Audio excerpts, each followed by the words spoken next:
battle for the third best in NA. Allow me to introduce the love triangle among FIENDS, Area 77, and the Night Horde.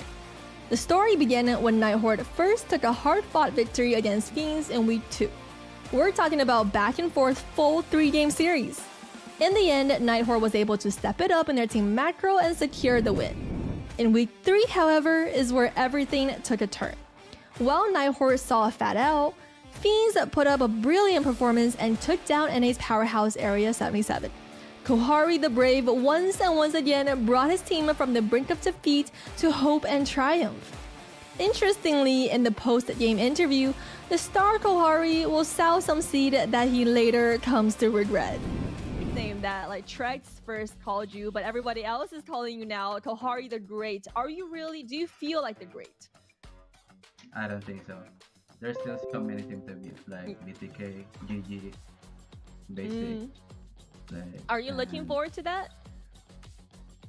Yeah, I think like this game ready up for BTK because I'm just gonna spill it.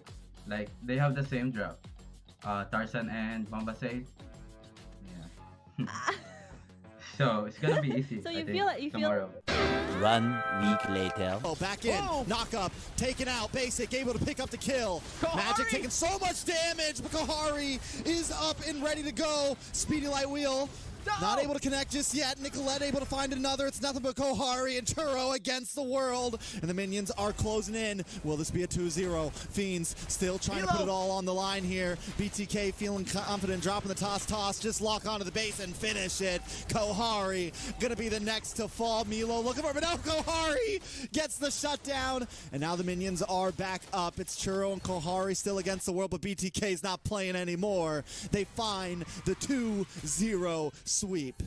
BTK looking stronger than ever, shutting down FIENDS, not creating the opportunity for the reverse sweep. Able to... And this is what Basic gotta say after BTK's victory against the Brave. How does it feel, man? Kohari, you know, Kohari the Brave has been a topic of conversation for so many people. You got to face him today. Any thoughts on him? I think I don't know, man. Like I think it's just a below average gold laner. Like I don't see anything special. Oh, you're breaking my heart. I don't know what's the all hype about him because I don't know. It was pretty easy going against him. And this is why we love esports. Promise is made, promise is checked. In other news, GG demonstrated in their match against DA why they're still the most expected team to land in Riyadh. Not even top global Freya Mikasa can stop this Sparta's charge. Last but not least, big congratulations to both Roscoe and all the Bloodhound boys for breaking their losing streak and securing a dominating win versus LEGACi. Let's take a moment to hear what their handsome captain has to say. But, you know, I don't know that you guys are absolutely locked into this number 7 spot. Do you guys have any hopes or goals as far as placement goes? Oh, yeah. Yeah, we're still hoping to get the dub next week. I think we're against Devious Axe. They're a very, very strong team, but we're going to give it our all, and we're going to keep prepping the way we have and try to keep this momentum up and, you know, go on a 2-win streak. So good luck to them. That's about to wrap it up for us this week. I hope you guys enjoyed the short recap as much as Shark enjoys lying down bedridden during NACT matches. I mean, what that teddy bear must have gone through. I'm your host, Liz. I'll see you on the next broadcast.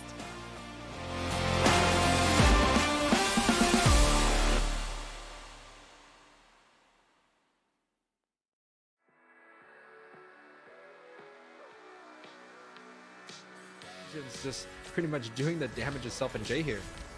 Oh, they tried for the Divine Judgment, but did get caught. Kohari finds the kill there. A blazing duet from ISO, not able to find too many marks there. You can see the vengeance from Uneven with those electrifying beats, able to put some damage on Kohari on the back line, trying to shred down. Yureshi might be the next one, and that is it. You can see Kohari. There are no more members for him to take down. Ooh. Divine Judgment comes out. Minoan Fury looking for it. Big damage coming on the FIENDS as the rest of Area 77 is going to have to back off. Bahari doesn't care though. Look at the damage coming on the Jules Judy. Able to shred him down. They thought it was over and they were safe under tower. Kohari wags his finger. That's a 4-man set.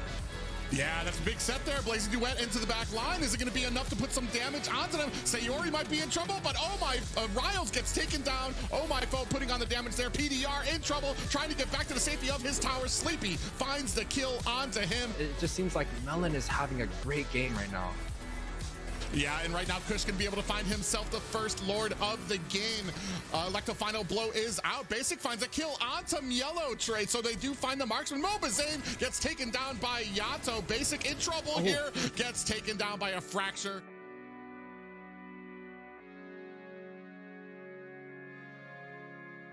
A little bit of damage on Akuya Nash. Whoopi able to zone in on Tempest. Tempest dashes through with the Vengeance. Ramses under tower with PDR. PDR taking way too many tower shots, but Tona's Welcome locks on. Akuya Nash can try to help out, bring down the bash. Riles hooked in onto the tower, and it's a jungler for a jungler. Yeah, definitely lethal, as you are going to see them invade into the jungle now. This is what happens when you take that turret. It just keeps going. Ooga Booga, though.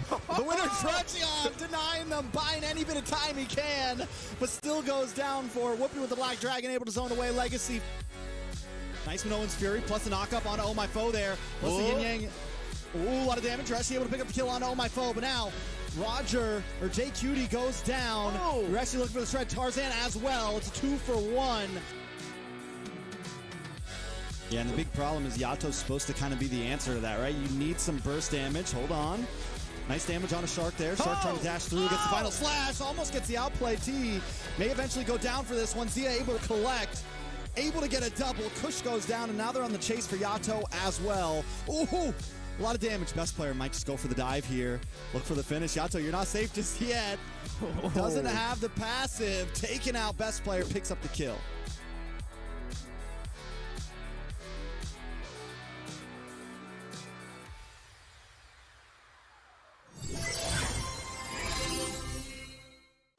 Your MVP is Chip!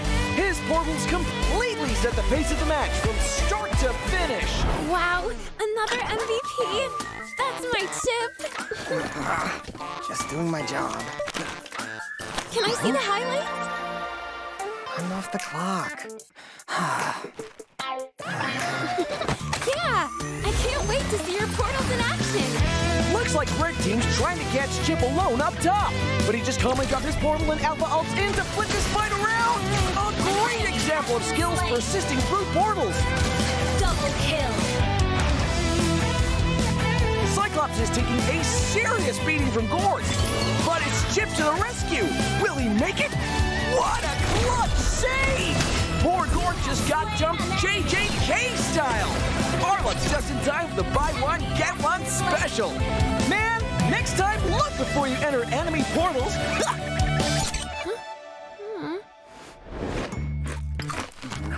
And then?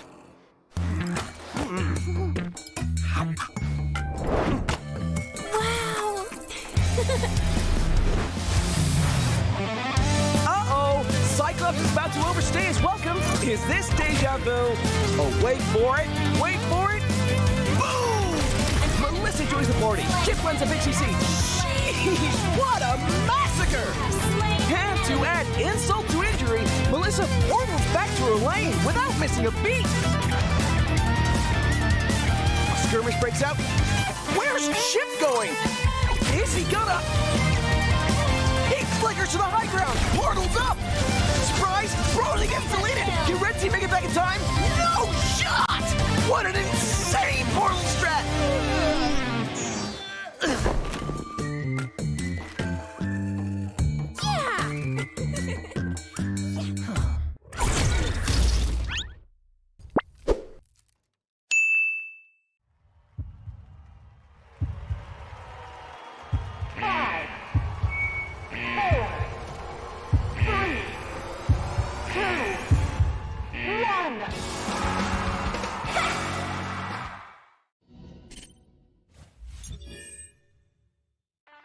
In the world of NACT, every single player has one dream: to raise the ultimate trophy. It builds alliances.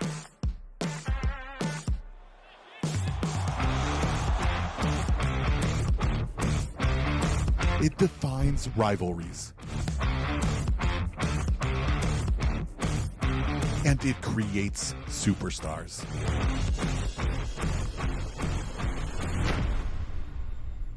The only question is, who will be next?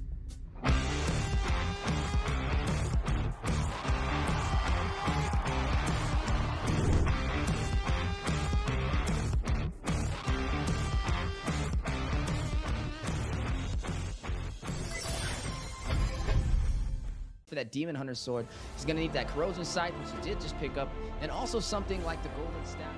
Or maybe we just force stop. We can just force stop too. I'm coming. Holy. Are we ready? Method ult.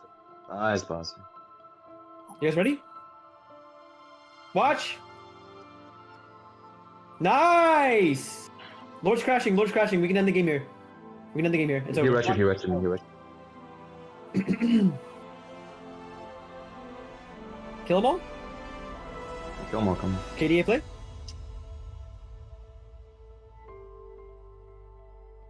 One more? Nice. GG's, boys. And I only got one. Come on. Jeez. Tomorrow. Party's having a void rage. What the f? Come in. Yo, TP, come. Oh, nice. Woo! I think we might have to start. We might have to recall on them a little bit. Honestly, we should just line up and recon that. Alright. Kahari the Brave. CC Vengeance. Kahari the Brave. He ate me. Yeah, what? Yeah, you guys are. Yeah. Kahari the Brave, right? Nice! Wait, come, Chris, come. Chris! We're here. Let's go, basic, no recons. No vengeance. Wait, no vengeance CC, guys. No jump either. Tara, swipe. I can't. Wait for my flicker. I'll look for a swipe. Okay. Yo! I can't. They're not showing. Only Fine. barrels. Oh shit, I died. A perfect KDA. Help me. I've got another swipe. These guys are hella funny. They got murdered both games. Kahari the Great. Kahari the Great. Wait, Kahari first, guys. Go Kahari. Oh, he's running. Look at that. End it, basic. Kahari's too brave.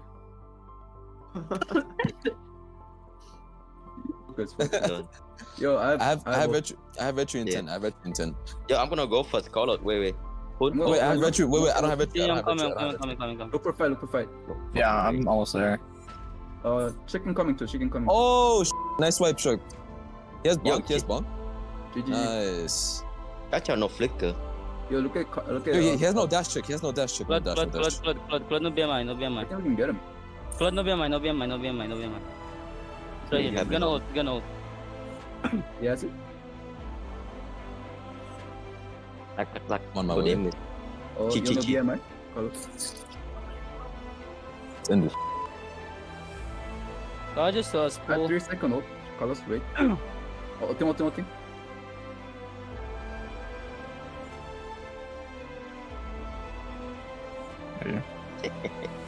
GG.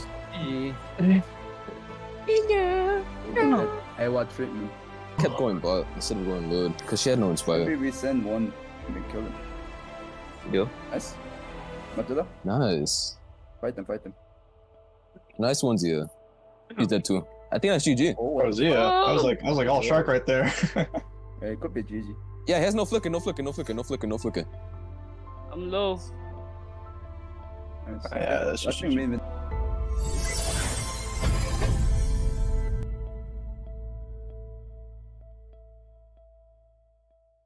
Hey guys, this is Mielo, North America's pride and joy as well as BTK's expilator. Today I want to share with you guys how to assassinate backliners, the ultimate Yuzong guide. It's quite simple, guys. Even the best of the best will have mistakes in their positioning no matter how good they may be. Times when they zone out and maybe even occasionally bush check. As the backline diver, it's your job to wait patiently to exploit those openings. Then you just swoop in, do the standard jump, petrify, 2-1 auto combo for the one-shot kill. Right here, you can see enemies chasing my goat MOBA Zane. I just simply took into the air and came down and brought him hell. Yeah, and speaking of scaling, Black Dragon from Milo trying to seize the opportunity to double petrify. Hope you guys enjoyed this episode of Hero One Trick Guide. I expect to see a lot more backliners crying after you guys learned this today. Oh, and remember to support BTK this NACT and follow me on my YouTube channel for more XP laning tips. Bye-bye.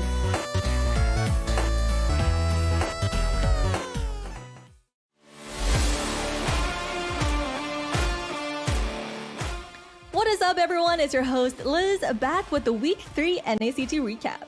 With GG locking in that #1 seed, BTK crushing the dreams and goals of the most anticipated underdogs, DA and Fiends, Week 3 can be best described as a battle for the third best in NA. Allow me to introduce the love triangle among Fiends, Area 77, and the Night Horde. The story began when Night Horde first took a hard-fought victory against Fiends in Week 2. We're talking about back and forth full 3-game series. In the end, Night Horde was able to step it up in their team macro and secure the win. In Week 3, however, is where everything took a turn. While Night Horde saw a fat L, Fiends put up a brilliant performance and took down NA's powerhouse Area 77. Kohari the Brave once again brought his team from the brink of defeat to hope and triumph. Interestingly, in the post-game interview, the star Kohari will sow some seed that he later comes to regret. Name that, like Trex first called you, but everybody else is calling you now Kohari the Great. Are you really? Do you feel like the Great? I don't think so. There's still so many teams to beat, like BTK, GG, Basic. Like, are you looking forward to that? Yeah, I think like this game ready up for BTK because I'm just gonna spill it. Like they have the same drop, Tarzan and Bombasate. Yeah. So it's gonna be easy. So you feel like tomorrow. 1 week later. Oh, back in. Whoa. Knock up. Taken out. Basic able to pick up the kill. Kohari. Magic taking so much damage, but Kohari is up and ready to go. Speedy light wheel. No. Not able to connect just yet. Nicolette able to find another. It's nothing but Kohari and Turo against the world. And the minions are closing in. Will this be a 2-0? Fiends still trying to put it all on the line here. BTK feeling confident, dropping the toss. Just lock onto the base and finish it. Kohari gonna be the next to fall. Milo looking for it, but now Kohari gets the shutdown. And now the minions are back up. It's Churro and Kohari still against the world, but BTK's not playing anymore. They find the 2-0 sweep. BTK looking stronger than ever, shutting down Fiends, not creating the opportunity for the reverse sweep. And this is what Basic gotta say after BTK's victory against the Brave. How does it feel, man? Kohari, you know, Kohari the Brave has been a topic of conversation for so many people. You got to face him today. Any thoughts on him? I think it's, I don't know, man. Like I think it's just a below average gold laner. Like I don't see anything special. Oh, you're breaking my heart. I don't know what's the all hype about him, because I don't know, it was pretty easy going against him. And this is why we love esports. Promises made, promises checked. In other news, GG demonstrated in their match against DA why they're still the most expected team to land in Riyadh. Not even top global Freya Mikasa can stop this Sparta's charge. Last but not least, big congratulations to both Roscoe and all the BloodHound boys for breaking their losing streak and securing a dominating win versus LEGACi.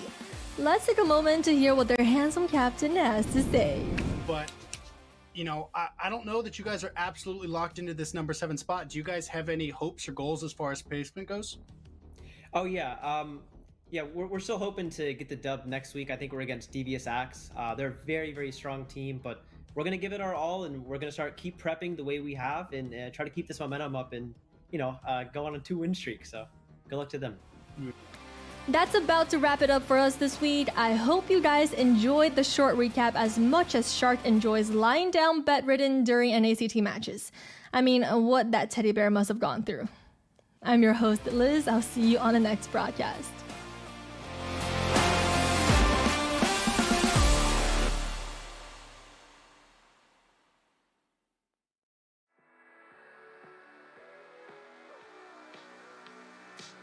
Vengeance just pretty much doing the damage itself in J here.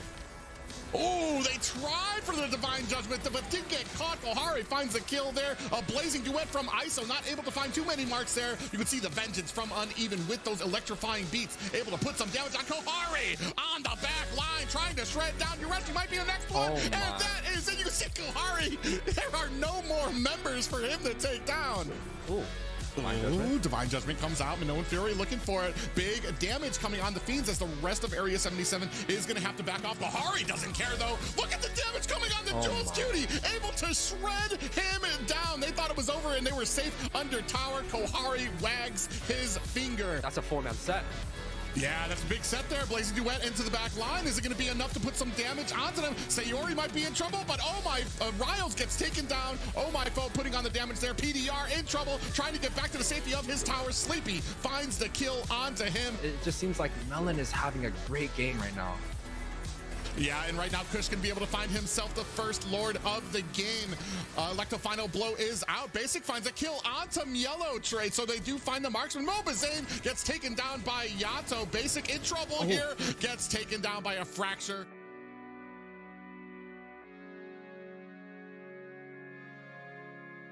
A little bit of damage on Akuya Nash. Whoopi able to zone in on Tempest. Tempest dashes through with the Vengeance. Ramses under tower with PDR. PDR taking way too many tower shots, but Tona's Welcome locks on. Queen Nash gonna try to help out, bring down the bash. Riles hooked in onto the tower, and it's a jungler for a jungler. Yeah, definitely lethal. As you are going to see them invade into the jungle now. This is what happens when you take that turret. It just keeps going. Ooga Booga, though. The winner, Trechion, denying them, buying any bit of time he can, but still goes down for Whoopi with the Black Dragon, able to zone away LEGACi.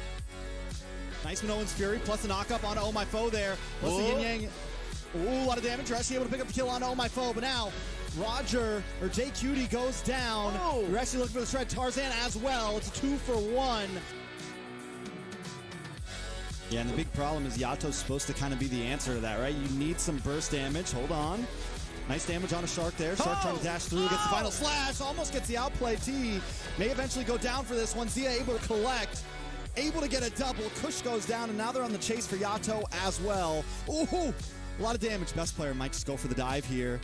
Look for the finish. Yato, you're not safe just yet. Doesn't have the passive. Taken out. Best player picks up the kill.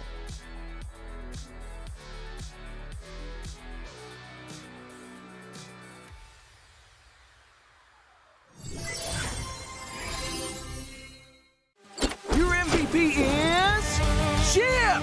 His portals completely set the pace of the match from start to finish. Wow, another MVP? That's my Chip. Just doing my job. Can I see the highlights? I'm off the clock. Yeah, I can't wait to see your portals in action. Looks like Red Team's trying to catch Chip alone up top, but he just calmly got his portal and Alpha ults in to flip this fight around. A great example of skills persisting through portals. Double kill. Cyclops is taking a serious beating from Gord, but it's Chip to the rescue. Will he make it? What a clutch save! Poor Gord just got jumped JJK style. Arlot's just in time for the buy one, get one special. Man, next time look before you enter enemy portals.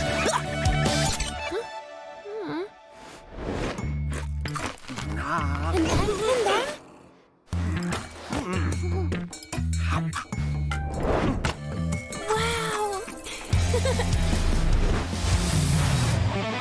Uh-oh, Cyclops is about to overstay his welcome. Is this deja vu? Oh, wait for it. Wait for it. Boom! Melissa joins the party. Chip runs a big CC. Sheesh, what a massacre! And to add insult to injury, Melissa portals back to her lane without missing a beat. A skirmish breaks out. Where's Chip going? Is he gonna... He flickers to the high ground. Portal's up. Surprise! Brody gets deleted. Can Red Team make it back in time? No shot! What an insane portal strat!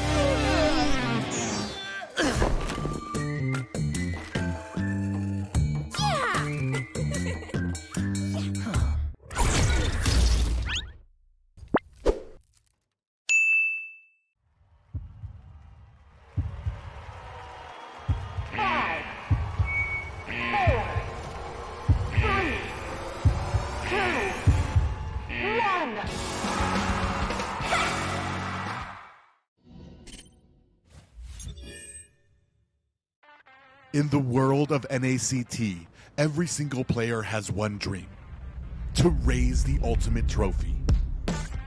It builds alliances.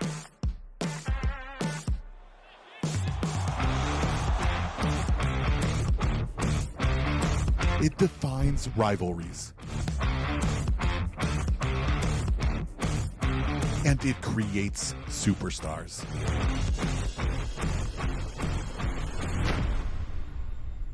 The only question is, who will be next?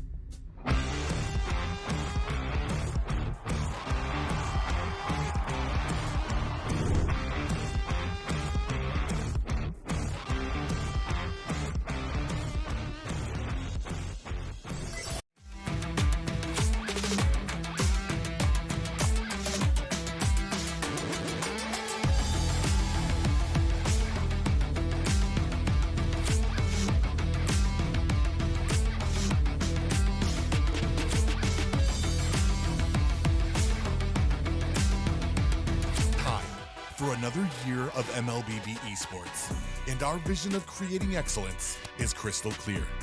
We've expanded this year's playoff structure to 3-stage qualifiers to ensure the most deserving teams move on to the next round. The long format playoff bracket brings the most captivating matches, so the action never stops. Each team in the North America Challenger Tournament has a chance to qualify for many of our global events, like the Mid-Season Cup. So they better come ready to dominate, because it has more teams and the biggest prize pool in MLBB history. But for now, they better keep their eye on the prize. Over $25,000 and tons of diamonds. The competition is stacked, and the teams are ready to prove themselves. It's time to dig deep, focus up, and see what team will stand out from the rest. So, are you ready to meet the teams? BloodHounds. Their roster is united and full of charisma, but does Boca have what it takes to lead his team to Vegas? Area 77. They have proven that they have what it takes to succeed, but will they put it all together this season? Devious Activity. They've assembled a team of powerhouse players from former NACT Titans, but will their skill and determination allow them to dominate the bracket? BloodThirstyKings. It's Mobazane's third refreshed roster in 3 years. Will this be the one, or will it be his last dance? FIENDS. They have emerging synergy and skill, but will they be able to compete with the best of the best? LEGACi. With a last-minute surge, LEGACi narrowly secured their NACT spot. Will they ride this momentum to the top of the bracket? The Night Horde. They've already defied expectations, but can they continue this push for greatness? Gaimin Gladiators. With a squad full of NACT champions, will anyone step up to snatch the crown, or will the Gladiators dominate once again? The teams are locked and loaded, and the world is watching. This is the NACT Spring Season 2024. Who will have their name etched into glory? Would you believe it, everyone? Race time as we arrive at week 4, the last stretch of the regular season in NACT Spring 2024. Today, we're on a mission codenamed NACT, and things might get a little crazy as teams loosen up and gear up for this. I'm Agent Beth, joined by my partner in crime, Agent Private, and Dapper SWAT member, Trex. How are you guys doing today? I'm ready to go. I'm here. It's NACT time. Last day of the season. I'm excited. Yeah, it's going to be an exciting season here. Agent Dancer at your disposal here, part of the Potato Task Force, and we are here to bring you some of the most exciting matches of the last week of the regular season before all of these teams move on to the playoffs. I mean, I think it's going to be a good last day, and we got playoffs right around the corner. And this is going to kind of set the tone. I think we might see some testing today. I think we might see some kind of final little maneuvers from teams. This is their chance. And at this point, most teams are pretty solid. There's definitely a couple numbers tossed up there that, depending on where you could be seated. But at this point, I think everyone's just kind of prepping, right? Preparing for playoffs. Yeah, of course, and especially with a lot of the changes we've been seeing worldwide, Roger might be coming into play. This also being the first week that Chip is available, but will it be a contender? Will it be in the meta here in North America? That's a question that we are asking. Liz, I guess you went on a little mission.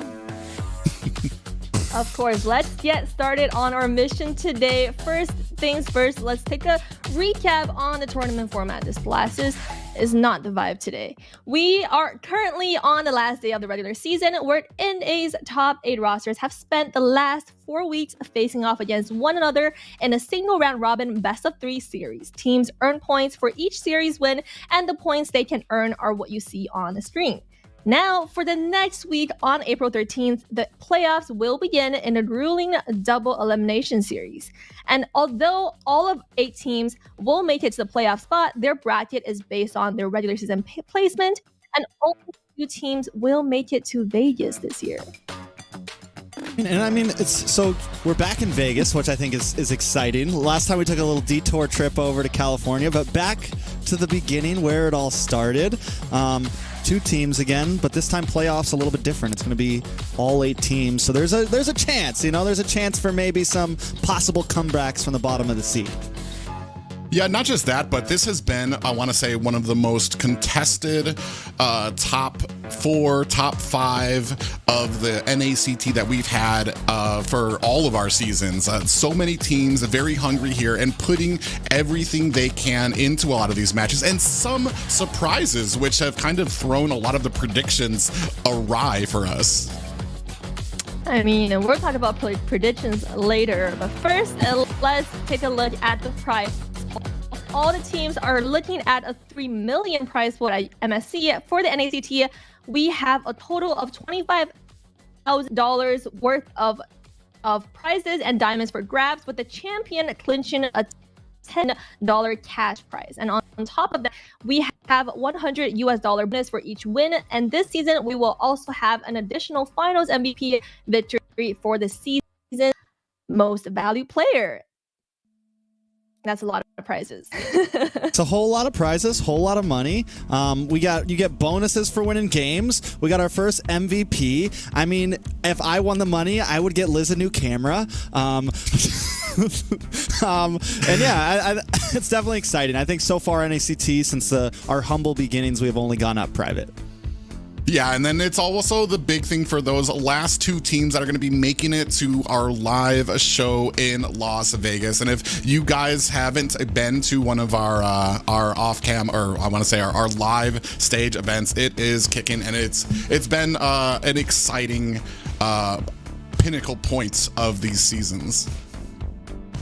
Yeah, it's definitely been, you mentioned it earlier, this has been one of the closest seasons, and as we close out and we come into playoffs, for the first time, I think forever, I think there's definitely our favorites on who will make it to grand finals, but there are definitely some coin flips there on who exactly will make it in. Yes, a lot of teams that we're looking into, and definitely today seems like our mission is to get my camera fixed, but right now it seems to look good. Are you guys excited about the matches today? And do you think we are going to see some exciting, crazy stuff happening? Today, I don't think we're going to, I don't know, we might see some upsets. I think all the teams are pretty comfortable where they're at. I think we might see more craziness in some drafts, maybe some testing. We have the new hero Chip being allowed to be played this weekend. So yeah, I definitely think there could be some toss-ups, maybe some roster switches, get some people comfortable, things like that. Yeah, I think Trex touched on it a little earlier too. There might actually, this being the last, I want to say, not that these matches don't matter, but it's the last time before you move into the playoffs. So it's the last time to actually test something, experiment with something on a scale with the top teams in North America before it matters a lot more in those playoff games. For sure. And speaking of playoffs, it is happening in a week, and teams, not only, they also have a chance to get the roster swapped up a little bit. That's the first roster adjustment period for the season, and it's going to happen in the next week. So anything you guys would expect happen in the next week? Roster-wise, or just like from teams? I mean, I don't know. I think we always normally see a few teams change things up right before playoffs. That is the typical, that is the norm. I do think this time we may see less because normally it's literally almost every team changes at least one player depending on visas or this or that, right? So I think this time we will see a few more teams kind of lock down, and we might see some surprises as well. Yeah, it's an interesting thing too because of the competitiveness that all these teams are at, and I've talked about it a little bit in the last season. I'm not a huge fan of like changing up things, especially once you get that momentum going and you're moving into the playoffs. A lot of these teams maybe not performing as well as they had hoped, but that can kind of be built when it comes to synergy. One of those being BTK, who we were talking about, just needed a little bit of that synergy, and we saw a huge change of them. Stuck with the same roster, but played more, and now we have like an oiled up machine from them. All right, and the show is about to start today as we have the first series today, LEGACi versus Area 77. Now, Private or Trex actually take us through what's happening today. After LEGACi versus Area 77, which will be our first series, we have GG up against FIENDS. Third match of the night will be BloodHounds facing off against Devious Activity. And the last match of the night, something that for me is pretty exciting, is BTK up against Horde. And at this point, there's a few of these teams sitting in the middle of the seed fighting for that number 4 slot, fighting for that number 3, 4, and 5 slot, I would say. Yeah, some exciting matches, especially toward the end. I want to say we're going to see if BloodHounds can maybe continue their winning ways. They were able to get their first victory, but they have a huge, I want to say, hurdle in front of them, being Devious Activity. And then, of course, the Horde, who is going to be taking on BTK. I want to say... Not too many people would call it evenly matched, but the Horde has never failed to surprise, especially this season, to kind of keep on upping the ante. Yeah, and hypothetically, all of these 8 teams going into playoffs could start off all fresh, and could, even the 8th team matching up against the first top 1 team, could still win. But the standings currently does matter. So, Private, why don't you take us through the current standings?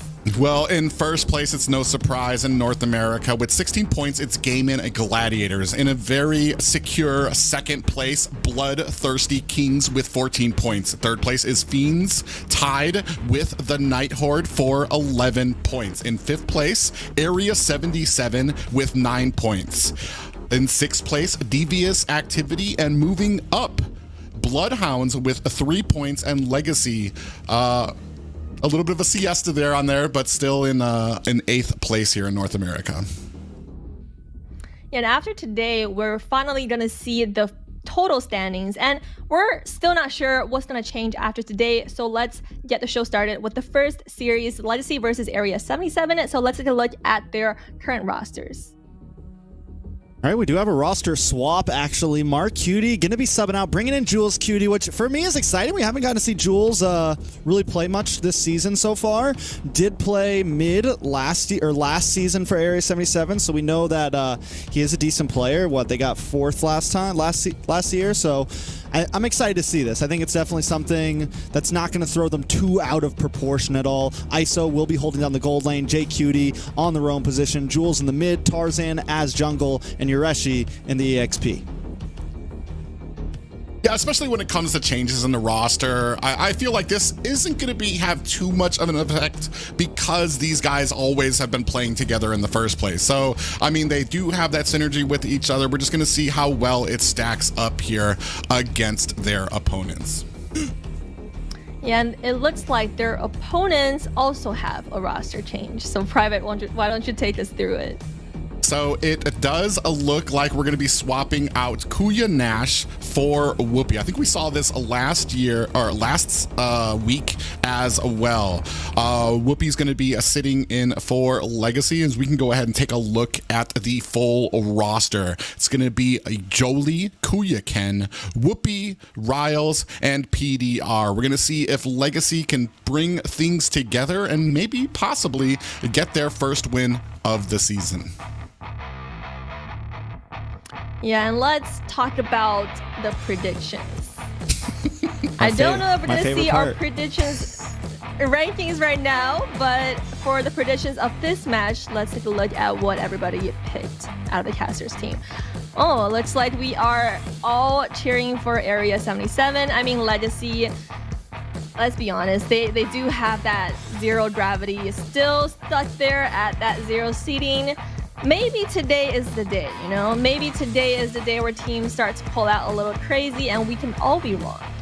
I like Private Dance's words. They've been taking a siesta, and it's time to wake up. I'm gonna definitely vote for Area 77, but if there is a day to show that you're ready for playoffs, maybe they can get a game, maybe even take down Area 77 here. But right now, A77 definitely the favorite.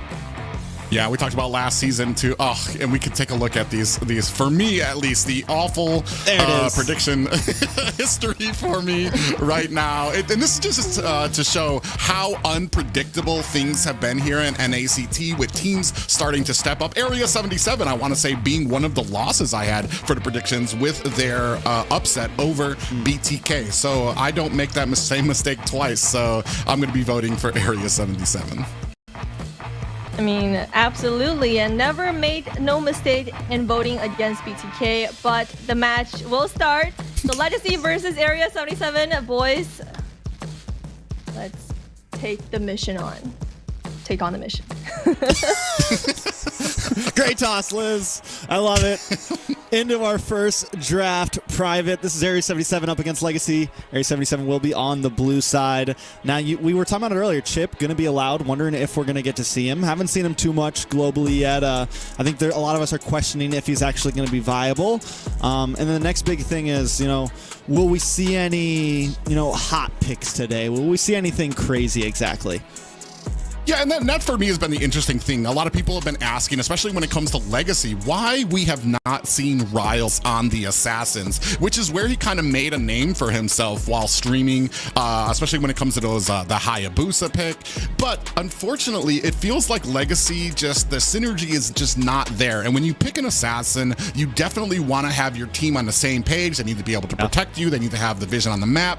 And it's kind of a risky pick. So I don't know if they've gotten things together. I would love to see something like that come for Riles. But right now, I mean, we're going to be waiting to see what Area 77 has in store. Very amazed to see that Masha ban there for Area 77, though.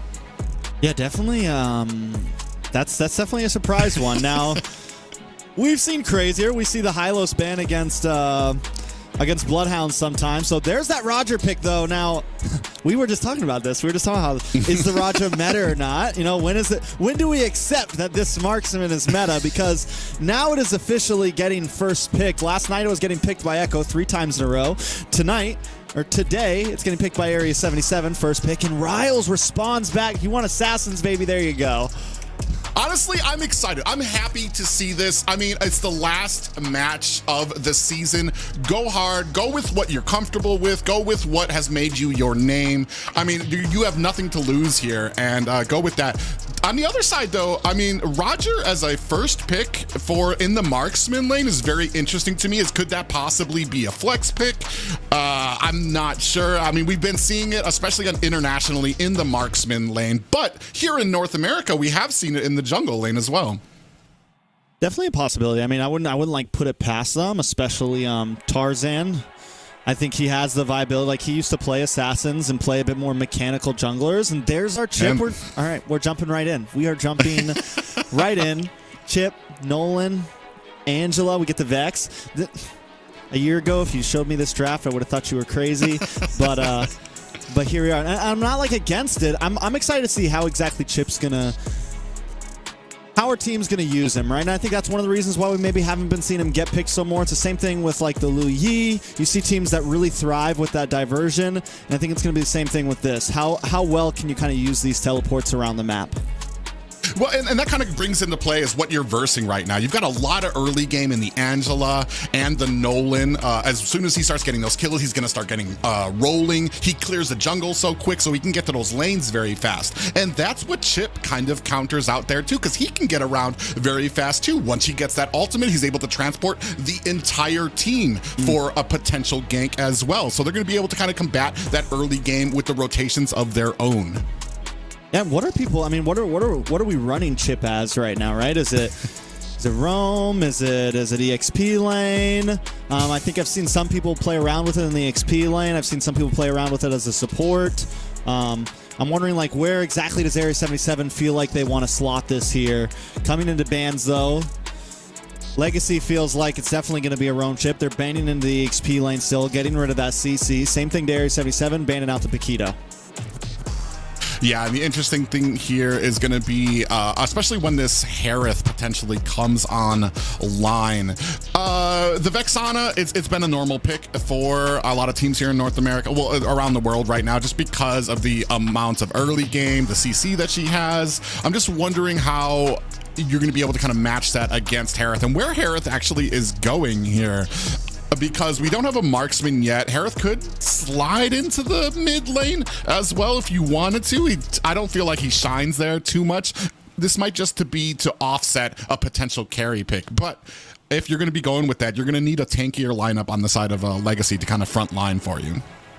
I mean, I think the Harith definitely gold, but I think you're right. It's a lot of magic damage, right? And LEGACi now needs something. So do they just really go all in and pick something very hyper aggressive in the EXP lane? They've gotten rid of the CC. The Paquito's gone. They could pick up something like the Lapu, right? They could pick up something that can kind of put pressure down. Yuzong as well. A couple other options. Something that can kind of disrupt, get into the back line. Picks are going to be coming in. LEGACi is up front. They're going to pick up the Trizzle. So something similar along those lines that can dive and still pack a punch. Oh, Uranus that we haven't seen in a very... And almost in an answer back to LEGACi and Riles, we have the Hayabusa being picked up against LEGACi. We're going to see how LEGACi responds here. I do like the Terizla pick because I do feel like sometimes a lot of teams, they forget about that setting potential that you need for some of these engagements that you want to go for. So we're going to see what we have here left in store for LEGACi, but a very witty reply from Area 77 here with that Hayabusa pickup. A dangerous reply, I feel like, because where we're going assassin versus assassin, Nolan is definitely, I think, currently the better assassin, right? Also, LEGACi does have that Angela with the Nolan, does have that Angela to pair up with the Harith as well, if she needs to, and it's just a dangerous combo right there. Like, what LEGACi has drafted is still considered meta, right? It's not too outside of the box. We take a look at Area 77, we have the Hayabusa, we have this Uranus, which I'm kind of trying to fit it in here, which it is tanky, it is bulky, it can kind of create space, but still, we're kind of lacking CC on the side of Area 77. We're lacking a few things, I feel like, from the side of Area 77 here. I want to say Chip brings a little bit of CC, but is that enough to be considered peel? Especially because you know Vexana is going to be the key target for LEGACi when it comes into a lot of these engagements. And it's going to be a very interesting lore dance here because we have two assassins on both sides. And usually when it comes to like the turtle fights or those objective fights, they usually want to dance around away from the objective until it's time to go ahead and get that retry. They swoop in, try to get the retry, and then scoot their butts out to safety. But Trex, go ahead and take us in. Jump into the first series of the night. Area 77 taking on LEGACi in game one of a best of three private.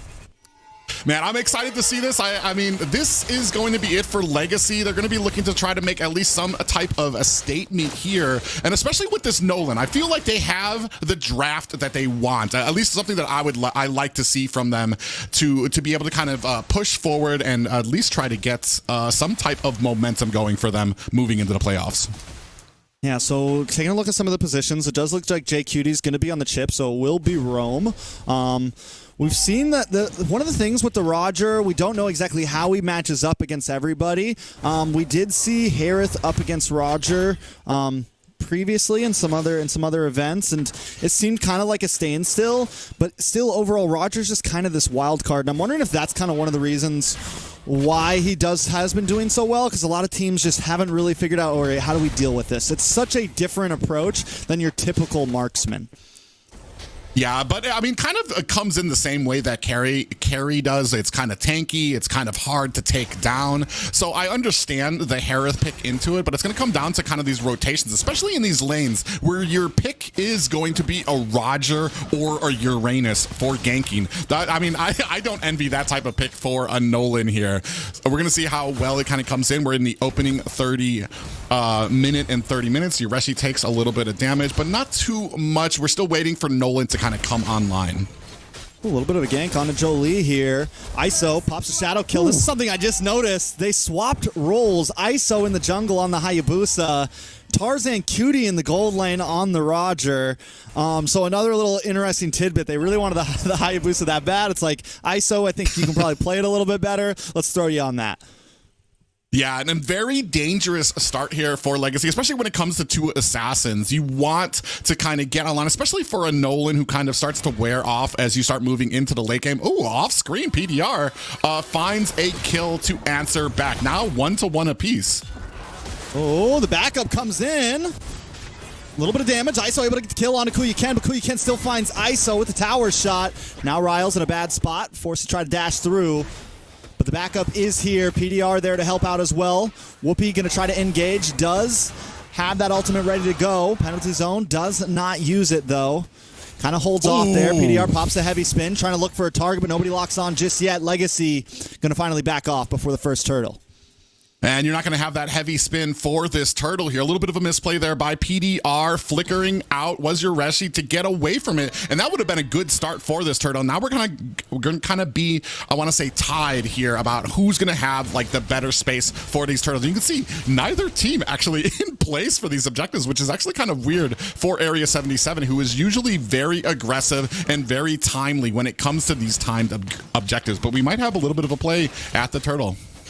I think with both teams, both teams losing their gold laners won. So much aggression there. They are taking this a little bit slow.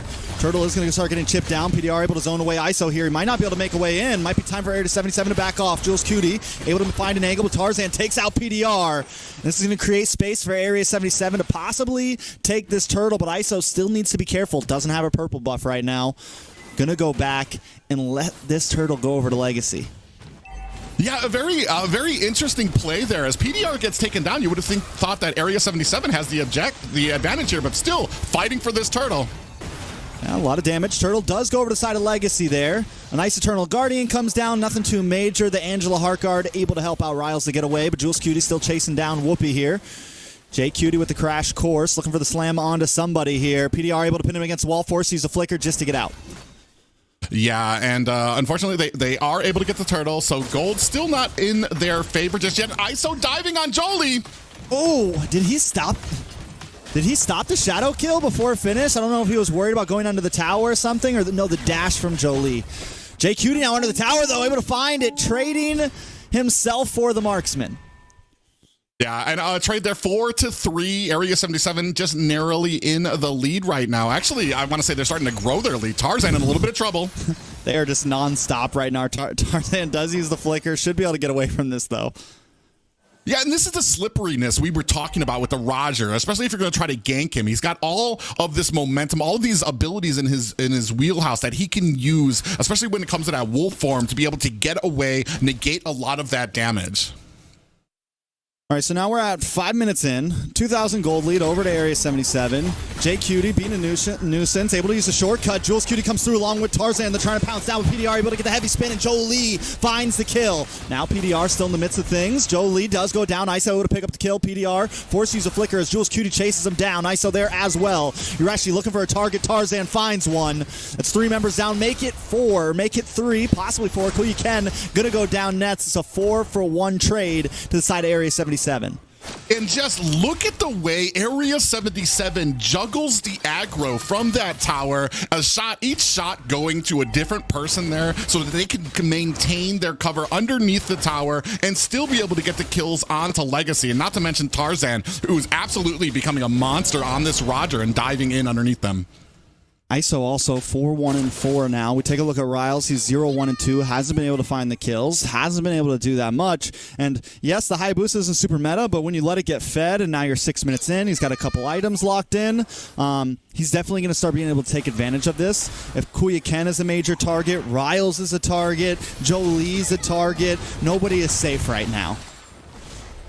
Yeah, and they're fighting here for this purple buff. I want to say, like, this is going to really set the statement for LEGACi if they can't even control their own purple buff. Riles jumps in. A little bit of damage onto Whoopi. Jules Cutie may be able to get away from this. Jolie trying to chase him down, drops him on's force. Not able to lock on, though. PDR uses the heavy spin, but all it takes is one more shot. Tarzan looking for the angle, unable to connect. ISO dashes in and dashes out. Area 77 cannot take someone down. Yeah, and unfortunately, this game at the 6-minute mark is quickly slipping out of LEGACi's hands. Already a 4K gold lead for Area 77. They pushed in through the mid, which has opened up the rest of LEGACi's jungle, and they're unable to stop the pushes from Area 77. Ooh, they're going to lock on to Whoopi here. The Lycan Pounce does connect. Whoopi brought down to about half health, but Tarzan's going to back off. Yureshi hiding out in the tri-bush, but Area 77 not overextending, and this is when they are, I feel like sometimes we see them play very well in terms of macro, micro, things like that. And that's what we're seeing right now. They're cutting off waves. They're not over aggressing. They're not overstepping their welcome. They're just aiming for towers right now. Yeah, and that's kind of the value you get from some of the higher ranked teams in North America, is they're always about the macro and less about the kills. A little bit of an engagement here. Penalty zone does land on to Jules and J Cutie. Forced use of flickers. Jules finally going to go down. Riles able to finally put a kill into his pocket there. But while this is happening, Tarzan chipping away at the bottom tier 2. Yeah, and this is just another thing when it comes to it, especially when it comes to an engagement and you think that LEGACi is starting to get a little bit of a leg up, and you look onto the map, Area 77 has a great sense and already at the opposite side making a play for an objective. Damage from Tarzan is starting to stack up as well. 2-1-2. LEGACi, do they have a way out of this, right? I mean, we finally see some damage coming from Riles. Jolie's going to need a bit more time to really come online. I think at this point, LEGACi, their only opportunity is really just kind of huddle down, buy time. We're only 8.5 minutes in, so it's going to be a little bit till they can really kind of spike off. Yeah, and the problem here now is that front line starting to come by on Area 77, but we do have a shadow kill. Nothing too major. Not able to get the kill there. They're going to move on to the middle tower. Eternal Guardian does come down. Whoopi takes a little bit of damage, but Area 77 still just kind of testing their grounds. Yeah, and I was going to say, like, this front line of Area 77, you've got J Cutie on the chip, Jules Cutie on the Uranus, and they're able to kind of stand in that front line while Yureshi is able to lay down a ton of damage. Once the team gets low enough, you have Tarzan and ISO able to just swoop in and pick off, I want to say, the crumbs of LEGACi as they're getting beat down by this front line of Area 77. Jules Cutie is starting to pack a punch too and just become harder and harder to kill, but Jay walks right into him, taking out Jolie, able to get the kill. ISO comes in with a shadow kill onto Whoopi, though. Trying to output some more damage. Whoopi able to just get away. Heartguard does land onto Jolie. Tarzan Cutie forced to back off as Jules Cutie continues to poke. ISO gets a little bit more damage onto Riles, but finally backs off as well. LEGACi able to start to kind of fight back a bit. And when these team fights go on, they're able to find some kills now. And though they are 6,000 gold behind, we're seeing some opportunities come in. Yeah, opportunities, but just as quickly as that happens, as soon as one person goes down for Area 77, it's so quick, the entire team backs up and creates that space so that LEGACi would have to chase, because they know what kind of lead that they have over LEGACi right now. And it's just great playing right now by Area 77, but LEGACi still showing some of those signs of a life. So Lord is going to be up. They might try to hold off for the 12-minute mark, see what they can get out of the push. I don't know if they're going to rush it. With a lead like this, they could maybe take their time. ISO looks like he is going to start poking a little bit. Jules Cutie, though, is just going to become harder and harder and harder to kill. And it's like the one thing they have is the heavy spin to maybe pin him against a wall. But do you really want to use your heavy spin on just an EXP laner? Yeah, and that's the big thing. PDR with the heavy spin of his own and gets wiped out by Tarzan here. And now we're going to see what else we have. This might actually set up for this Lord take. I mean, without PDR, there's no way for LEGACi to really break in. They're forced to back off. I think forced to just defend. And you got Jules Cutie sitting in your face. Yuresh there as well. ISO has taken Lord now. Well timed, too, because they just had a wave of minions come out. It's going to be another 10 seconds or so till the next wave comes. Yeah, and already picking up that BOD for ISO. If you thought Hayabusa was packing a punch before, he's really going to be nailing in the points against LEGACi the next time he goes in for a shadow kill. And taking the purple buff as well. Riles is just broke and buffless right now. There's it's a problem, because especially he was supposed to scale. He was supposed to hit a spike early on. You had this Angela with you to really capitalize on, and everything that LEGACi brought that was supposed to kind of make their comp golden, they don't have right now. They can't use right now. PDR also has taken 3 deaths, not really able to keep up. He's level 9 to where we look at JQD. He's level 11. I mean, his items, his gold, his experience, everything is just falling behind right now on the side of LEGACi. Yeah, and with Lord coming up at the top, there's going to need to be a solid defense right here from LEGACi if they want to continue on in this game. Eternal Guardian does come down. Jules Cutie able to hold the front line. PDR with a nice dash flicker in. Able to try to get the heavy spin on them, but Whoopi goes in alone. They're going to put out a lot of damage. Tarzan able to pick up the kill. Now the rest of LEGACi forced to back off under the crystal, under the defense, but Area 77 not letting up just yet. Tarzan playing the top side, looking for someone to jump on. Jolie able to find Jules Cutie. A nice kill for the side of LEGACi. Area 77 might just finally back off, but another wave is coming down the mid side. Smon's Force does drop. Tarzan jumps into Lycan form. JQD bounces in as well. Jolie finally going to do it down. You're actually able to pick up the kill. Kill does land on Riles as well. The shadow kill locks onto PDR. It's another one. Tarzan wraps it up. It's an unstoppable kill. And that's all 5 members wiped out. Area 77 should take game number 1 here. They do need a few more minions, though. We'll be able to come out. Finally, they lock on, and that is it for Area 77. Yeah, I mean, a rough game for LEGACi there, especially from the start, but Area 77 showing as soon as they got the lead, as soon as they got the offense in their direction, they just kept on pushing, got their objectives, and a pretty decisive victory for them. I mean, well played. I think it was just really clean. They just... From start to finish, they kind of just outclassed there. LEGACi unable to keep up. The rotations from Chip as well just kind of made it so they could be in different places, make some attacks here and there, and just kind of, it forced LEGACi to have to fight even when maybe they didn't want to. Surprise showing from Hoon there on Area 77. But man, I mean... but yeah, I mean, a great game by Area 77. And the problem here, too, was, I mean, what kind of targets did you have in those side lanes that the Nolan was going to be able to take down? You had a Roger on one side, who we've already talked about is very slippery, especially with a lot of those wolf forms being able to get him away and negating a lot of the damage. And then on the other side, you had a Uranus, who just basically, I mean, as the more damage he takes, the more stacks he gets, the more unkillable he becomes. So I did not see a very easy way forward for Nolan, and Area 77 really capitalized on it. Yeah, and you're right. He didn't have many targets, and that's exactly what he wants. And then I think just Area 77 never really let up the pressure, so there was never an opportunity for Riles to be like, all right, we're going to gank this lane. All right, we're going to do this. We're going to do that. It definitely felt like Area 77 was driving most of the time. Taking a look at some of the stats, a finishing KDA of 14-8 and 33. Yeah, I mean, a great game by them, and really kind of came well together, especially when it came to kind of the diving of the Roger and the Hayabusa. And a very surprising Hayabusa, and especially with how dominant it was in this game. As we take a look at the team stats in comparison to LEGACi there, I mean, we watched the game. It's the stories told here in the stats and how well and how dominant Area 77 was. Yeah, I'm kind of excited to see what that what the Roger build might have been. I know we weren't able to take a look at items, but I'm wondering because right now there's a lot of different builds happening for it right now. There's a lot of people that are taking different approaches. I kind of want to see what Harith was building as well. So on the Roger, full damage, Windtalker, Endless Battle, Malefic Roar, even a little bit of anti-heal locked in there just for good measure, you know.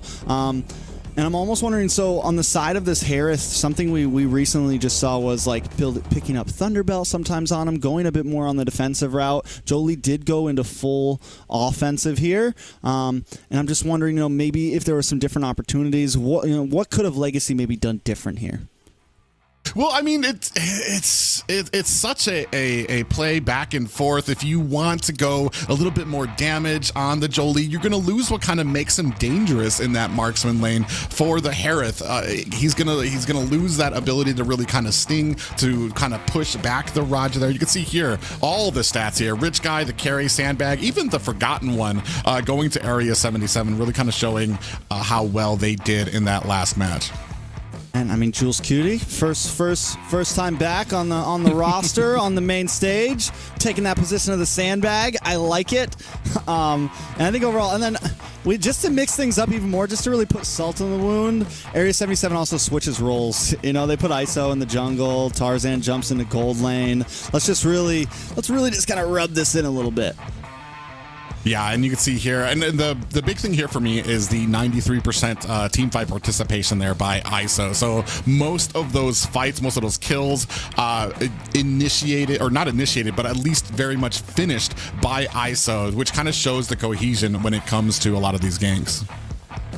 Most definitely. I mean, so at this point, Area 77 just beat them at their own game. It's like, oh yeah, let's do Assassins. Let's run it. Let's see what we can do.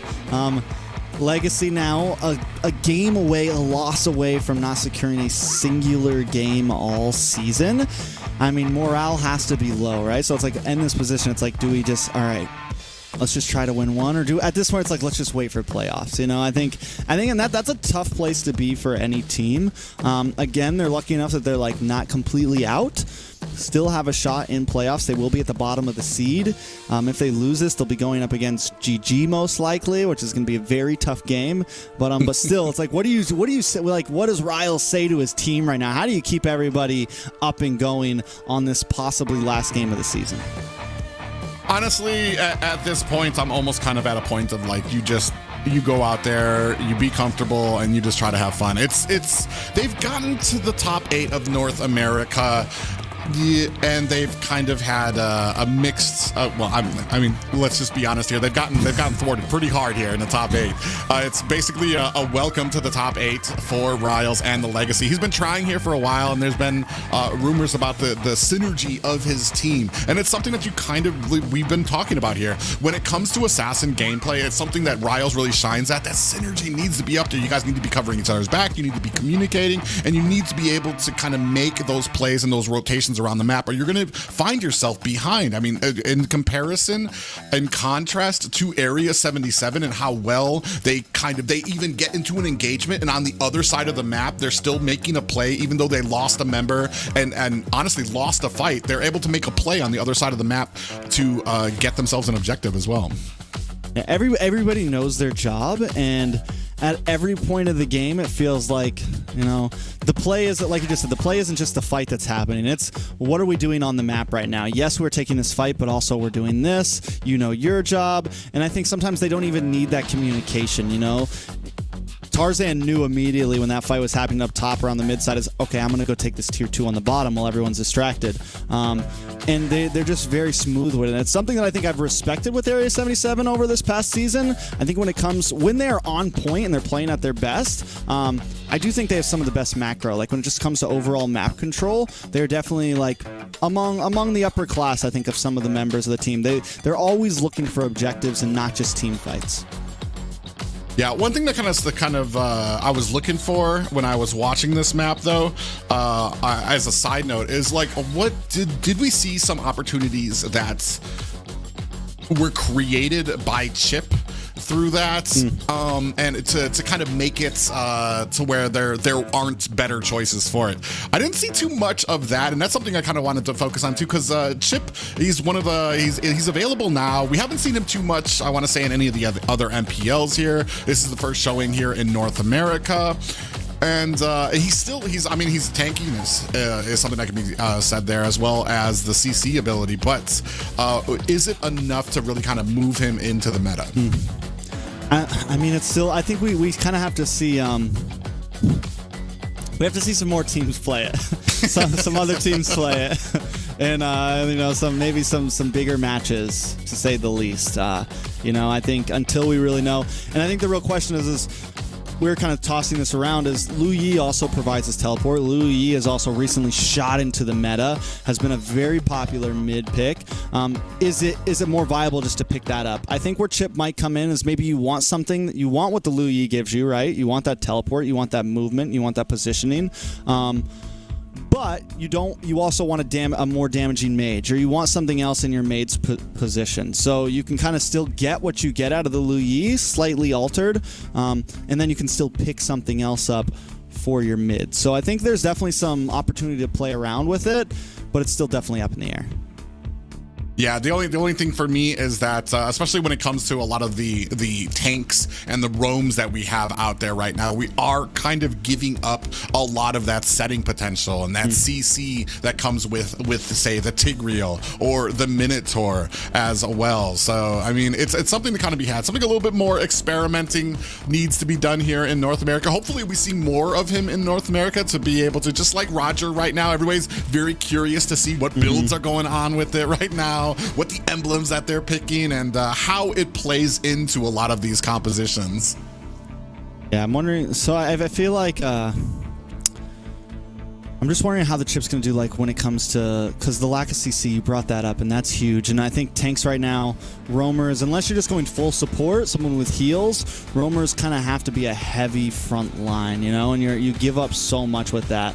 So there's definitely room for debate. We'll see. There was some interesting plays in the last game. Some moments where they were able to kind of like boom, everybody show up.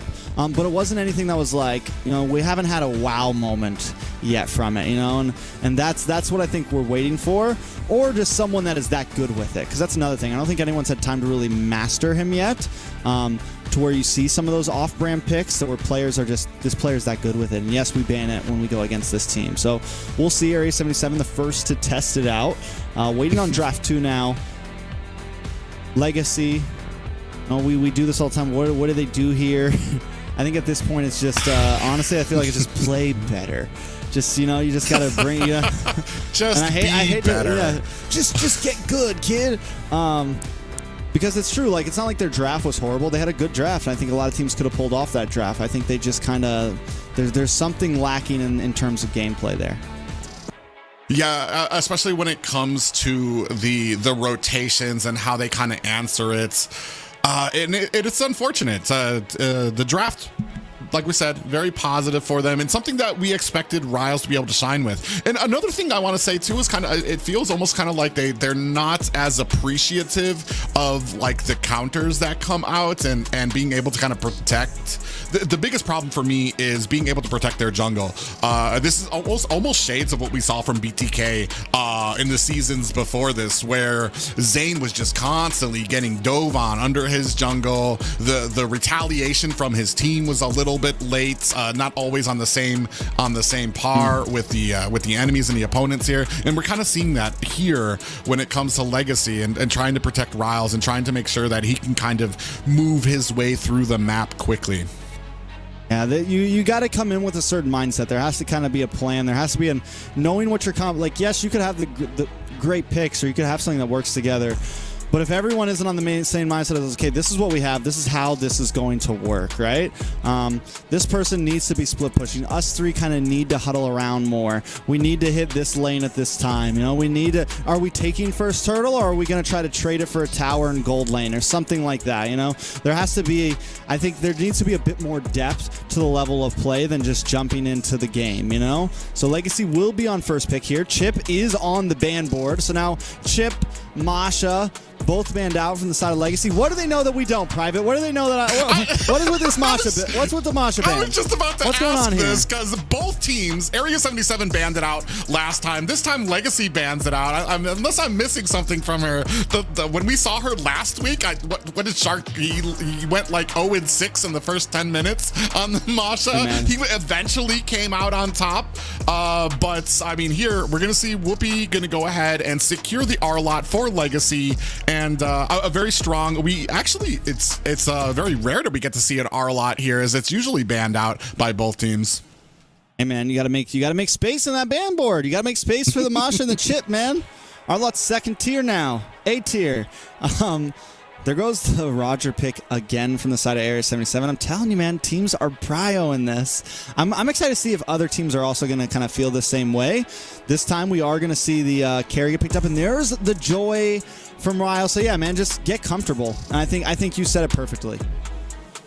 Yeah, it's with the joy here, you're going to have a lot of the ability to kind of close in around some of the side lanes. You're going to use that electrifying beats. You're not going to be able to be CC'd during that. The only problem is you're going to need to have those squishier targets, and we're going to need to be able to get to those easily. If you can't get it from the side lanes by rotating onto them, you're going to need to be able to catch the mage rotating from Area 77. So, and that's going to be kind of a little bit of a task, because as you've seen from Area 77's rotations, Mage doesn't rotate alone. They're very precise. They like to team up to kind of get those 4-man ganks onto the side lanes. It's going to be very interesting to see how we deal with it with this joy as we move into the second banning phase.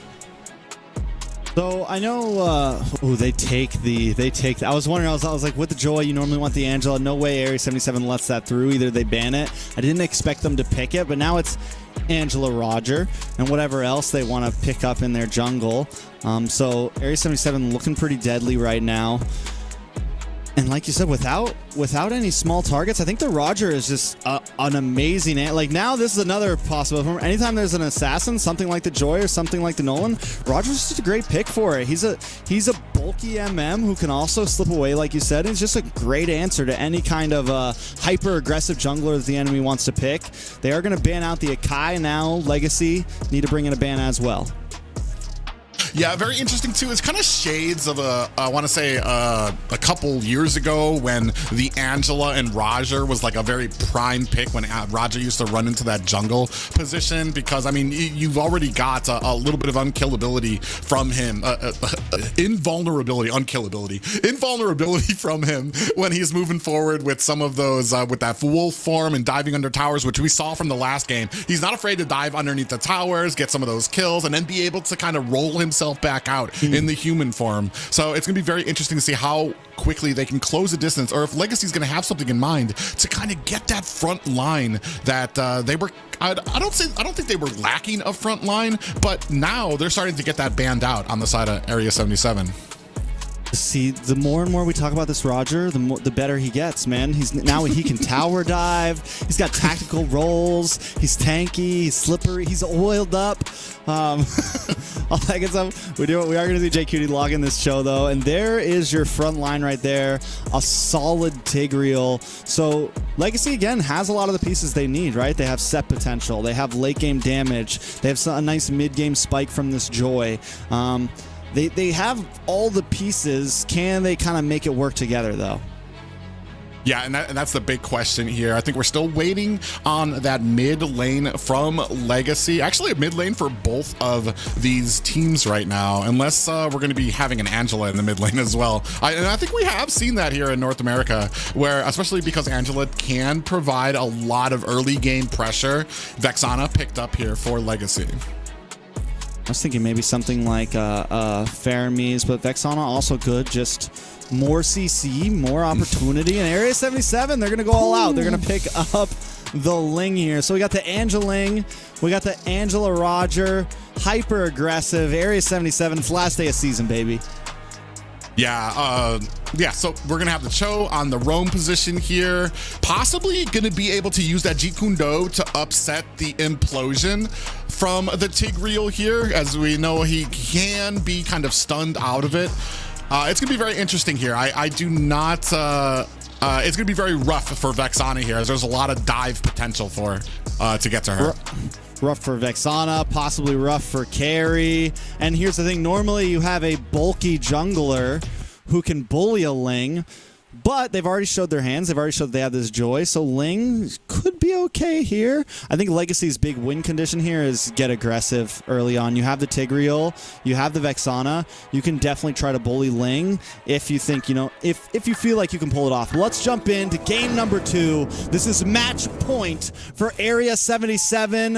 LEGACi looking to put a win on the board.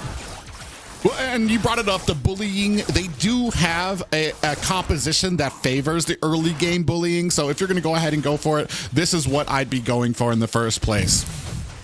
I mean, just 5-man enemy purple buff, you know, to send everybody over there, jump on ISO, show them what you're here for. But instead, your Reshi's going to be doing the bullying.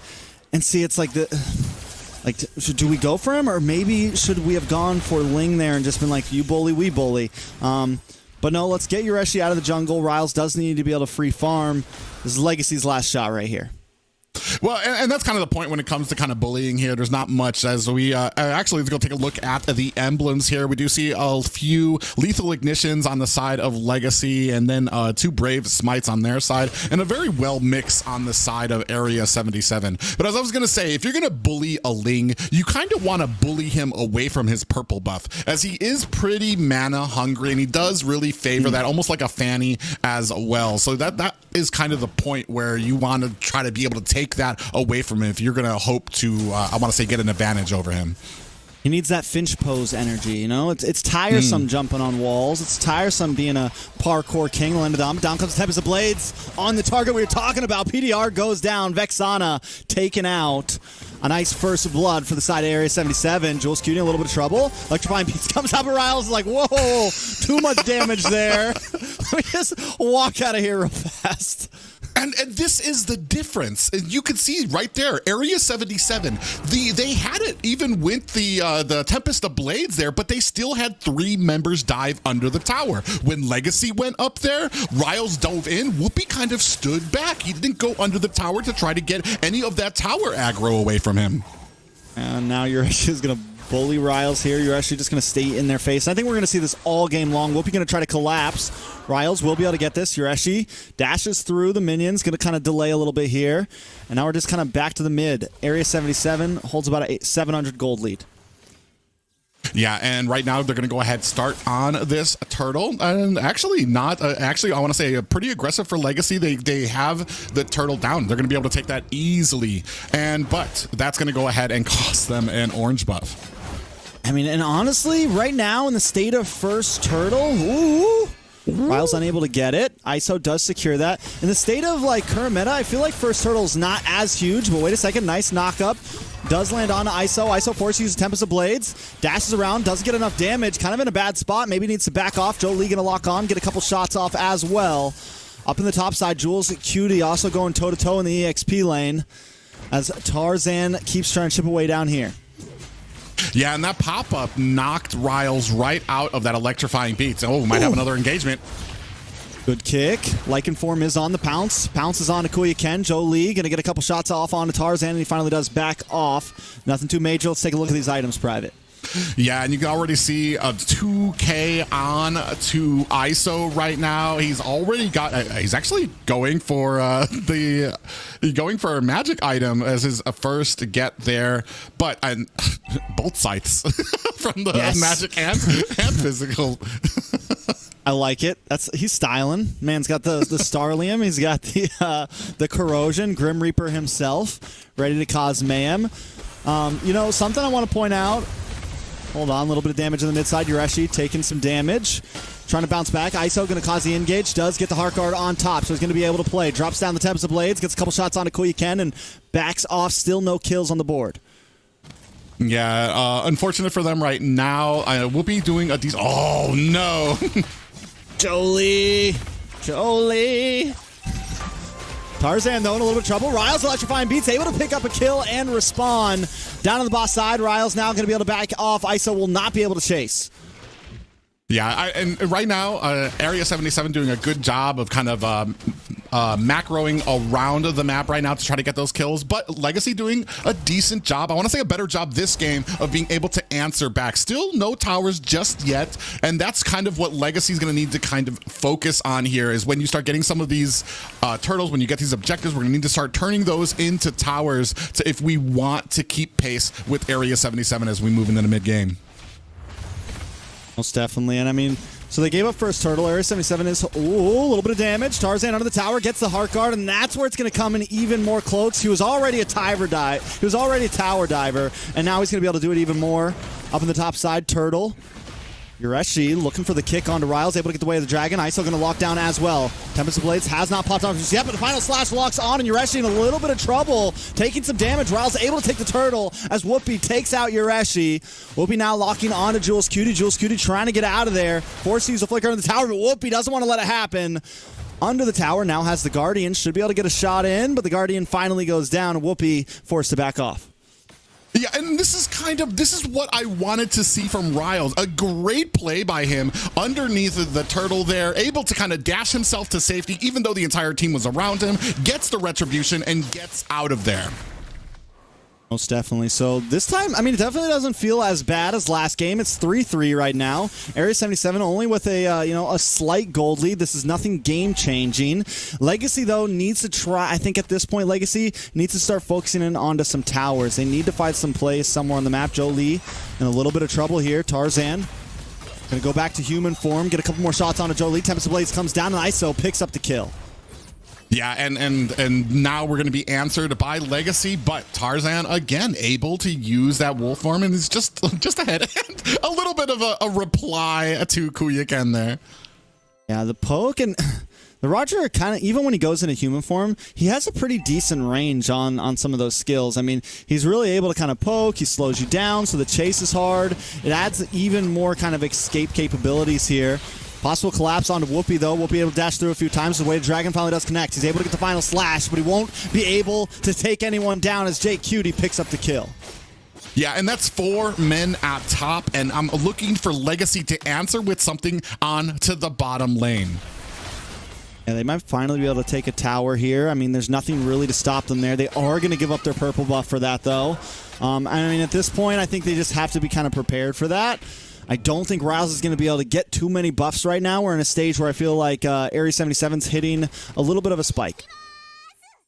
Yeah, a little bit of a spike. They're in a good position around. They actually might be able to take down Yureshi, and he's going to go down right before this next... Oh, no! Able to get away. How? How did he... Hold on a second. Big penalty zone in the backside, followed up by Tempest of Blades. Does land onto Jolie. Jolie taking a little bit of damage, but ISO wants to go in the chase, able to take out PDR.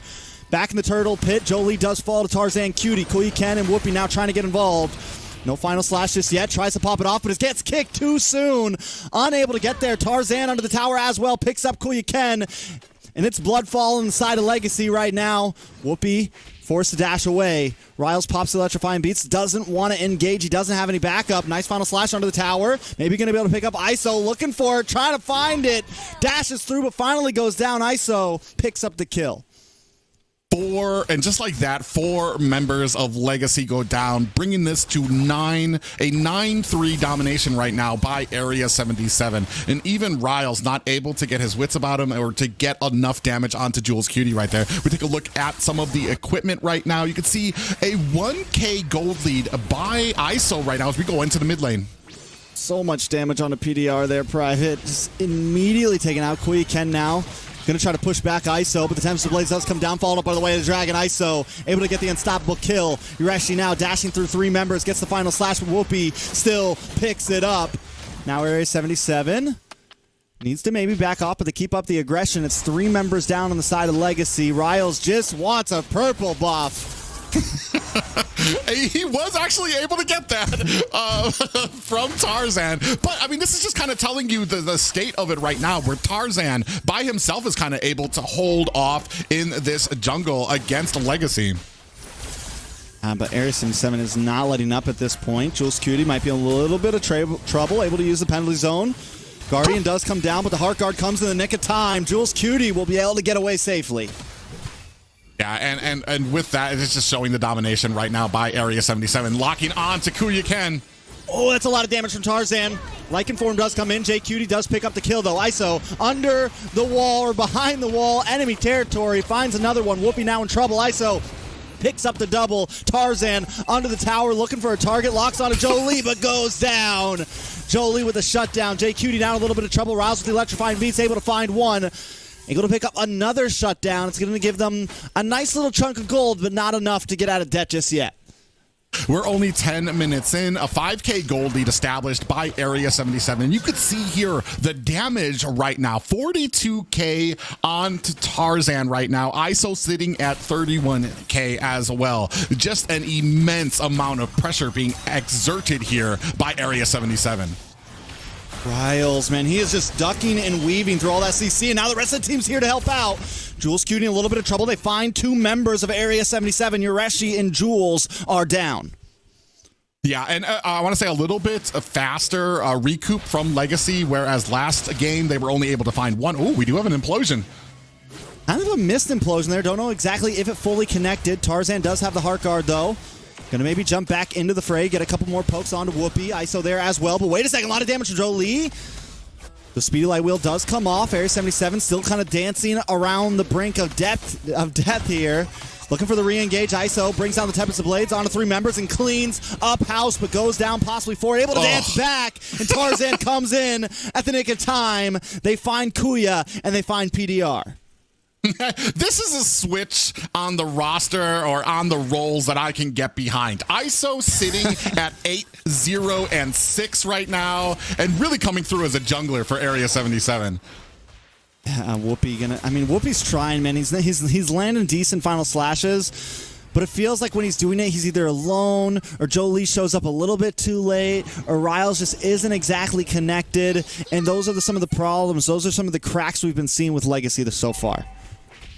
Yeah, and we were talking about it earlier that when it's just not the entire team being on the same page. And unfortunately, it starts to matter less and less as we move into the late game when you start getting behind a 6K gold lead, a 7K gold lead. There's very little that you can do in defense here. Oh my god, the damage from ISO.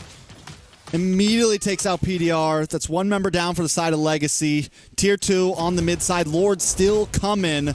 Yureshi in the base right now. Cutting lanes, pulling minions away. Gonna give Area 77 a little bit of a push into this bot side. Able to make sure all those minions connect in. Yureshi now able to get the knock-up onto Whoopi there. Tower does finally drop. Tarzan now locking onto the mid as ISO Finch poses on the wall, looking for the next target. Heartguard does connect. Does he want to fully commit here? Waiting for the rest of his team. Yureshi does use the conceal. They're all going to reposition up to the top inhibitor. Able to get the knock-up. Followed up by the penalty zone onto multiple members. Tempest of Blades into the backside. Kuya goes down. PDR will fall next as ISO picks up the triple. They're going to try to lock onto the base now. ISO wants more. He wants blood. Whoopi next on the chopping block, but they're just going to lock onto the base as Area 77 sweeps LEGACi. A 13-flat victory for Area 77. Just like last game, very dominating performance from them. I mean, just monsters. Who would have known? ISO sitting in the jungle, 0 deaths. Clean game, followed up with a clean sweep.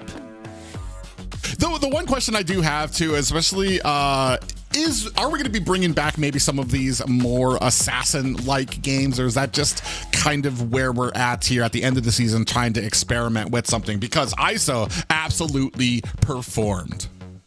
Experiment, fun, who knows?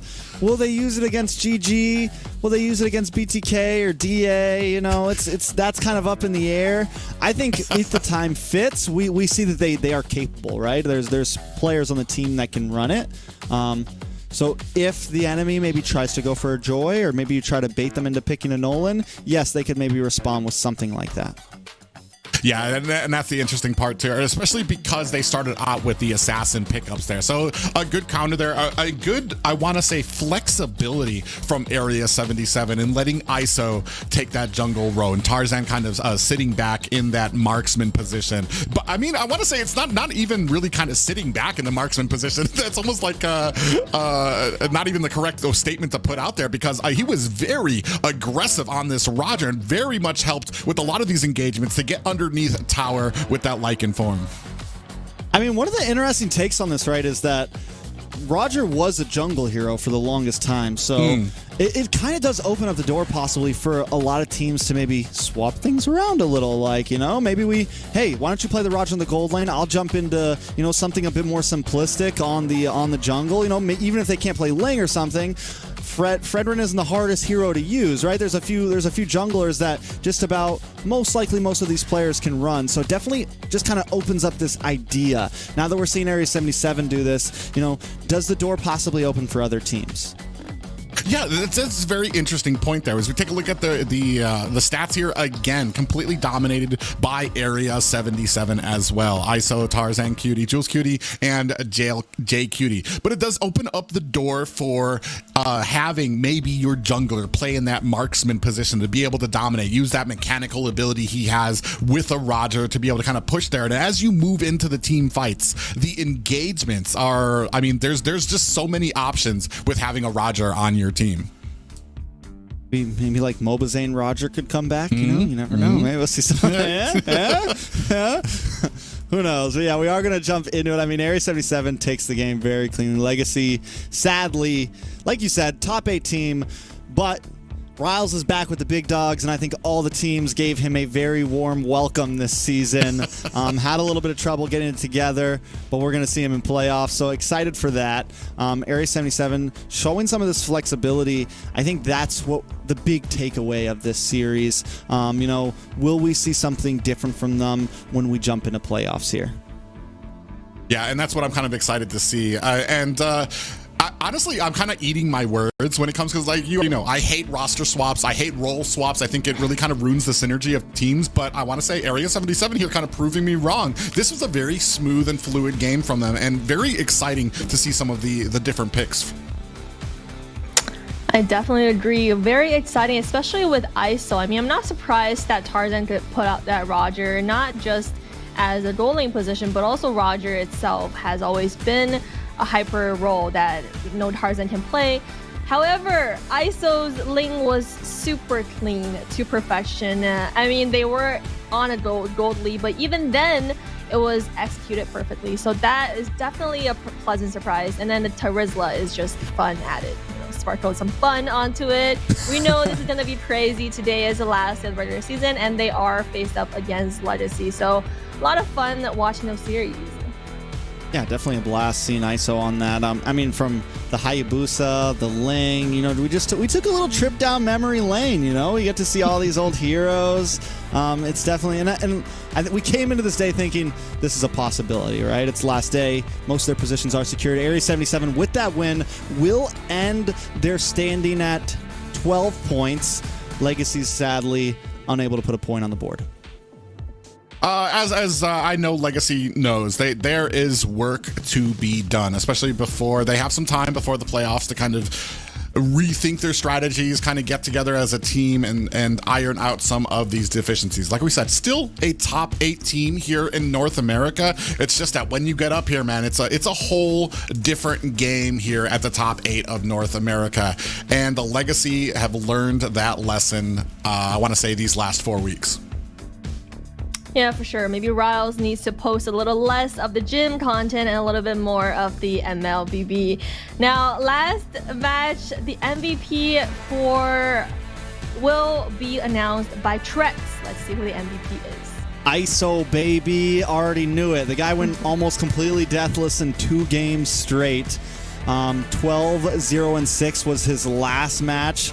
You can see some of his items. You can see the builds. And this is a guy we've been seeing on the gold lane for the past 2 seasons, but it just goes to show he's got some more tricks up his sleeve. I can hear the viewers. I can hear the NACT fans going, oh, ISO best jungler. ISO new best jungler. I can hear it now.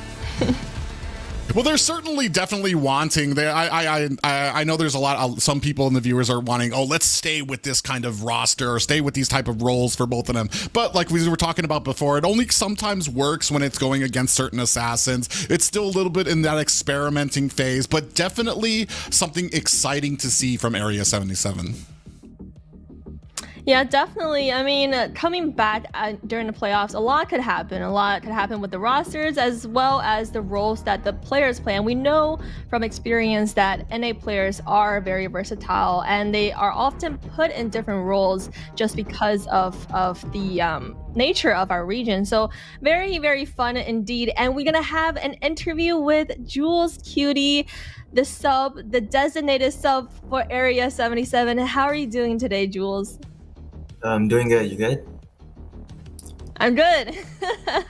Definitely great to see you on camera as well as joining back in Area 77. How are you feeling? Because you get swapped up a lot. It's like you get a Call of Duty every morning telling you to jump right in. How are you feeling with that? I'm feeling good about it. I accept the role of being a sub, so yeah.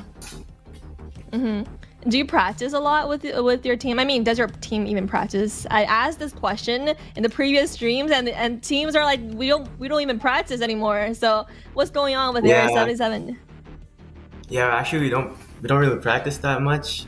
I think they do, but I don't know. I haven't played for like a week, so. But you're confident just walking back in with that Teresla. Yeah, I'm confident with that. I like it. I like the confidence. Now, you guys tried out some very interesting picks, and one of them is the new hero chip. How do you think of the new hero chip? Is it comparable to Luoyi? Because you're the mage role, right? Does it offer the same kind of tools and tricks that the Luoyi does? Oh, well, for me, I think the chip ult is better than Luoyi ult. So yeah, because like I think it's faster with the teleportation and stuff. And have you guys practiced a little bit with the chip in the roster? Like, do you have any tips on how to work that chip in the team? I think they've been practicing chip a lot, but in order, if you guys want tips, you guys probably have to ask Chip for that. Ask Chip for that. I like it. We're gonna send a message to Chip on how to play him better. Now, for your team going into playoffs, the playoff is gonna happen next week. Are we gonna still see this roster swap every now and then with playoffs coming in? Well, might most likely be depending on Marquis' schedule. So yeah. So what's going on with him again? Is he working during those days? Yeah, he's working during those days. And that's something that you can't really like work out, right? Because it's gonna continue happening going into playoffs. And as you guys know, playoffs is a little bit less forgiving if you do go down into a lower bracket because it's double elimination series. So are you guys trying to figure something out to be more prepared for that? Yeah, we have something in plan, but like we're just keeping it to ourselves for now. I like it. Keep it as a secret for now. And any hint though into the roster, any predictable roster changes coming up for Area 77, or is that a secret? That's a secret. I like it. We're not splitting any facts out here. So what is the placement for Area 77 that you guys want to achieve this season? Vegas? Yeah, I want to go to Vegas. Trying to see my favorite host. Oh, well, definitely trying to see my favorite Jules Cutie at Vegas. So continue working hard, and we'll see you back in the playoffs. See ya.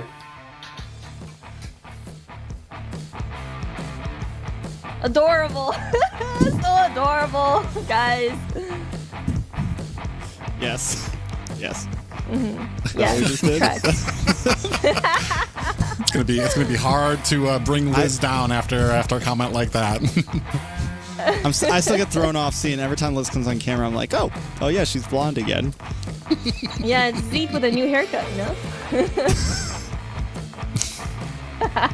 Treads don't even know how to comment to that. It looks like a different person. But I mean, great. And I'm actually happy because we did see some exciting things from them this game. And then him hinting that there might be some exciting things in the future in store for Area 77 that they're working on and trying to keep a little bit of a secret for the playoffs. And we already know that they do have the capability. We saw them take on and take down a BTK in a surprise upset. So anything can happen when they reach the playoffs. Yeah, and as they mentioned, they don't even practice. So we don't know if that's true or not, but based on what they're trying to say is if they put in all the work, maybe they can just might make that happen. Maybe we'll just see Jules Cutie at Vegas. I mean, if they can get they got a big upset day one, you know, it means there's possibilities. The fact that certain teams have lost this season You know, the fact that every team has taken at least one loss this season means that anything can really happen in playoffs, right? There's no real black and white here. It is very possible for upsets to happen when we jump into playoffs. Yeah, and that's made it much more exciting. I didn't even think about that stat, that every single team has taken a loss here, which does, and that adds, we've been talking about how the predictions have been going, where it's so hard to predict things because these teams bring something new every single time. They step it up when that big monster starts stepping foot in front of them, especially when it's Gaimin Gladiators or BTK. A lot of these teams, they really bring out a lot of those hidden plans and those ideas for some of these drafts and some of these gameplay. Shall we call it case unsolved? Anyways, going up next, we have GG versus Fiends. Actually, before that, we have a lovely giveaway for all our lovely fans, as always. The giveaway today will be redeem one of these permanent skins. The limited quantity is 31, so first come, first serve. Make sure you scan that code, that QR code, type that code in, and be one of the first 31 winners. Now, I sometimes read the chat, and everyone is always asking for, oh, where's the giveaway? Where's the giveaway? The giveaway is here now, so make sure you are that first 31 person to secure that giveaway. I mean, giveaways are always a plus, and I think we never really run out of them. It's a win-win. I don't know. We never run out of giveaways, but we do run out of those specific codes there. Like you said, only 31 people able to claim it, so be quick with your phone. Yeah, petition to Moonchan for more diamonds coming in. But upcoming next after the break, we're going to have GG versus Fiends. We're going to have Zia take on Kohari the Brave. Nope. Yeah. All right. Yeah, so how are you guys looking at for that matchup? I mean, we heard Basic talk up some big words last week and also in the interview. So if you guys haven't seen that, check it out in the NA channel. So a lot of fire stirring up a little bit. We're not creating drama, it's just happening. So a lot of fire happening in the NA scene, especially in that marksman lane. How do you guys feel about current marksman standings? I think there's some room for some players, but also we saw last week, like you said, you know, Basic showed up on Kohari, and there was some hype around Kohari. You know, maybe I played a small part in that. But we're also seeing the difference happen, right? Basic really kind of he bullied Kohari last week, and that is the reality of the situation. So I think Fiends is either going to come into this game, we got a lot to prove here, and they're going to play their hearts out, or we're going to see Zia do something similar to Kohari of what we saw Basic last week. Well, when it comes to it too, it can't, especially taking on Gaimin Gladiators, it's not the Zia show. And it does seem like it's been like all about the Kohari. Everybody's leaning on Kohari to kind of make that play. When it comes to Gaimin Gladiators, it's not just on Zia. Zia plays a great role on the team, but man, there's just some powerhouses all around the roster that are able to back him up, able to let him be very smooth in that lane, be relaxed. So all he has to worry about is getting farmed up for that mid lane. And that's going to come into play too, especially when we've seen Kohari. He does great when he can get that momentum behind him. He's able to push that momentum forward and really spearhead into the enemy. But when you're behind and you need to be patient and you need to be relaxed and you need to wait for opportunities, is that something Kohari can do? And I think that's what we're going to find out if he has that patience here against a team like Gaimin Gladiators. And we'll find out if Kohari has that patience and that momentum right after a short break.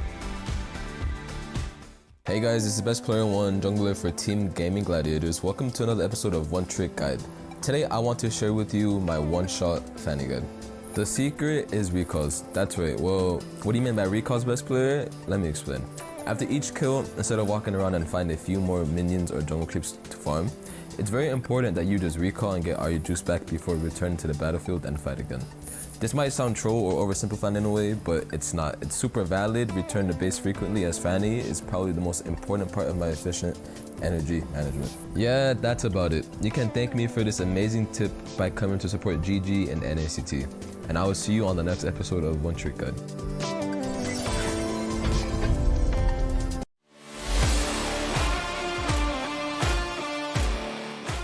What is up, everyone? It's your host, Liz, back with the Week 3 NACT recap.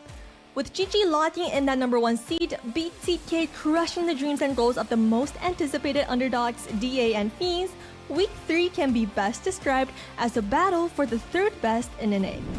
Allow me to introduce the love triangle among Fiends, Area 77, and the Night Horde. The story began when Night Horde first took a hard-fought victory against Fiends in Week 2. We're talking about back and forth full 3-game series.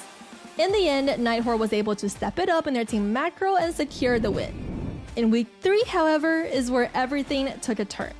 While Night Horde saw a fat out, Fiends put up a brilliant performance and took down NA's powerhouse Area 77. Kohari the Brave once again brought his team from the brink of defeat to hope and triumph. Interestingly, in the post-game interview, the star Kohari will sow some seed that he later comes to regret. Saying that like Trex first called you, but everybody else is calling you now Kohari the Great. Are you really? Do you feel like the Great? I don't think so. There's still so many teams to beat, like BTK, GG, Basic. Like, Are you looking forward to that? Yeah, I think like this game ready up for BTK because I'm just gonna spill it. Like they have the same drop. Tarzan and Bombasate. Yeah. So it's gonna be easy. So you I think, feel like you tomorrow. One week later. Oh, back in. Knock up. Taken out. Basic able to pick up the kill. Kohari! Magic taking so much damage, but Kohari is up and ready to go. Speedy Light Wheel. Not able to connect just yet. Nicolette able to find another. It's nothing but Kohari and Turo against the world. And the minions are closing in. Will this be a 2-0? Fiends still trying to put it all on the line here. BTK feeling confident, dropping the toss. Just lock onto the base and finish it. Kohari gonna be the next to fall. Milo looking for it, but now Kohari gets the shutdown. And now the minions are back up. It's Churro and Kohari still against the world, but BTK's not playing anymore. They find the 2-0 sweep. BTK looking stronger than ever, shutting down Fiends, not creating the opportunity for the reverse sweep. And this is what Basic gotta say after BTK's victory against the Brave. How does it feel, man? Kohari, Kohari the Brave has been a topic of conversation for so many people. You got to face him today. Any thoughts on him? I think I don't know, man. Like I think it's just a below average gold laner. Like I don't see anything special. Oh, you're breaking my heart. I don't know what's the all hype about him because I don't know. It was pretty easy going against him. And this is why we love esports. Promises made, promises checked. In other news, GG demonstrated in their match against DA why they're still the most expected team to land in Riyadh. Not even top global Freya Mikasa can stop this Sparta's charge. Last but not least, big congratulations to both Roscoe and all the Bloodhound boys for breaking their losing streak and securing a dominating win versus LEGACi. Let's take a moment to hear what their handsome captain has to say. But, I don't know that you guys are absolutely locked into this #7 spot. Do you guys have any hopes or goals as far as placement goes? Oh, yeah. Yeah, we're still hoping to get the dub next week. I think we're against Devious Axe. They're a very, very strong team, but we're going to give it our all, and we're going to keep prepping the way we have and try to keep this momentum up and, go on a 2-win streak. So good luck to them. That's about to wrap it up for us this week. I hope you guys enjoyed the short recap as much as Shark enjoys lying down bedridden during NACT matches. I mean, what that teddy bear must have gone through. I'm your host, Liz. I'll see you on the next broadcast.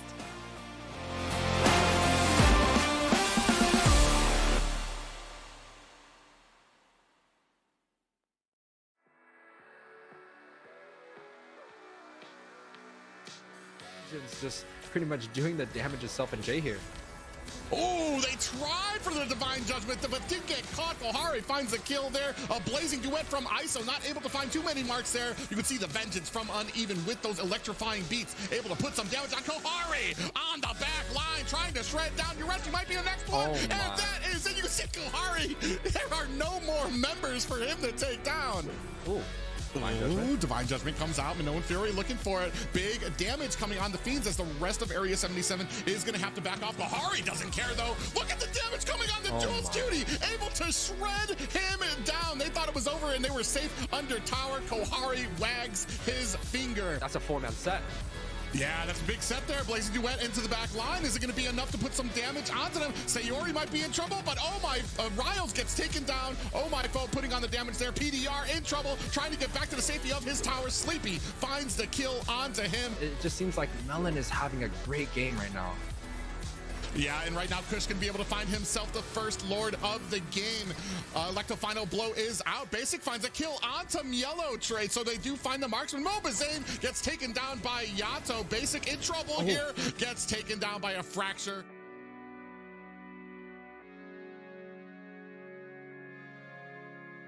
A little bit of damage on Akuya Nash.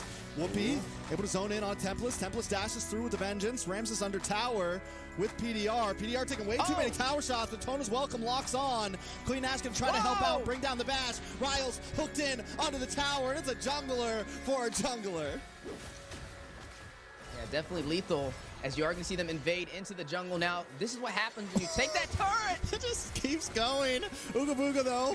The winner, Trechion, denying them, buying any bit of time he can, but still goes down for Whoopi with the Black Dragon, able to zone away LEGACi. Nice Minoan's Fury, plus the knockup onto Oh My Foe there. Plus the Yin Yang. Ooh, a lot of damage. Trechi able to pick up the kill onto Oh My Foe, but now Roger, or J Cutie, goes down. You're actually looking for the shred. Tarzan as well. It's a 2-for-1. Yeah, and the big problem is Yato's supposed to kind of be the answer to that, right? You need some burst damage. Hold on. Nice damage on a Shark there. Shark trying to dash through, gets the final slash, almost gets the outplay. T may eventually go down for this one. Zia able to collect, able to get a double. Kush goes down, and now they're on the chase for Yato as well. Ooh, a lot of damage. Best player might just go for the dive.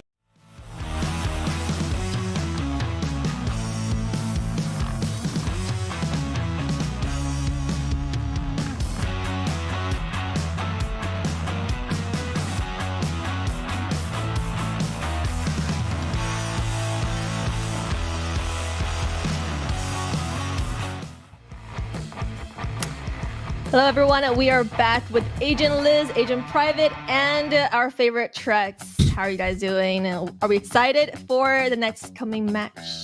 I'm doing great. You know, every time I hear you tell me that I'm your favorite, it really just makes me excited for the next match. You sound so excited. Yeah, we're going to be moving into, I want to say, #1 in North America. Gaimin Gladiators taking on the Fiends. It's going to be a big highlight reel for the marksman lane. I want to say a lot of people trying to pay attention to that gold lane here in the next match. Yeah, and I like what you said about how Kohari is carrying his team in a lot of matchups. He is leading the game, but for Zia, he has the opportunity and the privilege to actually just sit back and do his job in his lane. So that's very important to consider as well. Now, what I want to know is, are we going to see Chip back again for this next matchup? Maybe we see it from GG. I don't know if Fiends will pull it out. I think one of the things that I always point out for Fiends is they really like the support combo. They like Magic and Kohari to be able to combo up either with the Angela, either with something like the Raph. We've seen them pull out the Estus. That's something they really favor into it. It lets them be that aggressive team that they want to be. The problem is when they don't get those picks, they still get just as aggressive. But yeah, I think those are some of the things we need to keep our eyes out. If Magic can maybe secure the Angela, we could definitely maybe see Kohari pop off. But the Chip, GG definitely likes to experiment. It could be something we see from them. Yeah, I'm definitely favoring the Roger on the Fiend side. It just melds well for Kahari if he can get into a commanding, not even a commanding, if he can even edge his team ahead, the Roger's going to play very well into his style of being very aggressive, diving under towers, and being able to get those kills while still creating an escape for himself as well. Yeah, if only he can actually get that Roger. We know a lot of players have been practicing that Roger, and Zia was one of them on his stream. So let's take a look at first roster change for Fiends. Trex, take it away. All right, I was worried we were going to see Kohari getting swapped out, but it's okay. The man, the myth, the legends, we've heard a lot about this guy. Avery is going to be swapping in for Churobami. Excited to see how he's able to play and if this is going to make a huge difference. Kohari will be in the gold lane, Magic in the roaming position, Avery, Pro Destroy, and Uneven jumping in as well. Now, I'm pretty sure Avery will be subbing in as the mid laner? Whatever it is, we'll find out. we'll find out which roles, because that's something and especially something we saw from Area 77 with their kind of swap in. They did switch up roles as well to kind of possibly compensate for that. So we'll see if that kind of continues on. And now GG's roster private. Yeah, I think we are going to start off, though we don't even have any swaps for Gaimin Gladiators. We're going to stick with these 5 memorable faces. Zia in the gold lane, Shark bringing up the roam, Hoon in the mid, Best Player bringing up the jungle, and Flied Chicken, who's made a name for himself these last few weeks, in the XP lane. This should be a very entertaining game. Yeah, for sure. I mean, Fried Chicken, the man... he brought up the best entertainment for NA. I mean, we are literally at the center of the show right now, and I personally think the best form of entertainment is drama itself. So I'm proudly saying that NA is a very entertaining region indeed. I mean, we dress up in outfits, we talk smack to each other. It's a wonderful place to be right now. The NACT soap opera is lit. Yeah, and right now, Gaimin Gladiators, a team that has been on top of NA, have gone through their struggles this season. I don't want to say it's their struggles. They have continued to improve, continued to get better. It's just the teams around here right now in North America, namely BTK, have come back with a vengeance, got a win off of them, and I'm wondering what kind of differences we're going to see from Gaimin Gladiators. I mean, they have to realize it's not going to be an easy walk like it has been the last season for them. So they're gonna have to bring out something special. Maybe not today, but definitely for the playoffs. For sure, and it is a good thing though, because we need the competition to be fierce in North America in order to prepare our teams for the competitive stage in the international scene. And I think it's very good because teams like Gaimin Gladiators, they are improving, yes, but their teammates, their competitors in our region are also competing, and that's what we want to see. So I'm very excited for the playoffs and for these teams coming in stronger than ever in the playoffs. Yeah, I think any team taking a loss is definitely healthy. I think it definitely kind of sets their mind right, lets them know, okay, there's still room to improve. Okay, this isn't just going to be an easy run. And I think for the first time, there's no team, we said it earlier, every team's taken at least one loss. There's no team that's like, this is just going to be easy. So I think all the big dogs right now on the seedings are practicing every day. They're getting ready. They know what's ahead of them. Last season, we saw BTK lose to Avalon and only take 3rd place. Several teams know what's at stake here, and they know at any point there's a lot more big fish in the sea right now. Yeah, and I think that's the real. Go on, Private. I was about to say, I think that's a very important point. The important point here is that every team here knows that it can be snatched away at a moment's notice.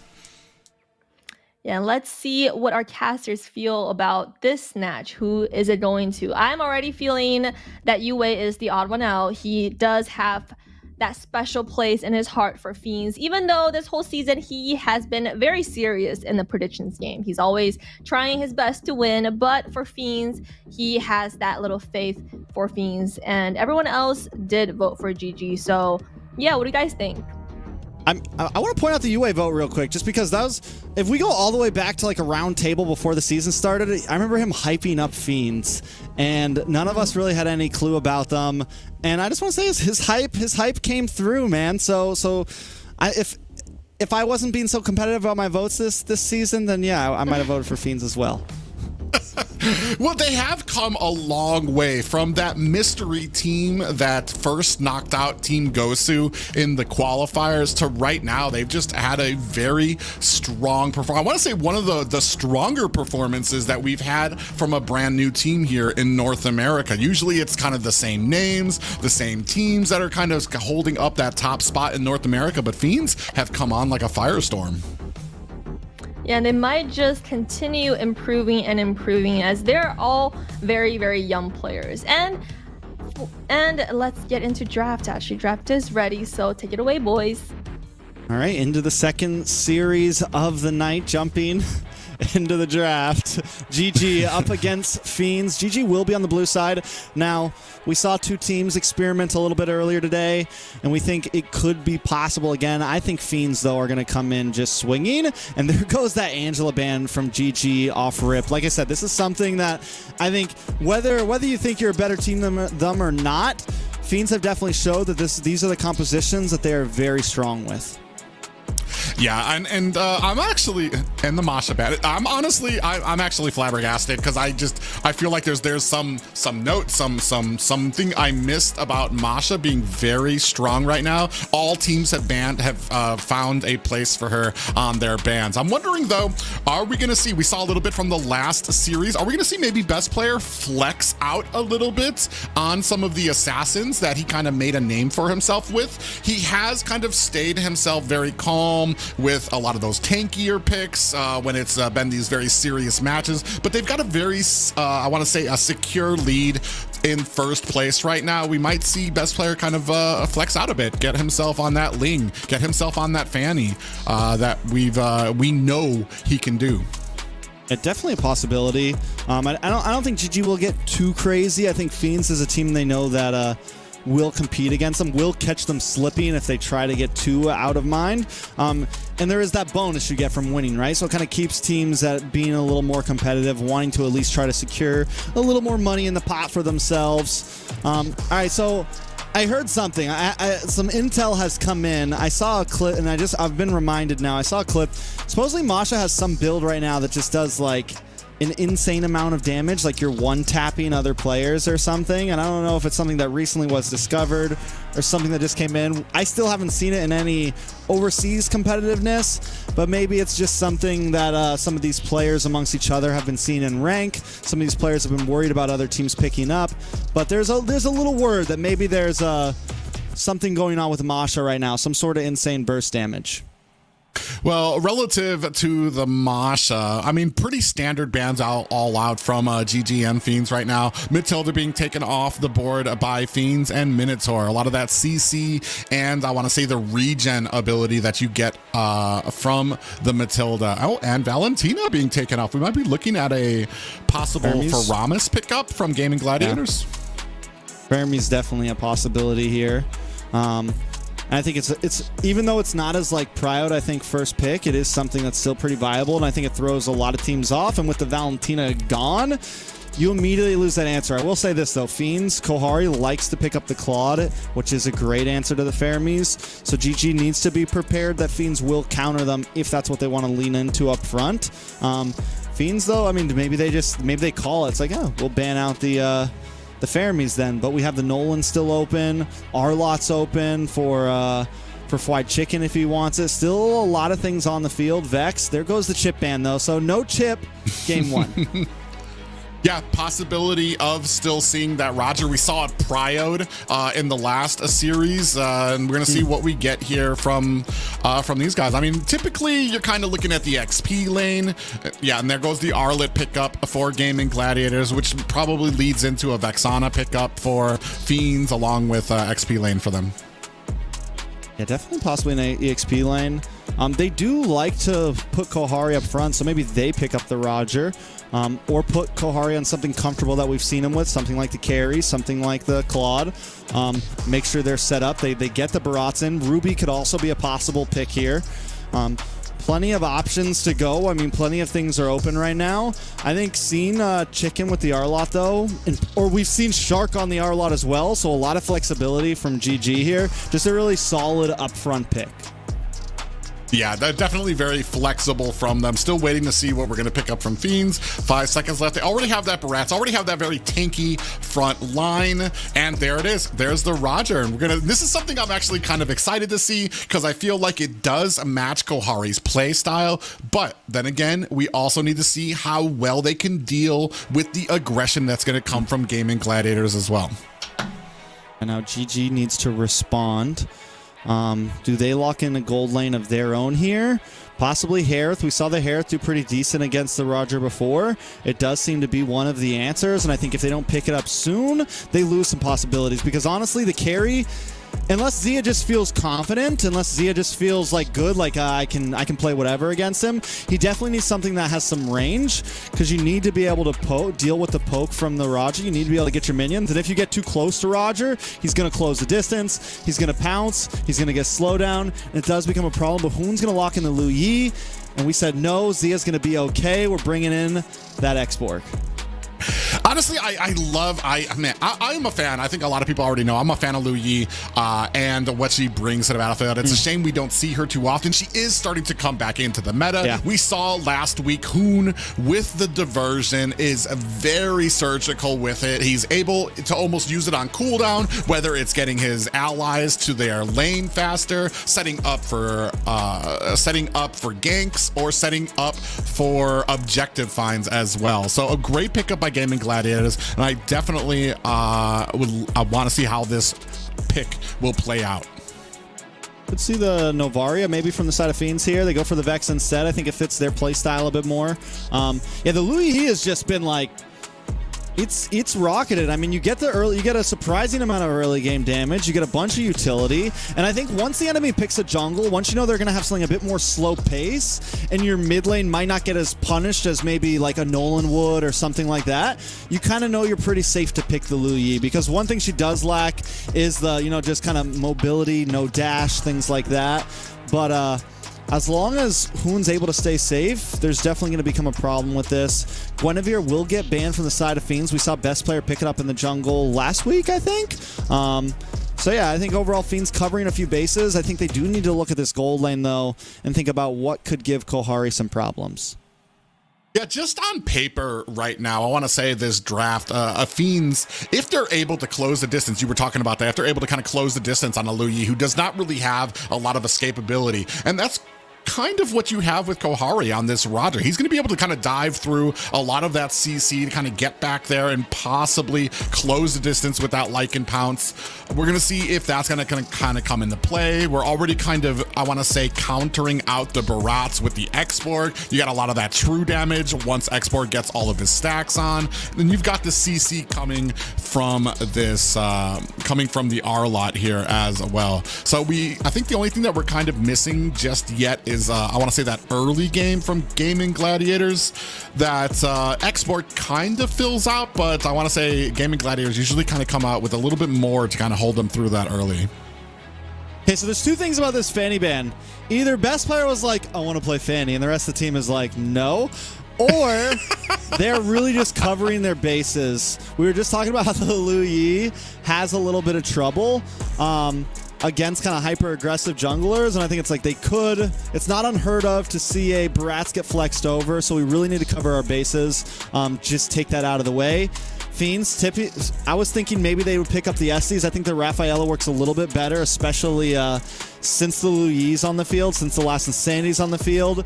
You're not as honed in to grouping up with the Raph. You can kind of be a bit more split up if you want to, but there goes the Nolan pick for best player, and Zia will pick up the Harith. Yeah, Harith, you were talking about it. It wasn't exactly shining in the last series, but that's because LEGACi was having a lot of trouble in their lane. But on this side, where you're going to have Gaimin Gladiators, they're going to be able to support that lane. They're going to be able to kind of mismatch against Gohari. We're going to see how well he can do into this, especially with the aggression we're definitely going to see from the Nolan with best player. As I want to say, he's going to be one of the targets. I don't know if you're going to be really focusing on Roger as a target just because of his ability to kind of move in and out of the battlefield with a lot of those damage negating abilities, but definitely Vexana is going to have a world of trouble. Vexana, I mean, the whole mid lane is gonna have could have some trouble here. Fiends, though, there it is. There's the, and I was wondering, I'm like, are we gonna see them go for the swap and kind of try to match the pace? So Baratzi XP. It's going to have some trouble against that X-Borg, especially in laning phase and moving on. Like, you're literally, it's like, this is the counter to your pick, and we're going to stick it in your lane now. So that could be an issue. Looking at the XP lane, Fiends with this Joy, how is it going to match up against this Nolan and just mid overall?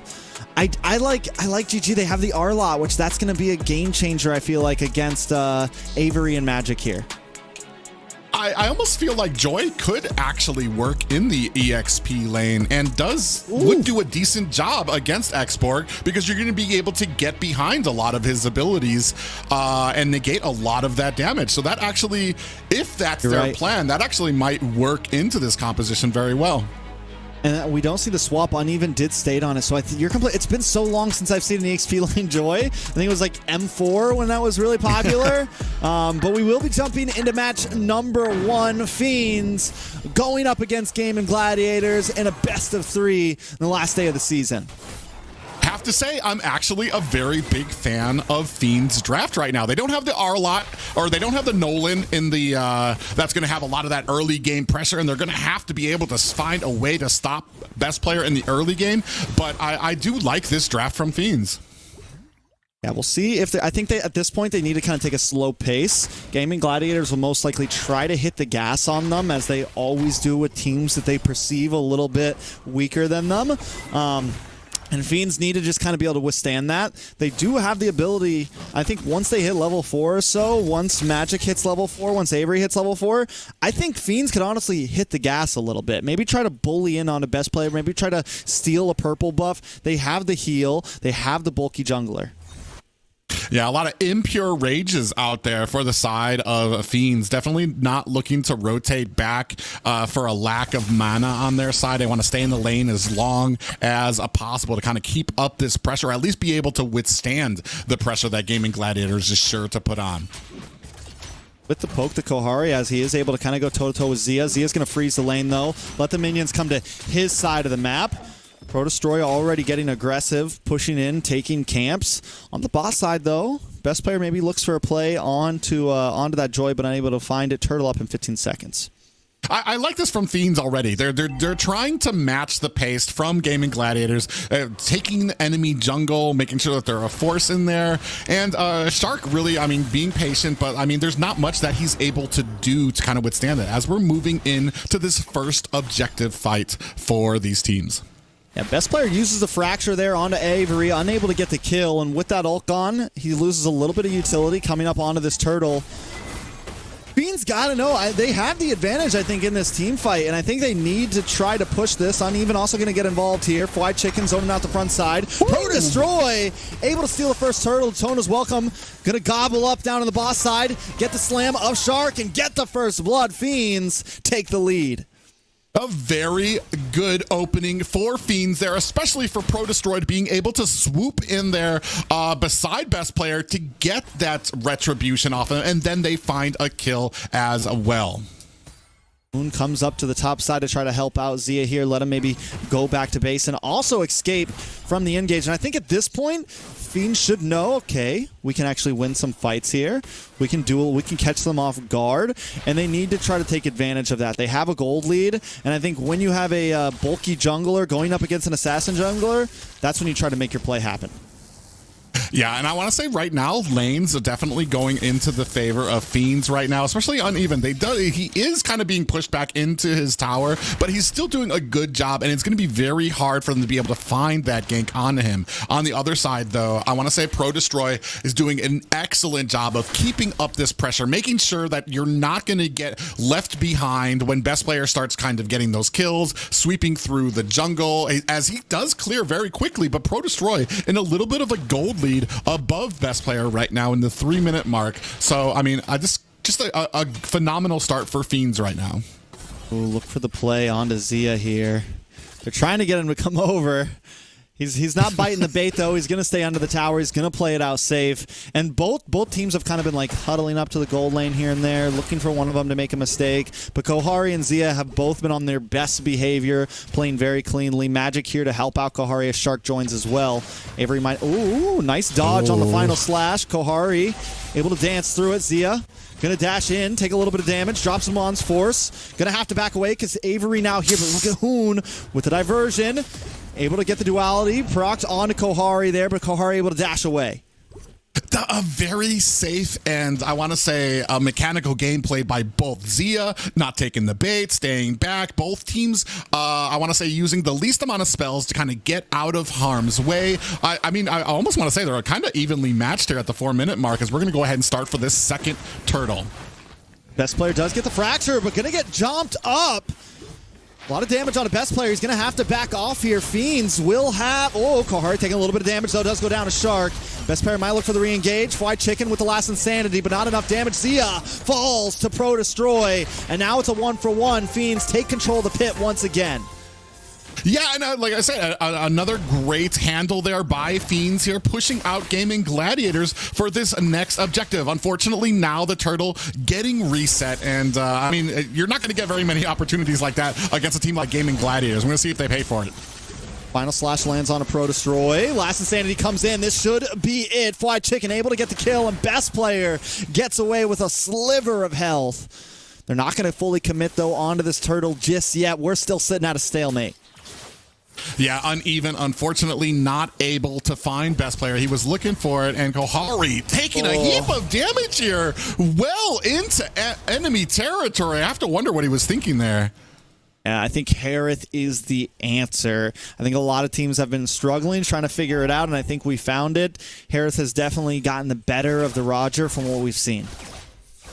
Yeah, but I mean, charging forward so far. I mean, honestly, it's Kohari. That's something that we expect. But this is kind of what we were talking about. Is that maybe he has to learn to be patient, because there's the good, and he's not always going to have a fight in his favor, especially against a team like Gaimin Gladiators. And now this turtle will most likely fall down to GG. Luckily, GG not ahead, which normally at a point like this is where they start to kind of hit their spike. We're about 7 minutes in. People are going to start getting those second items locked in here soon. Helmet just got locked in for Pro Destroy. Luckily, he's sitting pretty comfy. It's 9 to 10 in terms of levels between the junglers. Ooh, Kohari might be in a little bit of a bad way there. 3 members, but here comes the diversion. Now a little bit of damage. Pro Destroy missed the Daytona's welcome, but he's still able to absorb some of this damage. The rest of the team is here to help out. Nice final slash does land down onto Kohari. Hoon finally going to drop Pro Destroy, picking up the kill, and now GG is forced to run away. Fiends able to capitalize. Yeah, but while all this is going on at the mid lane, you can see best player already pressing. This is like what we saw from the side of Area 77. Even though they lose some pressure down at the bottom, they're still able to make things happen on the other side of the map. And they want to try to make up for it by pushing on the bot lane, but they're just not able to break through. So in the end, GG comes out on top in that trade. Yeah, and this is where they start sliding along toward the mid game, is where they start hitting their power spikes. This is where they're going to start enforcing their will throughout a lot of these rotations, and Fiends need to find an answer for this. Ooh, Kohari getting very dangerously close in some of these fights. I mean, Here's the thing, Fiends like to group up. They like to, you know, have 4, sometimes even 5 members together, especially around this stage of the phase, and GG's is just taking full advantage of that. They have the diversion to be able to meet up when these ganks happen. They have best player and a quick-moving jungler to try to get the split pushes. Fiends need to find an answer for that. I think the answer is uneven, but his time is completely taken with Fried Chicken right now. Yeah, and that's kind of where you're at. He's kind of at a standstill here with Chicken. Oh, actually, we're going to be a gank time for Uneven. Even's a fast boy, should be able to back off, but now he's lost a tower, getting chased down by the last Insanity, forced to use the electrifying beats just to get away. Bit of a gank down on the bot side, though. Going to be able to possibly take down Shark here. Shark able to dash through, gets a flicker, but Avery still finds a kill. And now Kohari looking for the 1v1, but still able to just get away. They find the double kill and the tower along with it. Best play. Oh, Magic! I thought he stole it for a second, but no. He just gets the kill. Right when the Lord was going down, that pop-up happened. So it's 2 kills for the side of Fiends, but they lose a Lord. Who does the trade go to? I'm not even sure. I'm pretty sure best player, especially getting that momentum now, able to put a kill onto Uneven. But it was the tower that Magic got. It did flew through me too. I thought he got the Lord. I'm like, wait, he's on the other side of the map. It popped up like right when the Lord went down. I'm like, how did he do it? He's halfway across the map. Ooh, look at best player though. Maybe in a bad spot. Should be able to get away though. Yeah, and right now, this is just typical of what we see from Gaimin Gladiators. They get the advantage. They start pressing, especially through that middle lane. They've opened up the jungle, and now Fiends are going to have to find a way to defend their jungle from, you can see already, rotating through is Gaimin Gladiators, and Uneven in a tough position. Here's the thing, you know, a little bit of damage on Uneven. Should be able to get away. They're going to try to push in onto this tower, though. Zaman's force is down. GG backs off. I want to bring up Kohari on the Roger because you mentioned it would be a great hero for him, but I feel like the Roger declares patience. You have to be able to let your team engage first, and then you come in and reap the benefits. You come in and clean up. So Kohari really needs to kind of practice that. Oh, now he's in a bad spot. Speaking of him, taken out. He needs to be able to wait, and he definitely can't be doing split pushes like that on the map when you have a diversion available to GG. Yeah, and I want to say that that's kind of the usefulness that now that we have with the diversion. Very much able to counter a lot of those split pushes, so it's going to be very hard for Fiends to even be able to find any positioning around the map. And that's been like the big weakness of Kohari that we've seen for the past several weeks is he goes for these split pushes and gets cut off, but now Uneven looking for a kill on Fried Chicken, able to find it. It's going to be an important one for the side of Fiends. Everything matters right now. Yeah, and just like that, when they get the kill, best player still putting some damage onto that mid lane, and Gaimin Gladiators is still doing a great job of pushing through. Fiends have a little bit of an advantage, and they're not trying to let it go. Only a 1,300 gold lead at the 10-minute mark. A little bit of damage on a Pro Destroy. Zaman's force does drop, and look at Kohari once again in that bottom lane. I'm just waiting for the diversion to come out from Hoon. It's like, all right, let's go get this fool. Yeah, and right now, and like this is what we were talking about, or at least that you mentioned, that Kohari needs to be patient. He's not able to jump in there to get those little hits there, but we do have a final slash. That does. Followed up, though, by the last Guardian. Avery is able to get away and get topped off with the health from Magic there. Fiends not in a horrible position, only down about 1,000 gold. If Gaimin Gladiators make some mistakes on any of these fights, they could capitalize on it. Diversion does come to the backside. Hoon and Zia reposition. A lot of damage on a Fried Chicken. Kohari able to get a kill there. Well, this is all this is happening. Best player still split pushing on the top side. And look at Hoon and Zia right now. Ooh, they knew it. They sensed it. They felt it. Somebody peeked a little too early. Shark gonna engage. Gonna get knocked up though. A lot of damage onto Shark. Shark able to dash through. The final hit does not connect, and he's able to get away safely. But best player coming to the backside, gets a fracture off onto Magic, but unable to get the kill. The tone is welcome. Does not connect. Now Uneven back into the fray of things. Lord down to about 20%, maybe make it 30. Zia takes a little bit of poke damage as well. Kohari and Uneven looking for the backside. Best player going to take a lot of damage. Best player able to dash through. Best player able to take out Magic, but Pro Destroy takes the Lord and takes down best player. Fiends able to even the deficit. Kohari, though, also in a little bit of trouble. Last Insanity does come out. Fried Chicken not going to fully commit. What an excellent play and a defense there at the Lord Pit by Fiends. I mean, they were getting, the entirety of Gaimin Gladiators was there, and they were actually very low. Half the team was down to about half health and still able to force the push and force back Gaimin Gladiators in an effort to get that Lord. Well, now Fiends are starting to hit a stride. We were talking about power spikes earlier and how GG had one, but now it feels like Fiends, Kohari finally starting to do some damage. Pro Destroy getting harder and harder to kill. And last but not least, Uneven is also becoming a problem. Yeah, and right now we can start taking a look at this damage. You can see just narrowly in favor of the Fiends. 36,000 there for Kohari. And then you can see that Pro Destroy sitting there at 30k himself as we start the push with this Lord. Uneven in the backside, forces out the Zamon's Force, makes sure as they secure the tower. Kohari gets a little bit of damage on a Fried Chicken, but they got what they came for. If they can get it, top side should fall as well to minions. Look at Best Player. Is he going to be able to take this here? Pro Destroy does not have his stacks up. He knows it's a fight that is dangerous, and he's unable to stop him. Best Player has been saving the day for GG. Yeah, and this is just showing you the map presence that comes from Gaimin Gladiators there as well. Best Player's going to go into this bush. We do have a diversion. Ooh, Uneven, the burst damage. Hoon finds the kill. Able to back off now. They find one. They find a tower. Even when Fiends feel like they're winning, GG is constantly tipping the scale.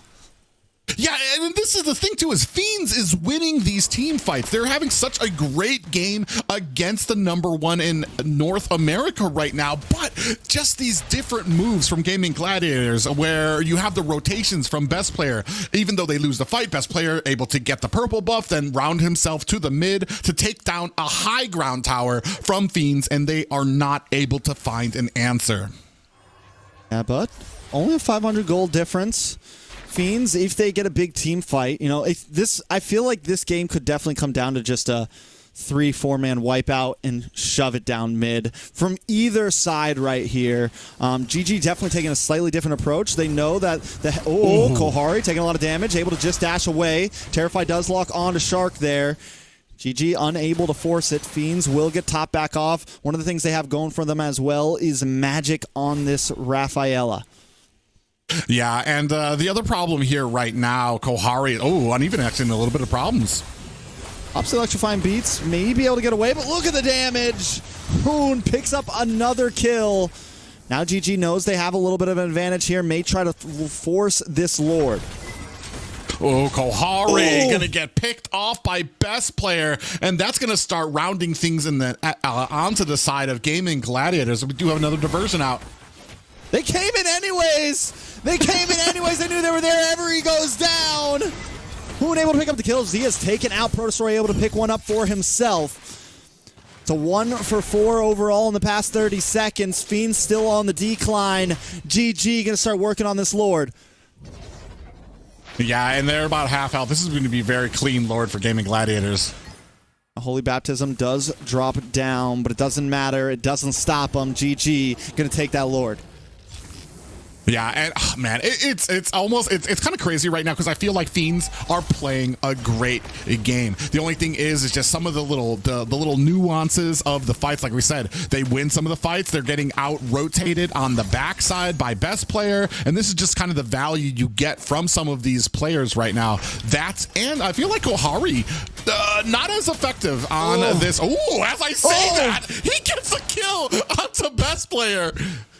I like it. The 1v1 you got me earlier. I'm going to take one from you. Kohari will go down, though. But that buys time for Fiends to take out this Lord. Very clean. Yeah. Yeah, very clean there. But that is 1-1 apiece right now. Just right now, they're definitely able to hold Kohari down at a point to just about 1 kill. He's not able to get into those magical spots right now. Actually, Fly Chicken in a little bit of trouble here, but enforcing his will at this empty mid lane of Fiends. Listen, he's still got a frag armor. He's got an immortality. This man's got like 4 lives right now. He can just hang out. And I mean, Fried Chicken's kind of been able to just go unsung here. Now we're creeping into the late game, and Xborg just becomes more and more of a problem. Avery, they're going to have to be able to burst down that frag armor in like one swift blow to keep him at bay, and right now it doesn't feel like they're able to. Yeah, and especially because as I was talking about it, Kohari just on this Roger, while he can have that outplay potential, he doesn't have that burst potential that we're used to seeing with him with some of his picks. Even gets a little bit of damage on Azia, but not able to get the finish. Hoon with another kill. Hoon is also starting to stack up. Kohari takes the last insanity to the face. GG zoning them away. Diversion play. Where are they going? Over to the mid here. I mean, Hoon is just always on the prowl with that. Yeah, and always trying to find a great position behind Fiends, who are right now having issues. The damage, though, from Hoons right now, when he connects with those yin-yang passives of Lu Yi is just, it's insurmountable right now. And Fiends are getting surprised. It's basically becoming a one-hit onto Fiends. That's definitely disgusting, but GG still not forcing it. I mean, are we going to get another 1v1 here? Meet me in the mid lane! Meet me in the mid lane! Kohari on the chase right now! Accidentally locks onto the minion there. Best player able to get away, but now GG want to collapse. Conceal play does come out. White Chicken going for the cutoff. Can Kohari make the great escape here? Gets caught up in the last insanity. Kohari trying to transfer out. Jumps back onto White Chicken. Able to proc the immortality. Kohari goes down, though, but it takes 4 members. But in the unfortunate thing there, yeah, it takes 4 members of Gaimin Gladiators to chase and gun him down. And the only thing for me is if, let's say this was done during a team fight, that would be just amazing to do this in a position where Fiends, the rest of your team can help you, instead of being so far forward that only Gaimin Gladiators are able to close the distance on you. Kohari don't care. He just wants to 1v1 best player. He just wants the 1v1, man. Catch me in the mid lane. Catch me in the river. Diversion play possibly coming. They decide not to fully commit to it. Fiends know they can't contest the Lord and give it over to GG. So at this point, we know there's some possibilities from Fiends. It's a 4,000 deficit. I don't think we can count them out just yet. We could see this go to another Lord, honestly. Yeah, as we see, we're almost at about a full build there for Kohari. On the other side, I mean, the 11 and 12K for the prospective gold laners right now, but 15K for best player. He's already maxed out and just looking for opportunities to be able to kind of lay down. But he is kind of getting thwarted out there by Kohari. But I mean, when it comes to some of these team fights right now, he's just in such a commanding lead for Gaimin Gladiators. Kohari keeping best player at bay once again. White Chicken holding the front side, just chipping away, getting those stacks up onto Pro Destroy. Best player able to take out Kohari off cam. But a nice pull-in, nice final slash, and now best player's broken through. Lord is going to go down here. White Chicken brought low, uneven, able to pick up the kill. Fiends putting on the defense. Mazia's going to come in with his Lawn's Force and clean up house. They're going to try to lock onto the base here. Fiends still trying to defend. Minions still there to help out. Terrified does lock on to Zia. Zia takes the shot, but takes down the base. And GG take game number 1. Yeah, and a commanding game there for Gaimin Gladiators. A big fight for Fiends. They put up a fight, but unfortunately, the rotations from best player and the ability for Gaimin Gladiators to collapse around Kohari were really, I want to say, the points for this game. I feel like Kohari, once the game starts, he puts some AirPods in, plays his workout playlist, and just goes. Like, he's just on his own mission nonstop. And I think Fiends, a lot of them have the mechanics, right? I think they have some of the mechanics. I think they are decent players, but they're missing some of that critical synergy, right? They're missing maybe some of that critical shot calling. They're missing the ability to kind of, cover the map and do things as a team. And that doesn't always mean 5-manning together, but do things as a team across the map, Yeah, and that was the point I was going to bring up there, is that they were really able to take advantage of, I want to say, Kohari's aggressiveness. Yeah, it's great to get those 1v1 kills against best player, but not when you're basically losing a very... it's basically, you still leave yourself at a stalemate because you've killed one player and now you've basically just sacrificed yourself because of the rotations from Gaimin Gladiators. And then when we were seeing Fiends, even when they had the advantage, a good team fight for them. You saw Gaimin Gladiators able to have that one person out there still making a difference, getting the purple buff, best player, and then getting the mid-high ground tower early after Fiends able to get an objective and a kill onto Gaimin Gladiators. Yeah, best player definitely carried them through the hard times of that match when they were behind and things of that nature. Was able to really kind of keep them going, keep them chugging along. Looking at the head-to-head, though, Kohari does outscale in damage, typical, but Zia knows his job, farm gold, and that's what we're seeing. A nice gold per minute above Kohari there. Also, plenty of tower damage. Zia's always just feels like the steady trooper on the team. Maybe not the flashiest player all the time, doesn't always have the game-changing moments, but is definitely extremely important to the team himself. Also in this game too, kind of like an unsung hero because we were all really focused on Kohari. Hoon, I mean, mid-game, Hoon was hitting like a truck. There were so many engagements that came out and Hoon just absolutely dusted some of the members of Fiends to really kind of push a lot of those engagements in their favor. Started one-shotting. Once we got to about like 10 minutes there, he was just one-shotting. You got hit by that passive and it was boom, you were done. We saw an Even get one-shotted. We saw Avery get one-shotted. And it got to the point where they were able to use those diversions so aggressively. I think towards the end, they knew they were in that bush and they still diversioned into the bush, took a holy baptism to the face and still kept on fighting. So, we talk about all the time, they know their power spikes. They know the moments when they can force a fight. And I think that's kind of the difference between them and some others. And that's something we need to see Fiends work on if they're going to try to stretch this to a game 3. Yeah, and we've been kind of beating the same point to death.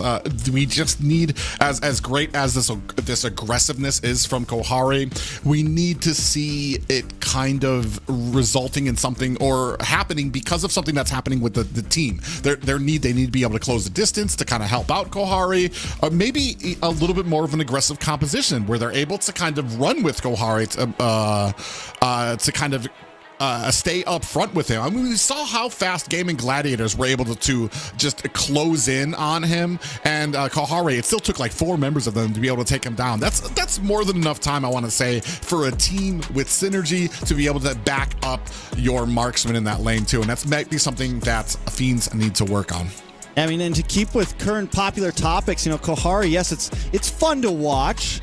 It's entertaining, but does it win games, right? Like, does it pull it off? Yes, when he catches that 1v1, I'm losing my mind for a second, but it's not going to win them the game, and that's what they got to see. So let's jump in to the second draft. Fiends this time on the blue side, and immediately the Nolan is back on the chopping block. This was a hero that we saw some days not get banned and not get picked at all, and now Fiends have to respect it. Yeah, and it's interesting to me because when I see it not get banned or not picked at all, maybe it kind of tells me like might be a problem in the team where we've talked about before. Assassins need I want to say a good synergy with their team to be able to kind of back them up, to get them out of harm's way, to close in on a target when they lock in on an assassin there, and that's kind of why I think maybe sometimes that might be lacking for some teams, and so they just rather ban it out or they don't even pick it up. On here, I mean, the standard bans, we do have Chip getting taken out there with the Nolan here and the Chip out there. I'm wondering, I mean, possibly, I would love to see this Masha on the board because I want to see what it's capable of, because it's been banned the last 2 series.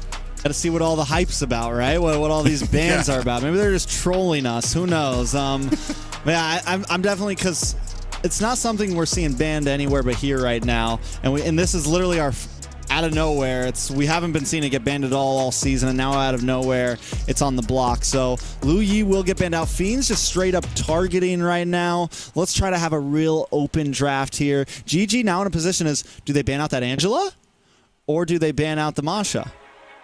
Right? Or yeah, I mean, the Angela, we know why an Angela would get banned out there. The Masha still, how powerful is this Masha that we've been seeing? Is it powerful enough to take priority over an Angela who has had a pretty significant role in the past few compositions to be able to kind of keep, even whether you're picking a tankier composition where they're going to be able to make them even tankier with all that shield on the heart guard, or if you're going to give that assassin just a little bit more survivability and deadliness. Yeah. I mean, we'll see. GG definitely taking their time debating, do we go for trades here? They ban out the Ruby, so let's trade up. Fiends, I mean, yes, the Masha's open, but do they stick to their guns and pick up the Angela so you can have the Magic Kohari combo, right? I think that's been one of the things that has led them to victory over a lot of teams. And though the Masha has been getting banned, I think in a moment like this, you stick to what's comfortable with you, you pick up the Angela. Yeah, but now we get to see Fly Chicken Masha? Yeah, I mean, I'm wondering what we're going to be picking up here.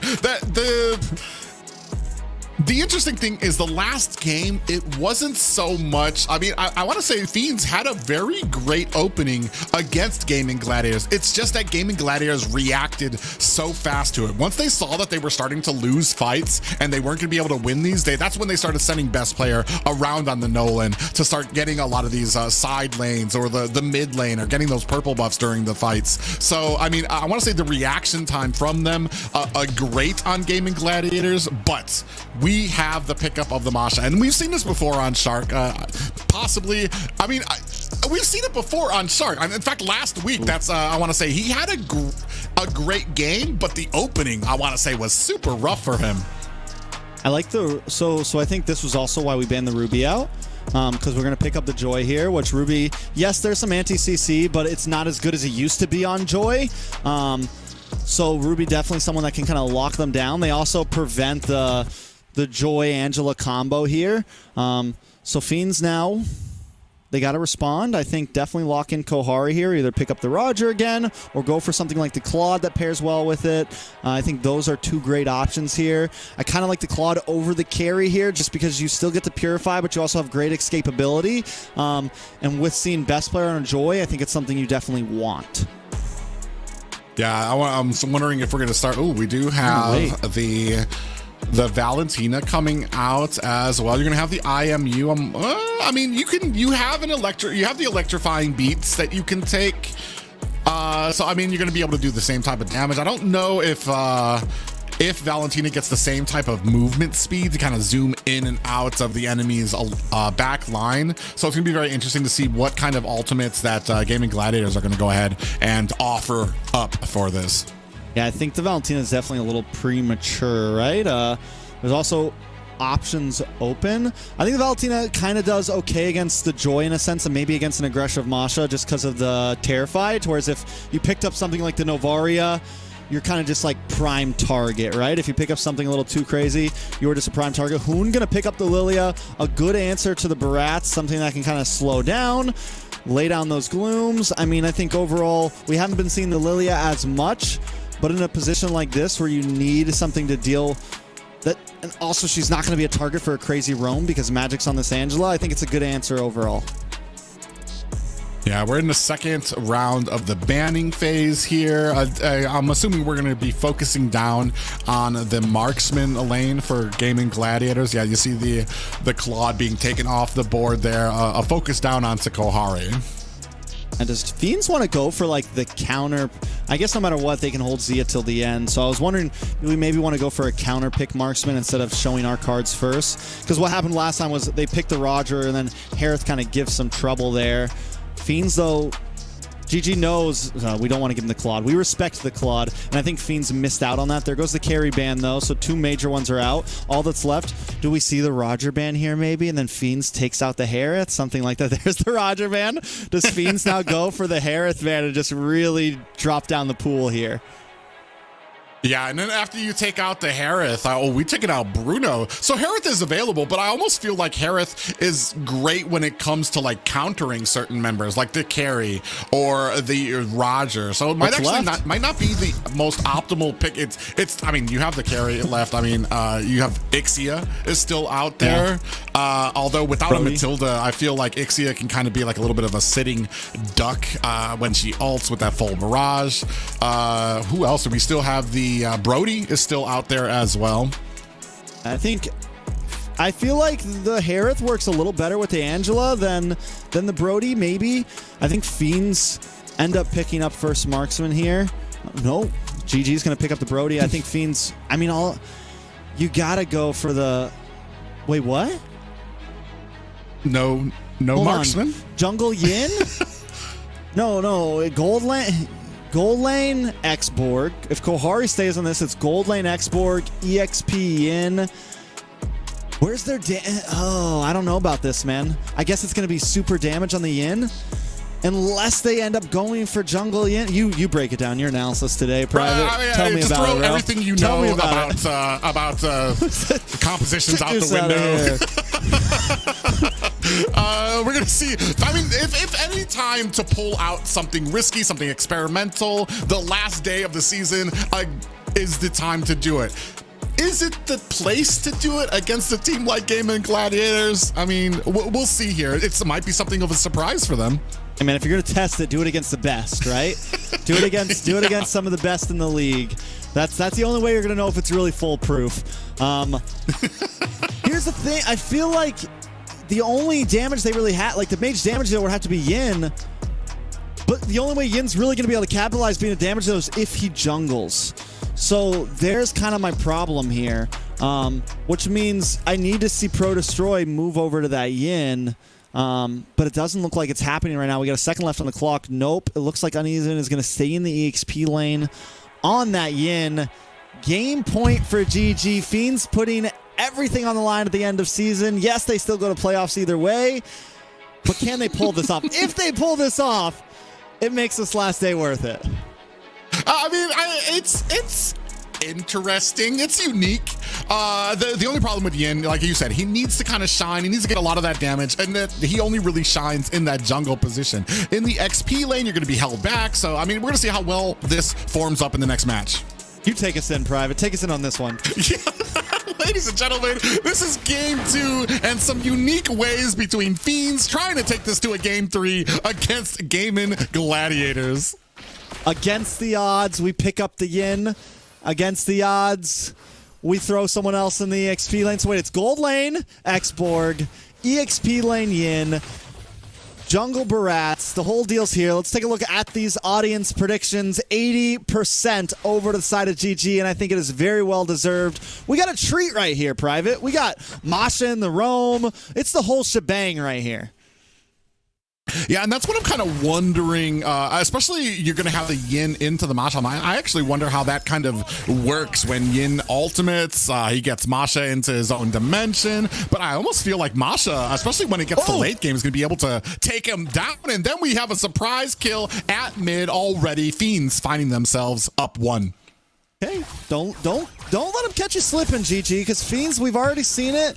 They're not the, a lot of teams get kind of passive against GG, and GG has to be ready because Fiends isn't scared to like take the 50-50 fight at any point in time. They will always jump in the paint with you. So GG maybe needs to slow it down, wait for their power spike to hit. Yeah, especially want to get that level 4 on Yin. I'm so excited. I want to see what happens here once he gets that level 4, because I've always thought on paper it could be a pretty big game changer.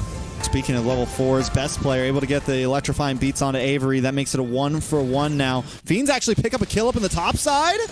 Zia goes down. Kohari able to find one.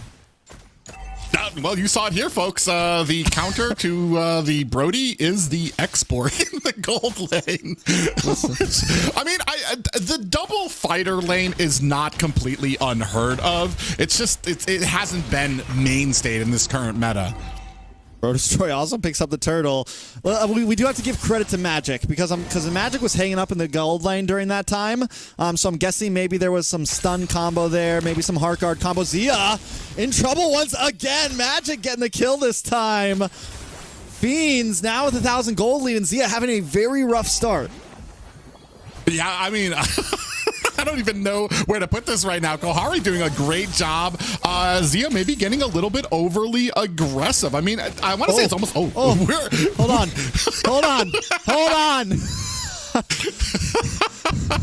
Fly Chicken actually able to make it out, and this was my worry about Yin. Like we said, because he needs a lot of those damage items to really and be ahead. That's the most important thing, is he needs to be ahead to really be able to kind of ult the enemy players, get them into his dimension, and then really take it to them. Best player though always shows up in the nick of time. When GG's slipping, best player shows up. We saw it in game 1, and we're seeing it now in game 2. Yeah, I just call him the Sandman. He finds them when they're sleeping and puts them to rest. The best player doing a great job of getting around the map and finding these low health Fiend players. Look at him cut. Look at Fiends though, cutting off the tower. Shark gonna try to engage, keep Kohari at bay. He decides to use the Heart Guard and Pro Destroy instead.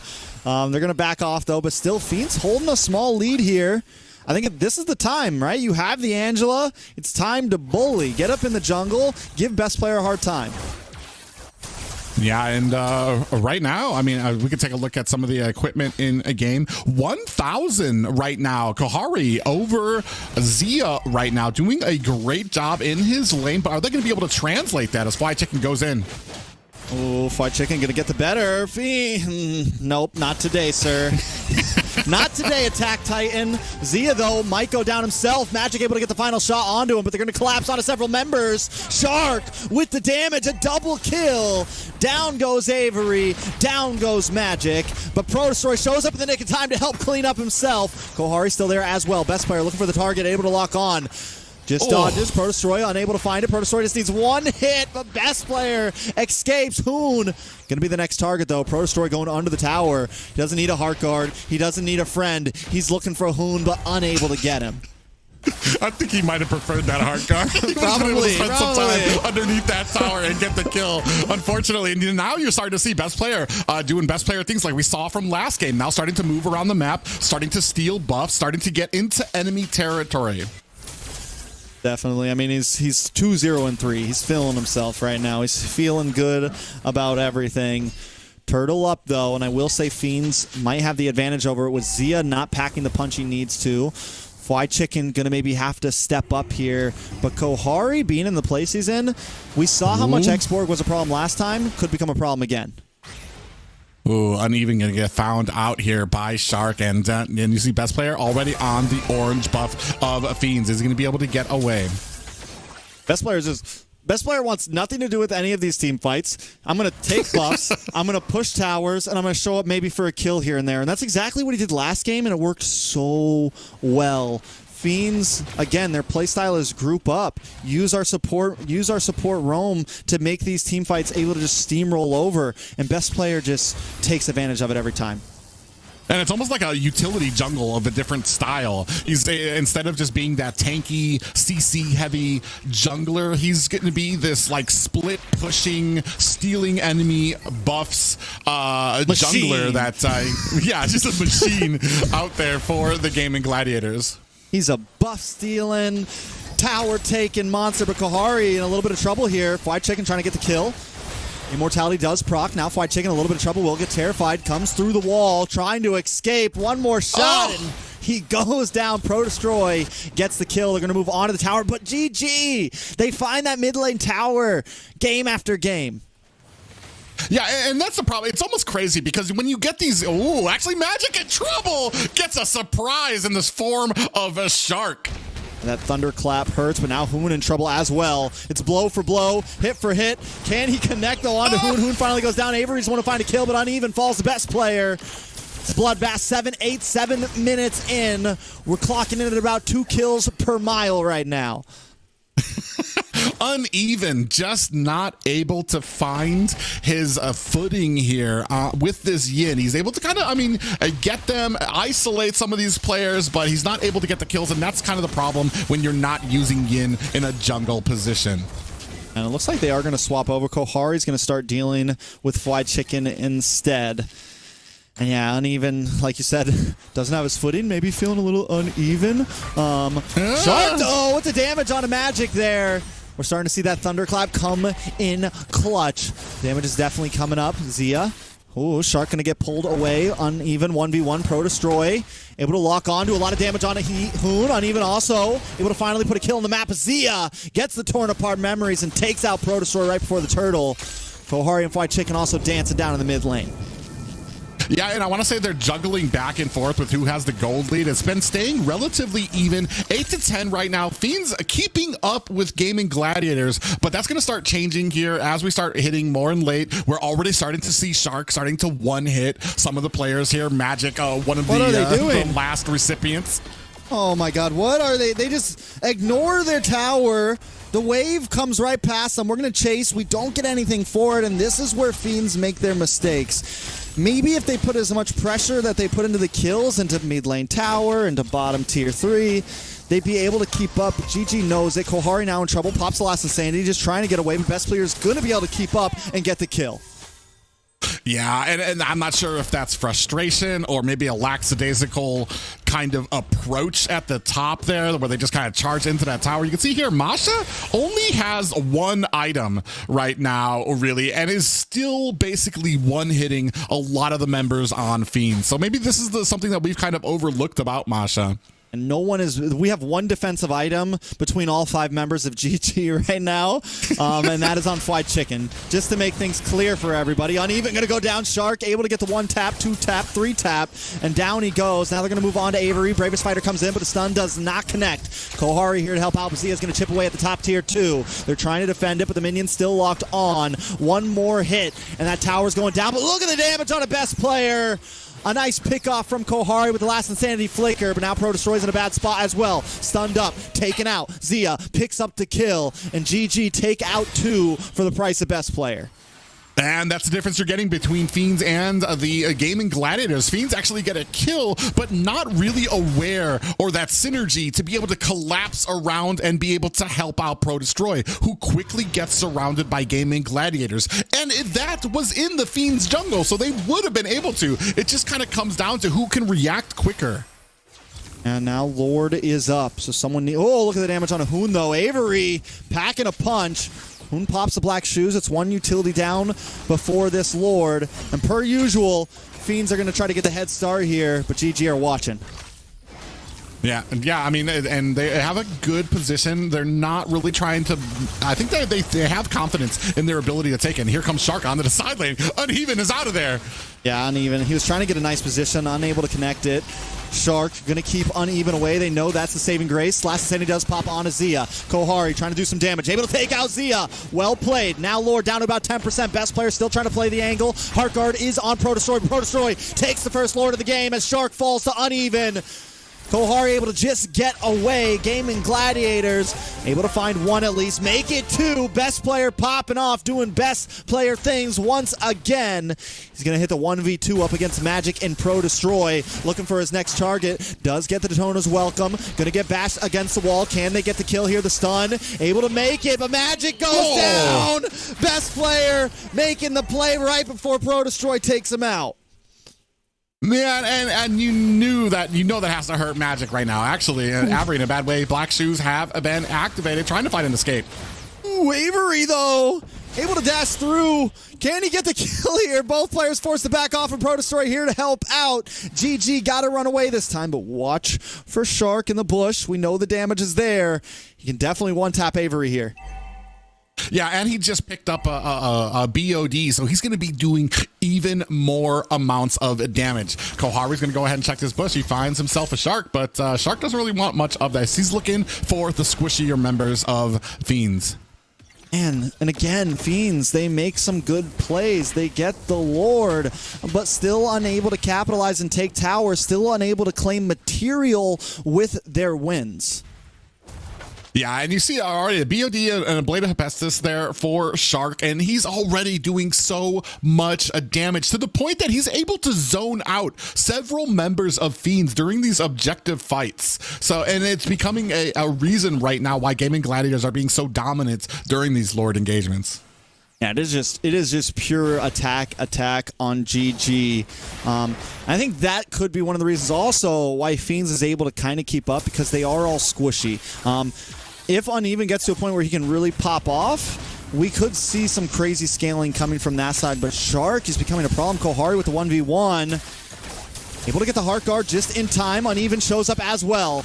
Able to take someone off the map. Couldn't quite tell who it was. Tona's welcome. Locks on to Fried Chicken. Fried Chicken taking a lot of damage. Looking for the counterplay, though. Bravest Fighter does come out. Best player able to pick up a kill onto Uneven, though. Fried Chicken goes down. It's a 1-for-1 right now. Pro Destroy trying to get out of town, but Shark able to find him. Zia locks on to Kohari. Looking for the final hit, the final shot, and takes him out.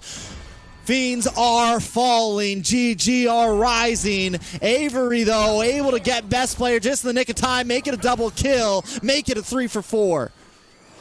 Yeah, and what an unfortunate turn of events for Fiends, especially Pro Destroy, able to scoop up Fried Chicken, but he doesn't stun him against the wall. He shoots it into his teammates, and that gives Fried Chicken enough time to get his ult off and get himself away, or at least be able to tank more damage when, if he'd been stunned against a wall, they would have been able to clean that up and then move on to other members of Gaimin Gladiators. Most definitely. I mean, this is the kill pressure from Shark right now. It's like, even though he's not an actual, a traditional roam right now, the pressure is still there. Avery's been playing such a great game with Fiends right now, 4-2-7, and even though Avery's not always getting the kills, still also a kill pressure of himself right now. Look at the damage on the Fried Chicken there, onto Hoon. Fiends taking control of the pit. Look at Shark! What is he doing? Magic goes down. Someone's got to get back to base. He's going to be able to work onto this tower. Fiends now being disrupted. Everyone split up. A lot of damage on a Pro Destroy. Pro Destroy unable to do anything. Taken out. Shark 1v2ing right now. The damage from even though able to get the kill. But Gaimin Gladiators get the position over the Lord Pit. Yeah, and I mean, nowhere is safe right now from Shark, who dove into enemy territory to get that kill onto Magic. Oh, Fiends, they didn't have to fully commit like that. Kohari able to flicker through. Best player looking for the chase. Kohari will not be able to get away, and now it's just Avery on the field. Yeah, and as confident as Avery might be, he's not going to be messing with Gaimin Gladiators for this push. Now at a 3K gold lead at the 15-minute mark. Nothing to 3K though. It's not 4K, almost 5K. Let's actually make it. It's not completely losable. Fiends could definitely stretch us out to at least one more Lord.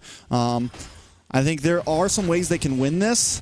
At this point, you're at the base. I think you can stick together. You don't have to worry too much about split pushing anymore. We're at a point in the game where capitalize on the composition you came in with and try to make it work. Yeah, and right now locking on to Avery, but now you're going to have an engagement at the bottom. Ooh, Uneven does take best player to the Nether Realm. Avery gets taken out from Hoon. Pro Destroy able to get the gobble up. Best player goes down as well. Uneven going to capitalize on a Hoon. Zia, though, trying to unload. Looking for Uneven and finds him. The kill goes down, but the Lord is on the base. Fried Chicken able to solo it with the Lord. GG. Take the sweep. Yeah, and I mean, what a great game there. But as we started moving toward that 15-minute mark, Gaimin Gladiators hit their stride and ahead by a mile for the side of before the side, and able to get a victory. I mean, Fiends definitely bring the chaos to GG. They force them to really just go for it nonstop. But GG show why they've been here for a while. They show who they are. They're veterans in NACT. And they can, if you don't want to do the slow pace thing, they can definitely keep up with the fast pace. Yeah, and I almost kind of wonder about the Yin pick. I almost feel like they might have done a little better with almost any other. Like, I don't actually mind Kohari on the export right now. He didn't really have a great game, but he wasn't as susceptible to getting picked off like Uneven was on the Yin. And I'm wondering, like, if weren't there better XP laners to kind of go up, or if that was primarily just to try to take Shark off the board. I mean, 90% of the time, Uneven was taking them away with his ult just to get diffed there.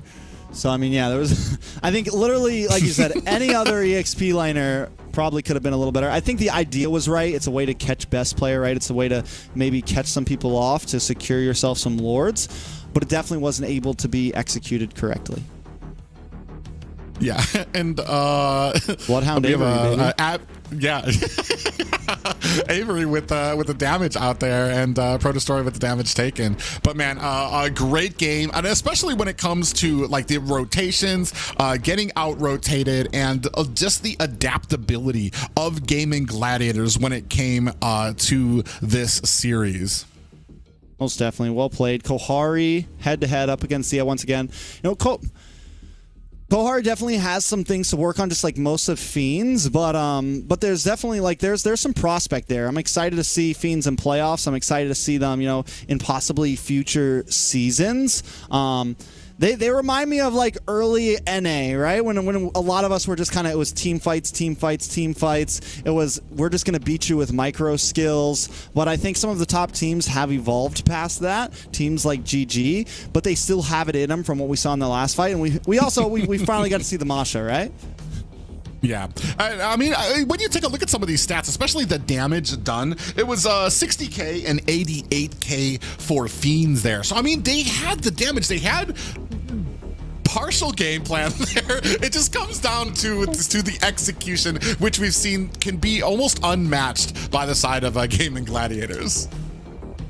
Yeah, for sure. And you can tell that the micro skills for Kohari and his teammates are there. Definitely. They're winning team fights. They're winning one-on-one fights, especially with second game Hoon getting taken out of the map within 1 minute, basically. There's a lot of micro skills that they have, and then every time they do execute it, but the macro awareness as well as decision making is definitely, you can see there's improvement to be made compared to a top team like Gaimin Gladiators. But it's definitely fun, especially I really enjoyed watching Yin just trapping you in there with nowhere to go and having to face that showdown against Yin. That's something very fun for me to watch. Definitely entertaining. Definitely fun to watch. And it's not like we don't get to see it we don't get to see the Yin very often, and I always wonder, that's got to be the hardest thing for the cameramen behind. So big shouts to the cameramen at NACT. It's like, do we choose the Yin ult or do we stay in the Land of Dawn? What do we do here? But yeah, always fun to watch. Yeah, very exciting. Unfortunate for the Yin pick there. It's just those glaring and obvious issues when it comes to kind of the slow pace that XP lane can be and how slow the farm can kind of be there. Really doesn't mesh well with a character like Yin, who I feel like needs to be ahead to really shine.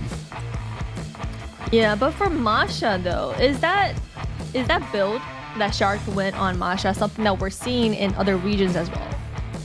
I mean, it wasn't in MPLPH last night, unless it was in the last game, but I don't think it was. It's not something we're seeing all the time. This is definitely kind of new, unless it happened in Malaysia or something, which crazy stuff happens over there, man. I mean, that would be where a Masha damage build would happen. Because he did go on private. I say the Philippines have picked up Masha once, so I mean it's not a huge thing. So I mean definitely here, especially since Shark has been using this for about 2 weeks now. Oh my God, doing the research, checking accounts and stuff, looking at history. He's got Mobile Legends open on Shark's profile right now. Like, let's see, how long's he been playing this? I mean, they're definitely doing their research, and I think Masha is definitely making a presence. Because the early game, Gaimin Gladiators was actually losing a little bit with back and forth. Zia getting 2 deaths and 0 kills in the beginning, but Shark was able to get his double kill and also make a lot of plays just on his own in Masha as a roamer. But building damage on Masha, that's something I wonder if we're going to see that going into playoffs and when they're facing more competitive teams. But I don't think that's even fair to talk about, because Fiends, by points base, they are one of the top teams right now. Yeah, I think Fiends have taken the NACT by storm. Do I predict them as like a top 2 finish? No, but I do think that Fiends, like hot take, I think they could take down a big team in playoffs. I think like they might be a team that maybe takes someone home with them, and bottom bracket happen to get a win over a team that's I think something like that could happen from them. They're definitely, we got to keep our eyes on them. Yeah, and especially here where almost anything can happen. And I want to say, it wasn't the squash match that a lot of people predicted against a team like Gaimin Gladiators. I want to say a lot of back and forth between them. First game, I want to say a little bit stronger for Gaimin Gladiators. This one, almost because Gaimin Gladiators decided to kind of get down in the trenches with Fiends to kind of duke it out there. It was a little bit more back and forth and a little bit more of an even game up until those last few minutes. Yeah, for sure. First game, the gold lead was actually very even all the way until middle to late game of the match. So definitely shows Fiends is putting their A game against the GG. Now, Trex, let's announce the MVP for Gaming Gladiators. Who will it be? Best player, baby. I mean, definitely from game one, during those hard times, whenever it felt like Fiends had the advantage, he's the one who was the lifeline for them. And then even in game two, same thing, was essentially the lifeline through them during that early game, during that mid phase, able to get them to where they were spiking. Yeah, and best player, last week's MVP of the night as well. I mean, doing a great job here. We saw him able to kind of close the distance, and especially not just getting the kills, but also becoming a nuisance for the enemy team, that when they were able to win those engagements, he was all over the map, stealing buffs, taking towers, pushing lanes, and this was very quickly too, very quick for him to be able to respond to the enemy compositions. Yeah, and it's like what you said in game. It was very good way to sum it all up. Best player does not want anything to do with all these losing team fights. He does not want to be there. He does not need to be there. He knows where he's supposed to be, and he makes it happen. He turns the game around. So definitely amazing performance from GG once again. And we have an interview with Shark. Shark and his teddy bear. Where's the teddy bear, Shark? I've been seeing it a lot this season. Right here. You want to introduce us to My him? lucky one. Your lucky one? Yeah, that's why I winning right now. The teddy. Ah, the teddy bear is your secret weapon. What is it called? What's the name for your teddy bear? Oh, I haven't named yet. Oh, maybe I call him the just Teddy. Teddy. The teddy? Okay. Teddy is making it happen. We're in the winning streak. How are you feeling? I saw your Masha. You're making a lot of presence in the second game, especially when your team was losing, like Zia losing his lane, Hoon getting first death in the entire game, but your Masha made a presence. How meta is Masha right now? I mean, it really doesn't matter right now, because when I watching MBL, it's always like first with Masa, and when we have Masa, we can like one shot the bot line, and your team can like focus on the front. So it's really good right now, and yeah. Yeah, and what is your build on Masha? I mean, you have to build like full damage, like all BOD, yeah. So you can one shot the golden. Yeah.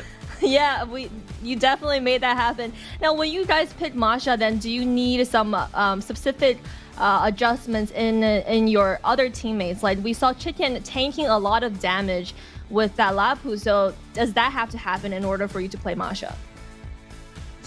I mean, we gotta like miss the trap. Like when we have Masha, we need a tongue, but we forgot we have Choi already. So I mean, we have to try it to see how is it. But after this, we need a tongue jungle when we have Masha. Makes sense. And we saw Matilda banned out a lot. Are you guys gonna continue banning out that Matilda in the roam position? I mean, I call the team to ban Matilda because it's pretty boring to play Matilda because we keep winning. So we try to make the game more harder. Oh, true. I mean, it's pretty boring for you to play, and also it's annoying when enemy play it. So it makes a lot of sense that you guys are banning it. Now, on to the playoffs. Playoff is happening next week. Now, there are some words on the street that there might be a roster change for GG in the playoffs. Is that gonna happen? Because you guys didn't change roster at all this whole regular season. Anything that you can share with us? I mean,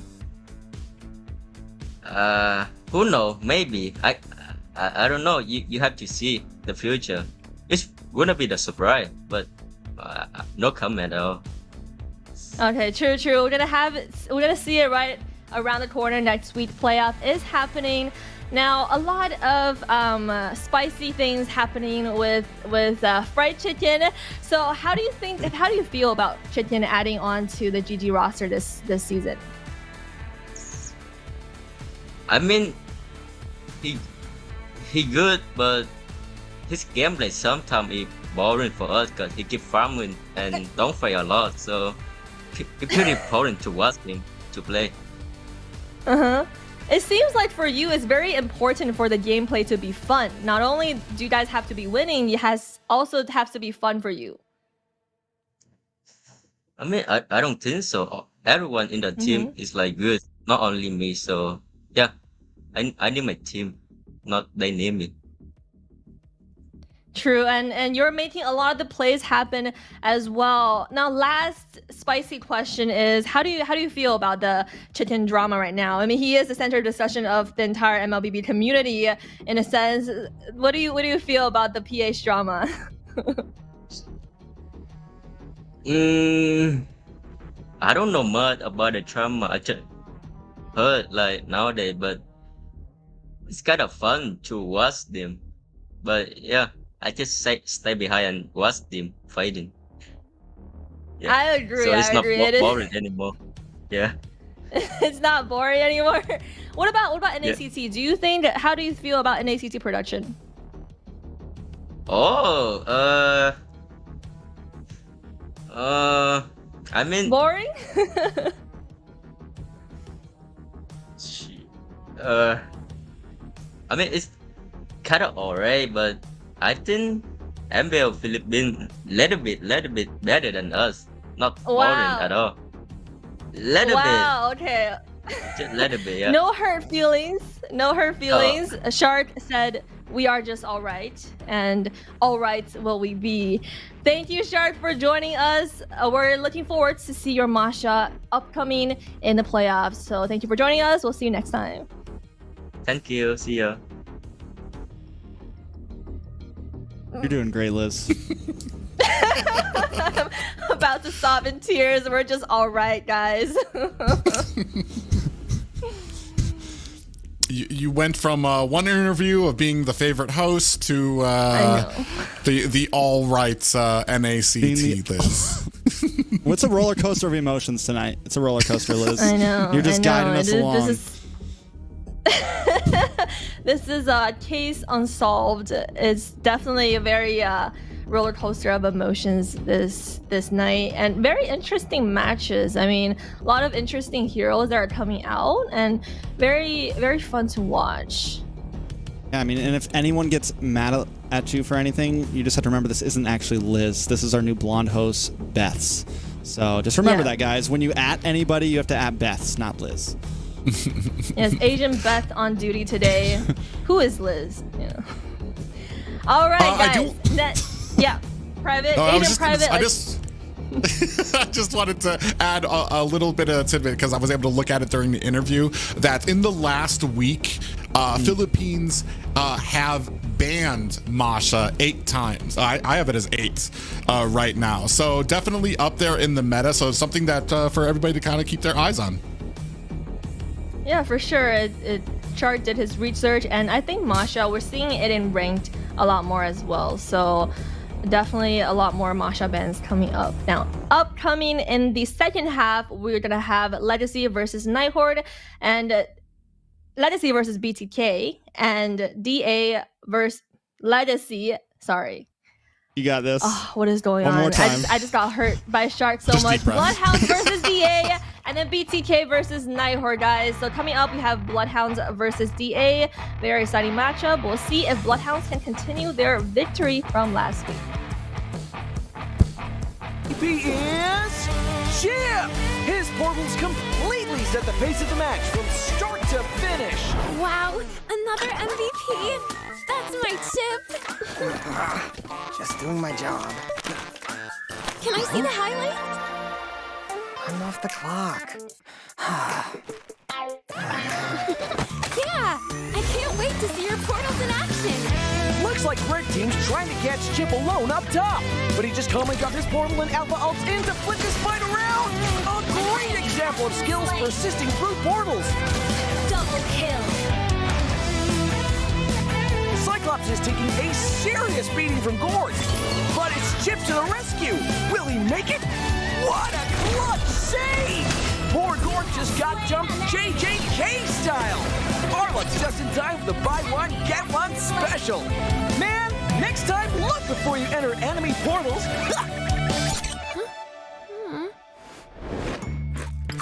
Wow!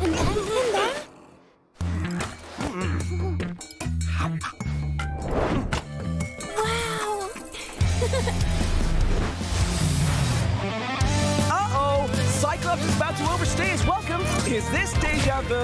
Oh, wait for it. Wait for it. Boom! Melissa joins the party. Chip runs a big CC. Sheesh, what a massacre! And to add insult to injury, Melissa portals back to her lane without missing a beat. A skirmish breaks out. Where's Chip going? Is he gonna... He flickers to the high ground. Portal's up. Surprise! Brody gets deleted. Can Red Team make it back in time? No shot! What an insane portal strat!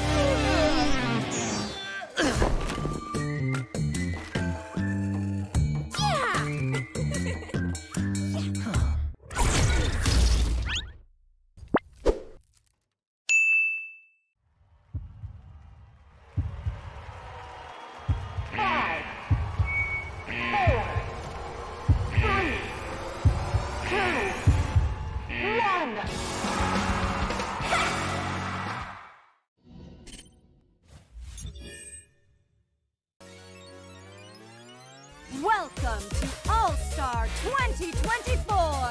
Hey, superstars!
Santos Galas can you do it?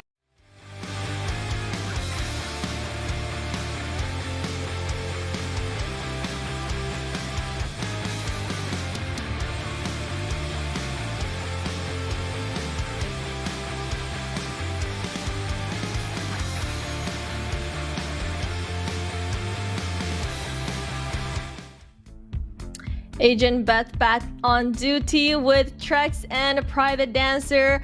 How are you guys feeling about BloodHounds versus DA? Private, you said it earlier. BloodHounds on a roll right now. Got their first win last week.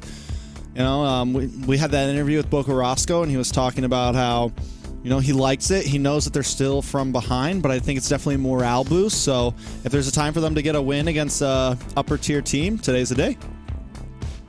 Yeah, I want to say a lot of humility in the interview from Boca Roscoe. He understands where they are right now on the rankings in the top 8 of North America. They understand there's a lot of work that needs to be done, and maybe they might have been making some of those leaps and bounds here. Especially if you want to get a victory, it's not too shabby if you can get one over DA here. But on the other side of that, I mean, Devious Activity have just been on a roll. They have been on a roll, but today we're looking at a roster change. So Trex, let's look at the roster for DA. Drum roll, please. We got Melon coming in. Now, this is a roster change we've been seeing, and it's not super huge. Melon coming in. We've seen him play now for like 2 weeks in a row. So it almost feels like he is no longer swapped in. He is just part of the roster. Wondering if this could be something that carries on more even into the playoffs. So we will have Melon in the gold lane, T as the roamer, Yato in the mid, Kush as the jungler, and Mikasa in that EXP lane.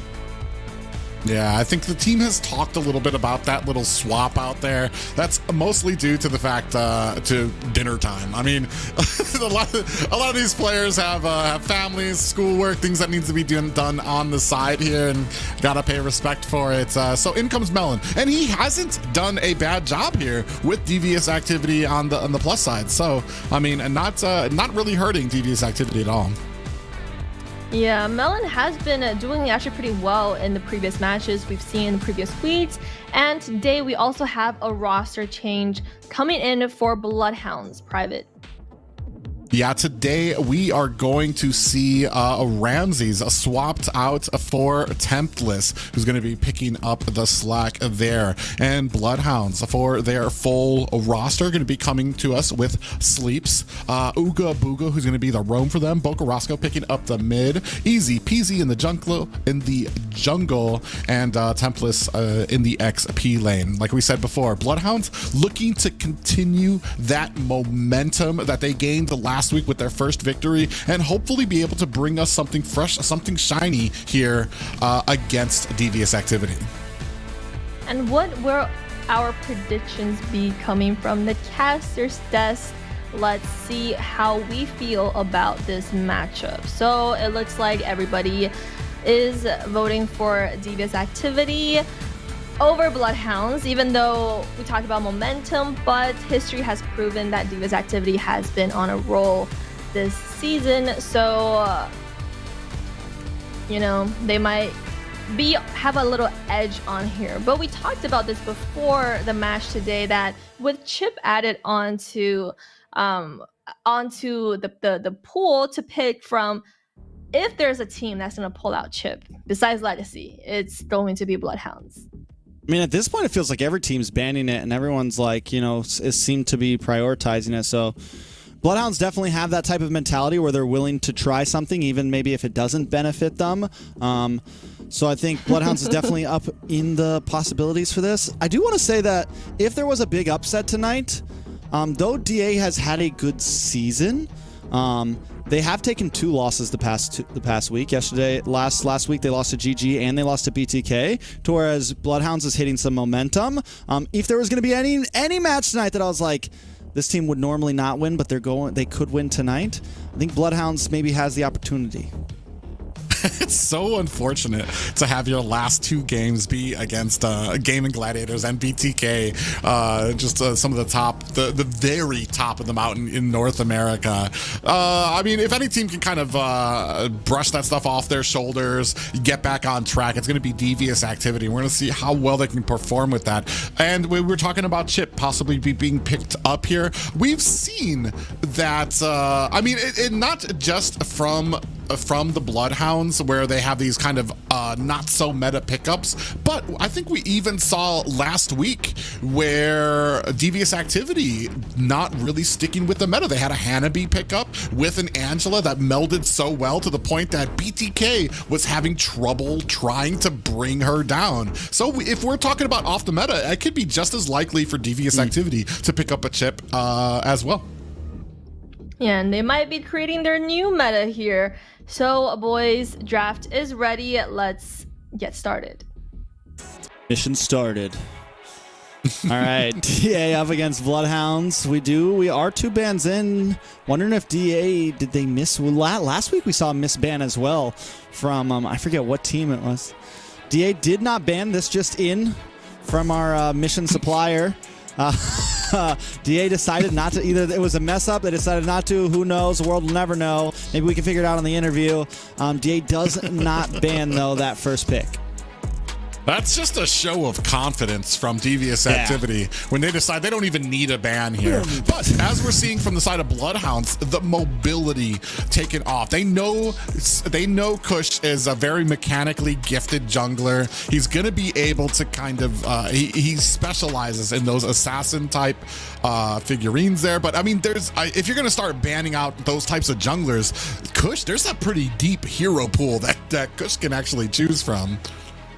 Can we just face the fact that everyone has been banning this Hylos against BloodHounds? It makes me wonder, it's like, is that the hero that gets them the win? Like, if BloodHounds just got that Hylos, man, they'd be sweeping through right now, because literally GG, BT, everyone bans the Hylos against BloodHounds. Yeah, I mean, and then also they've been banning out that Valir, so maybe if now that Valir is open, Boca Roscoe finally going to be able to unleash on these poor unsuspecting top rankers here in North America. But that's already wrapping up our first banning phase. We're going to see where this first pick goes for Devious Activity. I think we've been seeing a focus onto the marksman lane as of late, where it comes into the Roger or the XP lane. We're going to see where Devious Activity land. I mean, Arlot's open, definitely plenty of Arlot's open, Roger's open. They go for the Ruby, which we haven't been seeing get proud as much recently in the past week or two. But still something solid, something open, something you can flex around, not showing too many cards at all, still keeping yourself open for counterplay. Yeah, very interesting too. Ruby kind of fell off the pick ban rate with her last nerf, which kind of cut her regen in half. And not just that, her CC was really shredded as well, her CC time there. So it hasn't been prioed as much. But in answer to that, we're going to pick up Arlot and Xborg for the side of BloodHounds. Yeah, so quickly showing, I mean, they do pick up some powerful picks. Downfall, they do immediately show their hand. There's no flexibility with the Arlot at this point.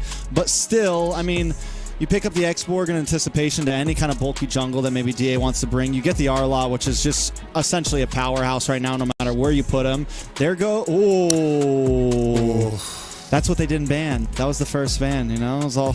That was Matilda, Ruby, Matilda, Ruby, Roger, which just those 3 heroes right there sound vicious together. You already have a hard to catch Roger. You add a Matilda up on top of that, it's even more. Plus, you have a roamer that lacks a little bit of mobility, has great CC, but kind of lacks mobility, and now you have Matilda to help pair up with that, or an EXP laner at this point. Yeah, I mean, there's so many things that are answered here on the side of Devious Activity, especially with the Roger pick with a Matilda, which means you're going to have the aggressiveness, the tower diving ability, and all Matilda needs to do is use that guiding winds beforehand. Roger dives in. He's going to have a quick escape to get pulled back out of it, with a lot of shielding to add, especially once you get that flask of the Oasis. In answer to that, BloodHound's going to go ahead, pick up the Lilia for Boca Roscoe. Yeah, I mean, the Lilia's solid, but I don't know, man. At this point, the Matilda's scary. I think Matilda's sitting at 100% right now. Has anyone lost with it just yet? It's probably been the most pick-banned hero in NACT. It's been the hero that has never slipped through the cracks, I feel like. I want to say it's sitting at 100%, at least in season, not counting qualifiers or anything. I know Private's looking that up for me real quick. Now we're into bans. Harith going to get banned out from DA. Valentina going to get banned out from BloodHounds. I bought you as much time as I could. Yeah, it's only about 55% right now, but it has the most bans in NACT right now, the Matilda. So, I mean, it just depends on how it's used here. But I don't see Devious Activity thwarting with the use of a Matilda here, especially with the comp that consists of a Ruby, of a Roger there. And we have another focus there on that the mechanical heavy mobile junglers of Kush there being taken off, with the Fanny being taken off there right now, and the Harith banned for the side of Devious activity. So we're looking for a jungler and a mid for Devious activity, and it looks like we're looking for a roam and marksman for the side of BloodHounds. Most definitely. And I think marksman for BloodHounds, we've seen, I mean, the Harith is banned. DA already calls it. It's like, yeah, you're not going to get to use that. I think the Brody has done well, has the range at least to poke along, and has the early game damage, right? Because one of the problems that a lot of people are having issues with against the Roger is he can kind of close the gap quickly and unleash. Brody has a second skill to answer to the closing of the gap, also has some poke range to be able to clear waves with him. So I think it could be a good answer for BloodHounds here.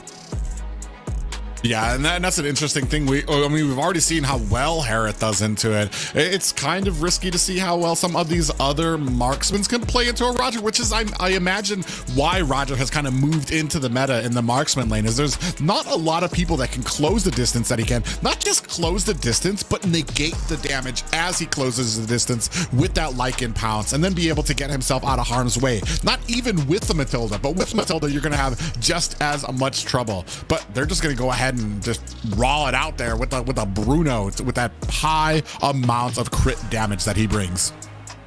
A lot of crit damage. BloodHound's still kind of lacking. I mean, still need a jungler. Still need a way to try to handle this Matilda here. And with the lack of CC, only having this R-Lot, it is looking a little bit scary. DA now, I feel like DA can pretty much... They're feeling comfortable. They have their core. They have a lot of what they need at this point. Pick up just about any mid laner, pick up just about any jungler, any utility jungler, and you're feeling pretty good.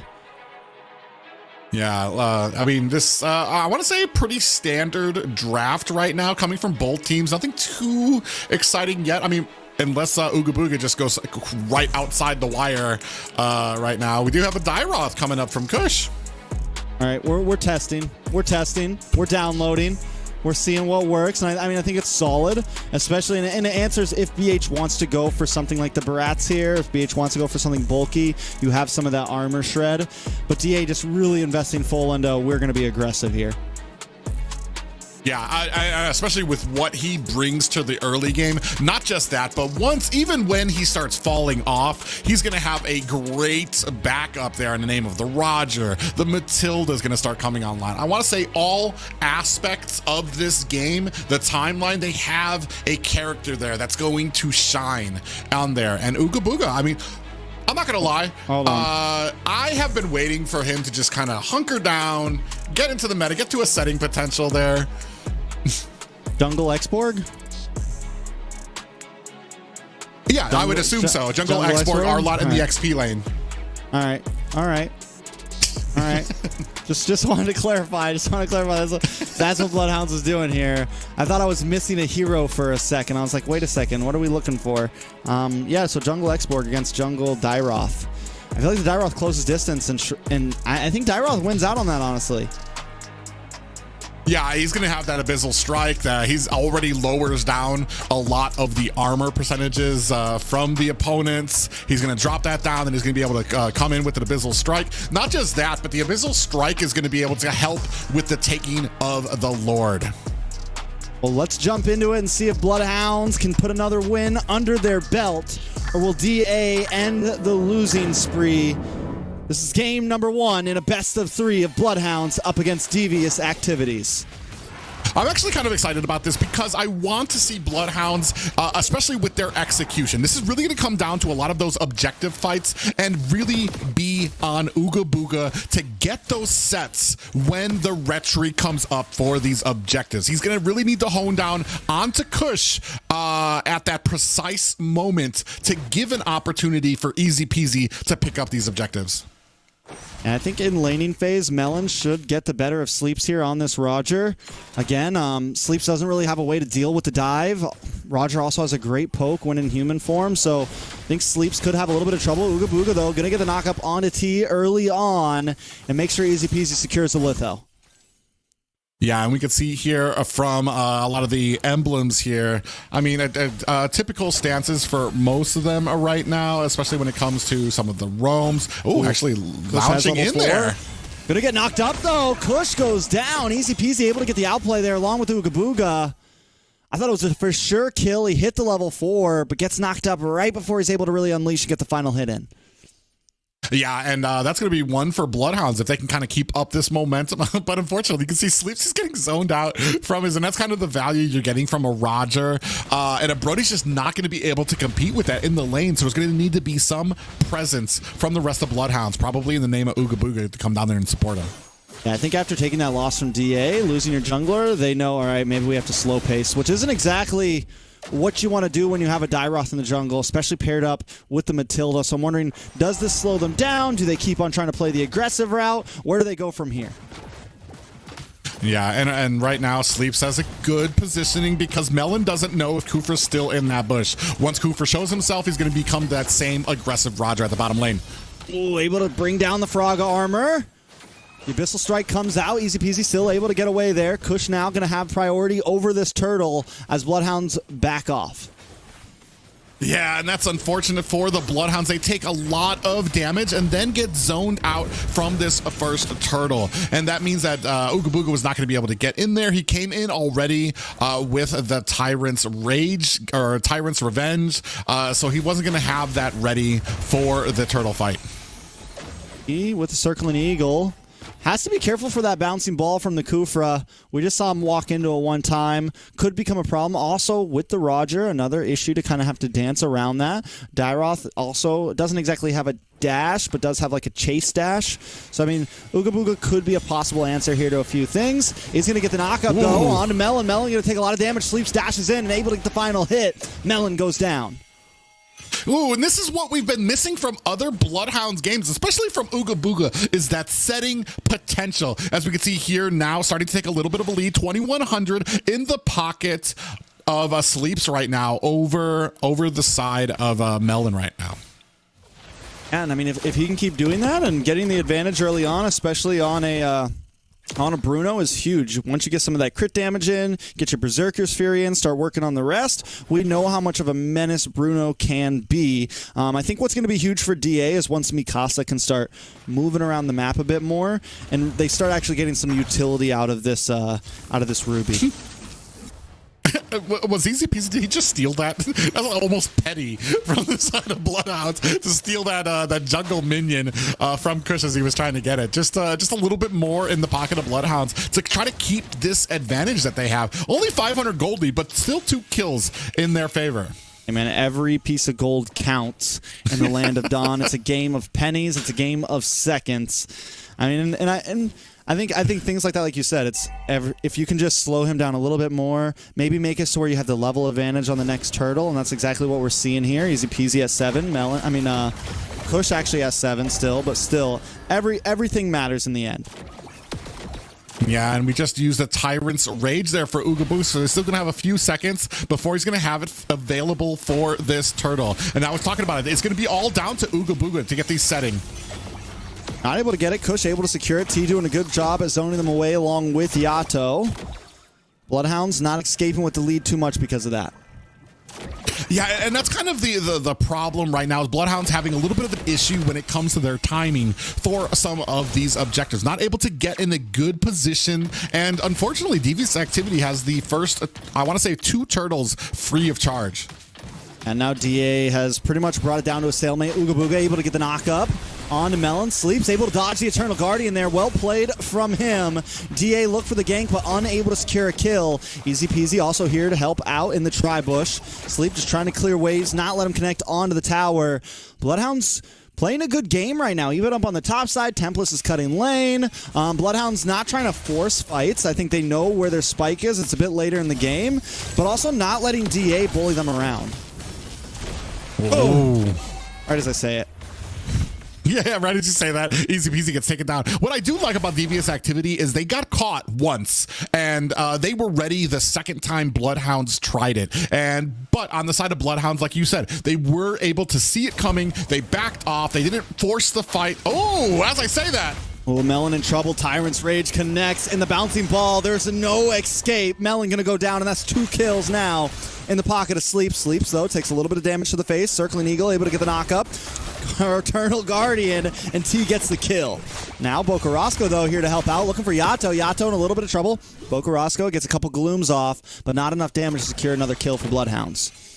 Yeah, a little deep for BloodHounds there, and Sleeps pays the ultimate price for it. Bocarasco, though, very quick, able to close the distance to help out his teammate for an escape for what could have been a double kill for them. So right now, just narrowly hanging in the lead for kills, but the gold slowly starting to dip into Devious activity. Somehow Melon is still up in EXP right now. He denied Sleeps of a lot of minions in the laning phase, and that is paying off right now. Tempest, though, taking a little bit of damage. Watch for Ooga Booga. Waiting for the knockup. Able to connect onto one. Get the Tyrant's Revenge. Kush taking a lot of damage, and easy peasy finds the kill. Now T just trying to get away. Eternal Guardian comes down onto Ooga Booga. Gets a knockup. BloodHounds got what they came for. They take out Kush again. Yeah, and right now, I want to say things getting a little bit more even for Sleeps down here in this lane, even though the level advantage actually going to Melon. So, I mean, right now, 2-4, BloodHounds, the lead is slowly slipping in their hands now. So it's been back and forth for this. When it comes to the gold lead, we're going to start seeing, as we start pushing onto these objectives, that's where the real push and the real power in these compositions is going to start shining, is when we start downing some of these towers.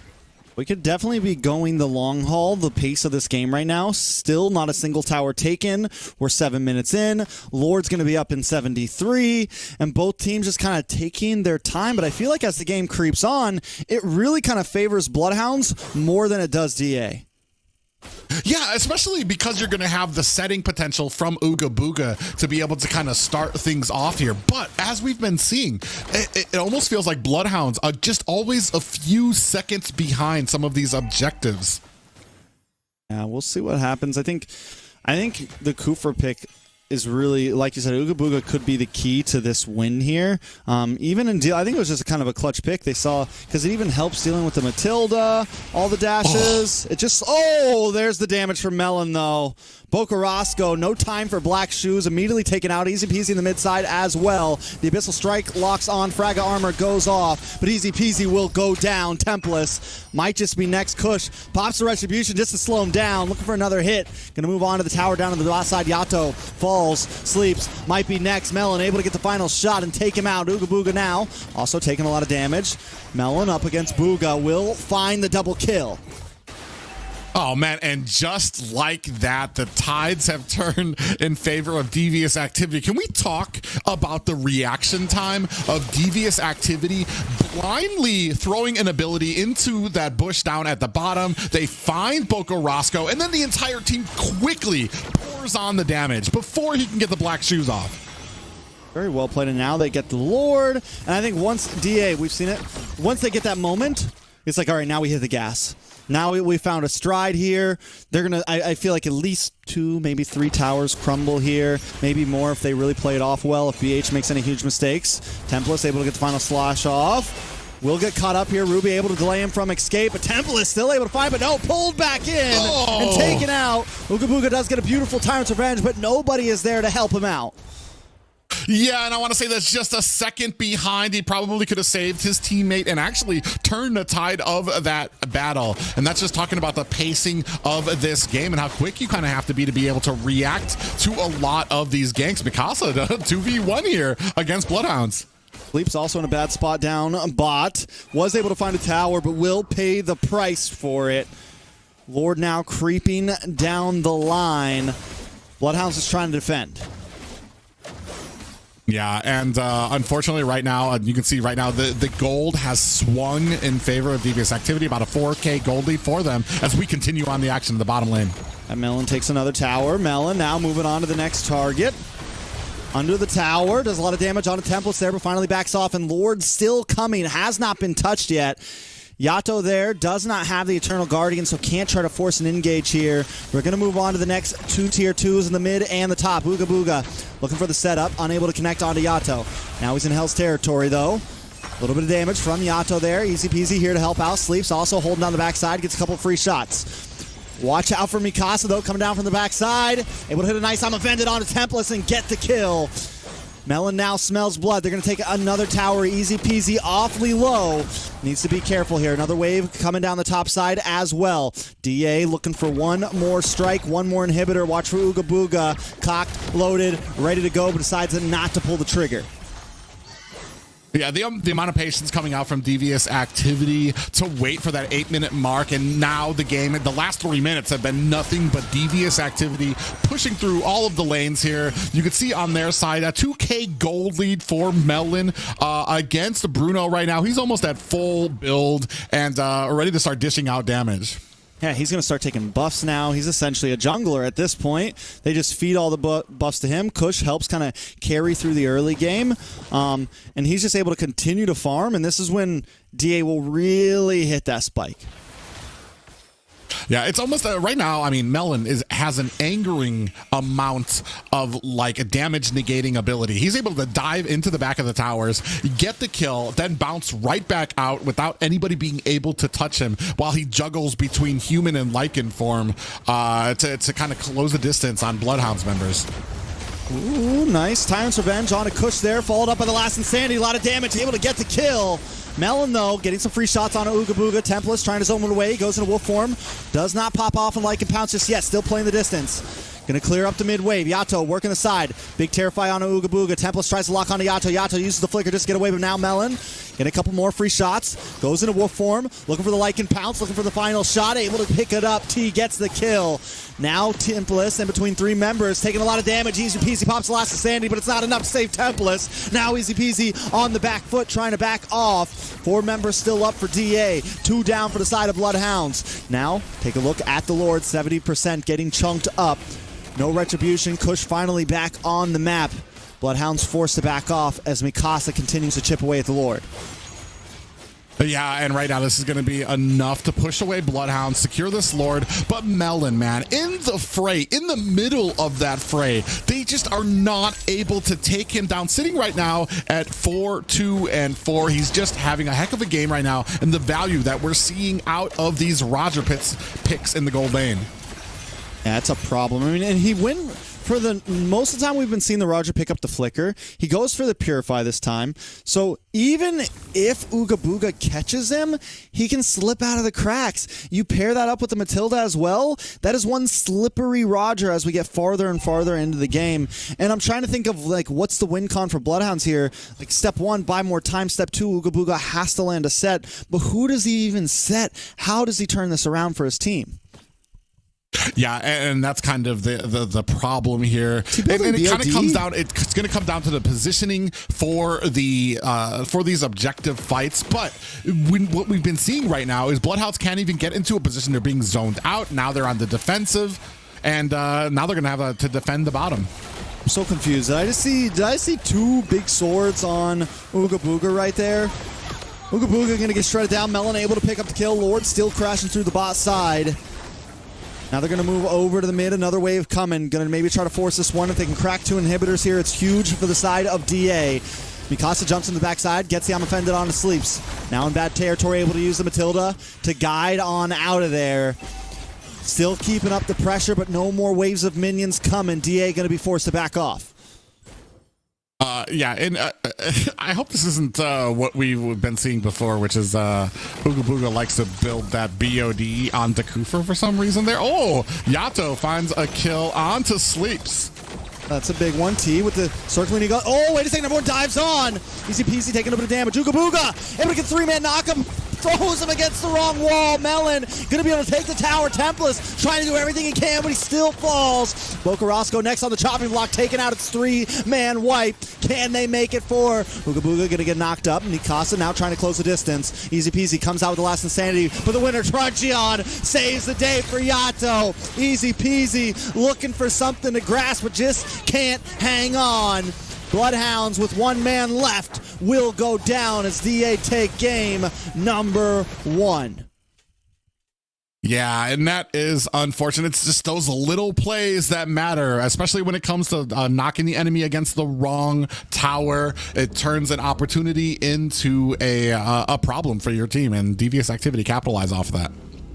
Ah, man, I don't know. Finger slip, pressure, who knows? But if he would have hit him against the top wall, it could have been the turnaround. They would have been under tower. Oh man, that hurts to see. And like Melon did have the purify, so he was okay. But still, it was that hurts to see. Yeah, and I mean, you can see here, especially, I mean, around the 8-minute mark, it was kind of even, but Devious Activity took that advantage and really pushed through, especially being led there by Melon. Kush, I want to say they had the answer for him, especially kind of in the early game to be able to kind of shut him down, except for when it came to a lot of these objectives. After that, through the mid to the late, Melon, just, I want to say a monster here, 6, 2, and 7. Great game for him. Definitely, Melon does go for more of the damage build here. Ooga Booga did pick up a BOD there at the end, you know, just for that extra damage on the Tyrant's Rage. Melon gonna be the carry. I mean, and Melon, I'm becoming Team Melon slowly. I'm wondering, like, do we want Melon on the roster for playoffs here? He's been on the past three games or so. Maybe more. We've seen him a few times, and he normally always performs. Even when DA loses, he normally performs. Yeah, and he's been doing such a great job, and it's almost crazy to talk about because one of the players has to sit out, so Melon takes over. But Melon, I mean, he absolutely shines when he is on the roster. And we can take a look here at the damage. A combined 140,000 damage for Melon and Yato. Tons of damage. BH just unable to really keep up there. Ooga Booga does have 100% team fight participation, so he was the one kind of sparking those 6 kills, always heavily involved. But BloodHounds overall just not able to keep up. I'm honestly, though, with the Matilda going over to the side of DA and how dominant it has been when we see it in the right hands, BloodHounds did a okay job. I thought that might end a lot quicker. They were able to get through the laning phase, and I felt like if they could have just kind of handled the mid, not made a couple mistakes, the game really could have gone into their hands there.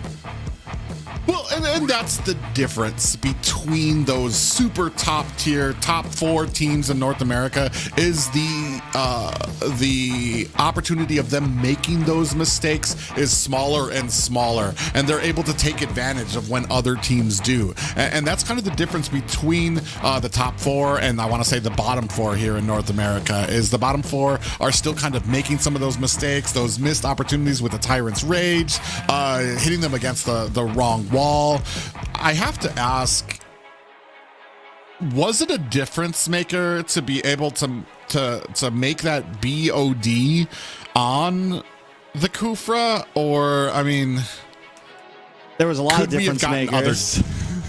that was the Ooga Booga Wasians build right there. That was the old school build right there. I don't know, man. Only time will tell. I know it felt like a difference maker. Towards the end, he was getting shredded down. And BOD's such an expensive item too. Yeah, like it is like you get like a tank item and a half for the price of that BOD right there, man. Like you could get a Blade of Hepatis or whatever instead of the BOD and probably still get the same, you know, get exactly what you need. Like it's yeah, I don't know, man. And this has been kind of the issue this season with BloodHounds, you know, kind of going for the unconventional things, and it's not working. I'm just surprised because it felt like last season BloodHounds were kind of getting out of that cycle. We're kind of just like getting to the basics, and then we come into this season with really high hopes for them, and then we have the things we've been seeing. Yeah, and that was my point exactly, is there's Blade of BOD, that's an expensive item, and there's other things you could have gotten. I don't want to lay it completely. That's not the only downside that happens. It's only because of that. It's just one. It's one of a number of mistakes that add up, especially when you're talking about a team like Devious Activity. And all of those little mistakes they're going to be able to take advantage of one by one, and they keep creeping forward until, like you see, at the 8-minute mark, they're ready to charge forward, and you're having issues as you're on your back foot. Pretty standard bans here we see as still with the Hylos, a ban on the side of Devious Activity. BloodHound's going to go ahead, start things off with an Arlot pickup. And I feel like if Ooga Booga wants to be an aggressive roamer, then, you know, hold on to something like the Arlot, something that you can, you know, output that damage, you know, be something like that, where I think something like that could fit in Ooga Booga's hands, because he wants to be able to, you know, do some things. He wants to be able to maybe cause some mayhem, cause some damage. That's okay if that's the type of roamer you want to be, but it needs to be on the right heroes. On the side of DA, they're still prioing that Ruby. And honestly, Mikasa makes it work well. We've seen T do well on it. Matilda no longer on the field, so there is a chance we could see this Ruby swap over to the mid, because honestly, I'm sure last game, they planned on BloodHounds taking the Matilda. Like, they first picked Ruby probably with that in mind. And then the priority continues with this Roger pickup. I mean, we still do have Harith out on there right now, so they can pick it up to potentially be able to counter it. But I do want to say, like, as we saw from the first series, if you're going to pick up that Harith, you need to be able to defend him. The Harith needs to be very careful. Just because you're able to dominate in lane and get the upper advantage, you still need to be able to watch out for some of those ganks. And Devious Activity has been very good about pushing those side lanes.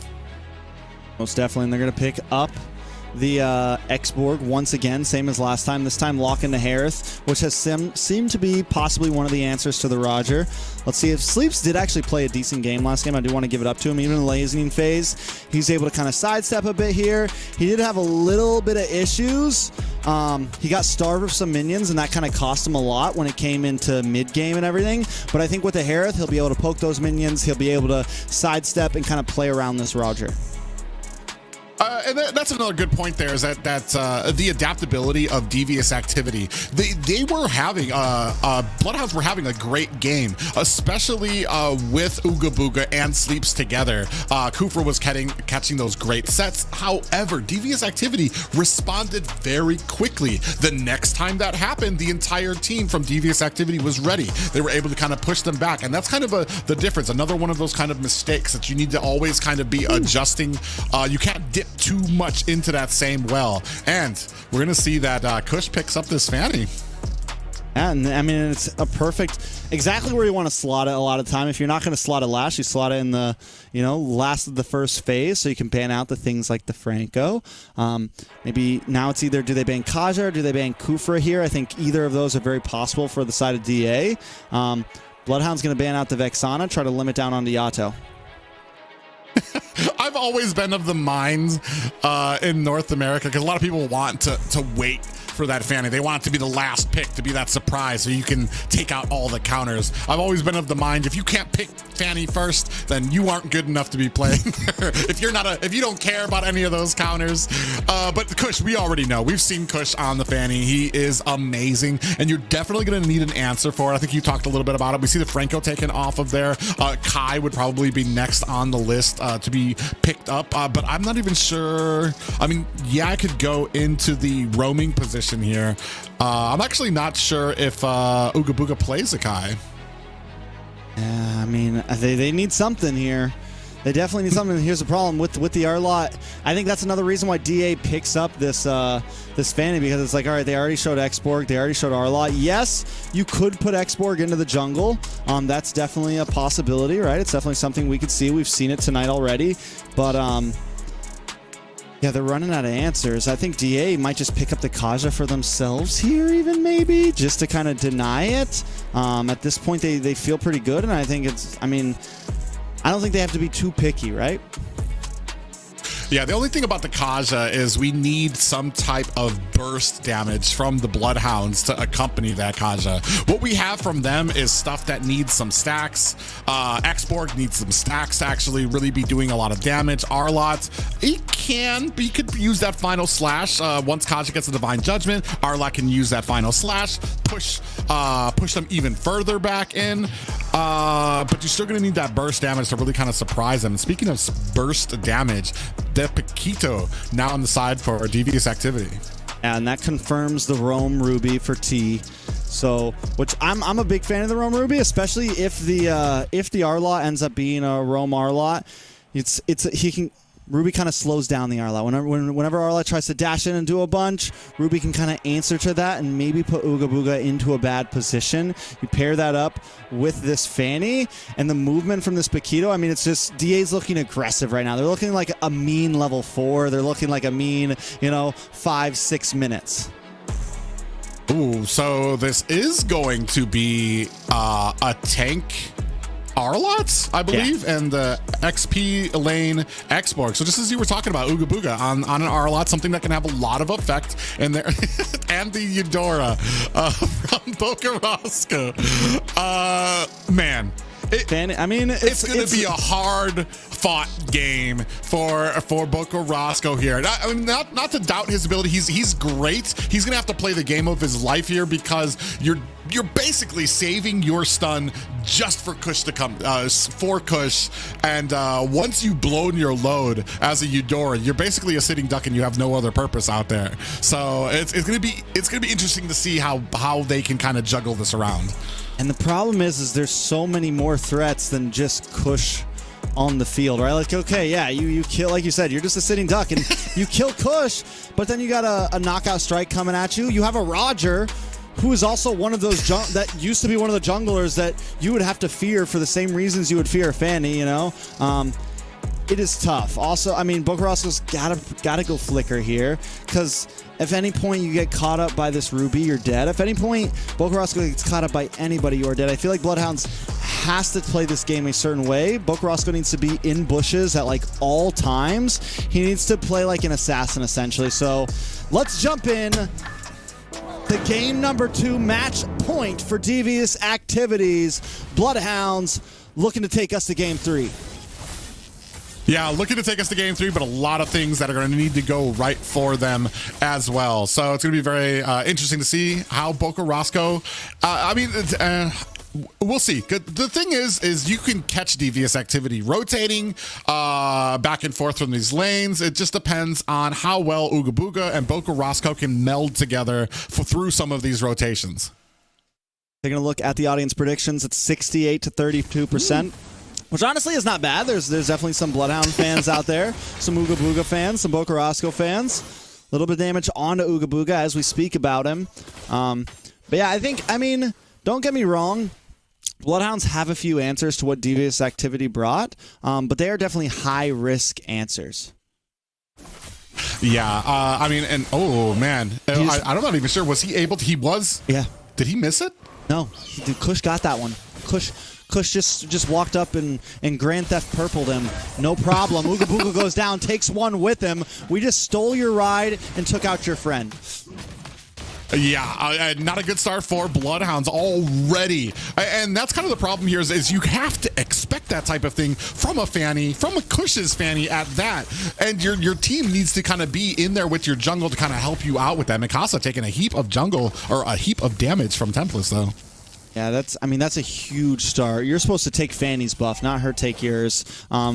Still level 3. It's going to be a very slow start for BloodHounds. They're already kind of in a composition that wants to lean in towards the late game a bit. When you have something like a Eudora, when you have something like an Xborg, you have this Harith. Yes, they have this Martis, which is supposed to do very well in the early game, but slowing him down like that just completely puts a halt on BloodHounds here.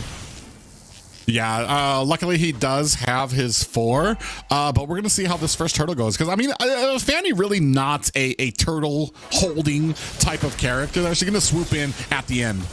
Yeah, but look, there's prime real estate for Mikasa and Kush. Nice knockout punch does land onto 3 members. Last insanity combo up. Mikasa goes down. Bokarosco able to get the kill. But here comes Kush looking for Boka. Boka falls, drops, taken off the map. Easy peasy. Might just be next. He does miss the I'm offended there. And now Turtle maybe prioed over the side of DA. And this is exactly what we were talking about before. Bokarosco uses his abilities to be able to take down Mikasa, and then Kush swoops in once he knows those abilities are down and able to put the kill onto Bokarosco. Something I missed, though, Yato did fall as well in this past team fight, so not super bad for BloodHounds, but losing the Turtle, losing a couple buffs here will start to stack up if BloodHounds let it keep up. And here comes Kush, hits the cutthroat, takes out Sleep. T does go down up in the bot side, though, so BloodHounds find at least something. They're trading. They are at least trading here. Yeah, it's actually it's kind of crazy how quickly BloodHounds they get just a little bit of damage onto them, takes them down to about half health. Kush is so quick to be able to swoop in under tower, find the kill, and then find himself an escape here. And actually, Bocarasco keeping a little bit of a lead here on the enemy mage. Which is going to be important, but Ooga Booga will go down. Melon able to pick up the kill, and now Sleeps is on his lonesome. You mentioned Kush. The man is at 3-0 at 4 minutes in. Was at 3-0, I think, at 3 minutes in. So we're averaging a kill per minute, and that is dangerous for a Fanny right now. Easy peasy has to start to be the answer, and I don't know whether BloodHounds need to group up, split up, what the choice is here, but Sleeps in trouble. Kush going to walk in, but Melon going to end up getting the kill. Yeah, and yeah, you're talking about it. Kush was looking for another kill a minute there. And unfortunate for Ooga Booga, even on this R-Lot, I feel like he's kind of limit testing right now. There's a few points where there's like he doesn't have his team with him, but he's still engaging devious activity, which, I mean, you're not going to be able to kind of one-off onto the entire team. You need to have the rest of BloodHounds there to be able to help you. No, Sleep's not like this. Kush picks up the kill. Yeah, Kush 4-0-1 right now, and this is just the map presence that Devious Activity have right now. They don't even need towers down right now to have a command and control over the map. Listen, they need to work. They need to run something we call the buddy system. You know, I don't know if any of you guys have ever been out with your family at theme parks or whatever. It's buddy system right now, because if anyone is alone, they are a target for Devious Activity. Speaking of, Tempest goes down. Another one. Alone. Yeah, another one. Unfortunate. Ooga Booga swoops in, looking for some help. Ooh, Bocarasco able to pick up a kill there. Doing okay on the Adora. Surprisingly, the hero we were worried about actually has one of the best KDAs right now. Which is amazing right now. Oh, Sleeps in a little bit of trouble there. Does get taken down by Melon, but now we're at a turtle fight.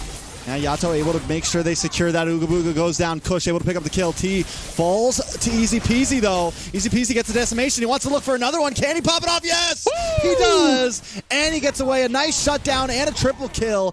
Definitely worth it, in my opinion. You get some gold. You're able to kind of get back into the game a bit. Yeah, I mean, amazing play there, but overstayed his welcome a bit. You said it yourself. I mean, worth it. But now standing at about 7-11, we're about a 24K goal, or 2,400 gold lead by Devious Activity. Not K yet, but not yet. I like the word "yet" there. That's you. Take a look at some of the items though, private. Yeah, you can see how they're already picking up the belt and the endless battle there for Melon. So he's already got the defense there, but we're engaging at mid. Bocarasco goes down. Ooga Booga might just be next. Kush swinging around. Ooga Booga dashes in, dashes out, but Devious Activity got what they came for. Yeah, and that's the unfortunate part of having this Eudora is once you kind of expend some of those abilities, you are a sitting duck. Not just a sitting duck, but you're not really of value to your team anymore. Once you've blown that full Eudora load at the enemy, maybe you gotten a kill. Oh, ooh, Kush walks into that one. Definitely going to have to start being a bit more careful. Now that Easy Peasy's kind of tipped the scale back in his favor, he's back to level 10 versus 10 up against Kush. Ooga Booga going to go down here. 1 in 5. Not where you want to see an R-Lot, but still, they got to be careful about what bushes they walk into with Easy Peasy running around. Yeah, I want to say it's almost a clash of play style right now for the side of Ooga Booga. He's really having trouble kind of like capitalizing on this for the R-Line. And here is that replay for that turtle fight. Yeah, Easy Peasy able to pop off and just really risking it here. Able to go toe-to-toe with Kush. Kush didn't have the cables to really pop off there. End up going down. If he didn't go for that purple, it was a good trade, but it could have been better. Could have been better. And unfortunately, another turtle fight coming. Can BloodHounds capitalize? Kush is going to kind of play the distance here. Ooga Booga goes to the flicker. Final slash and whiffs it.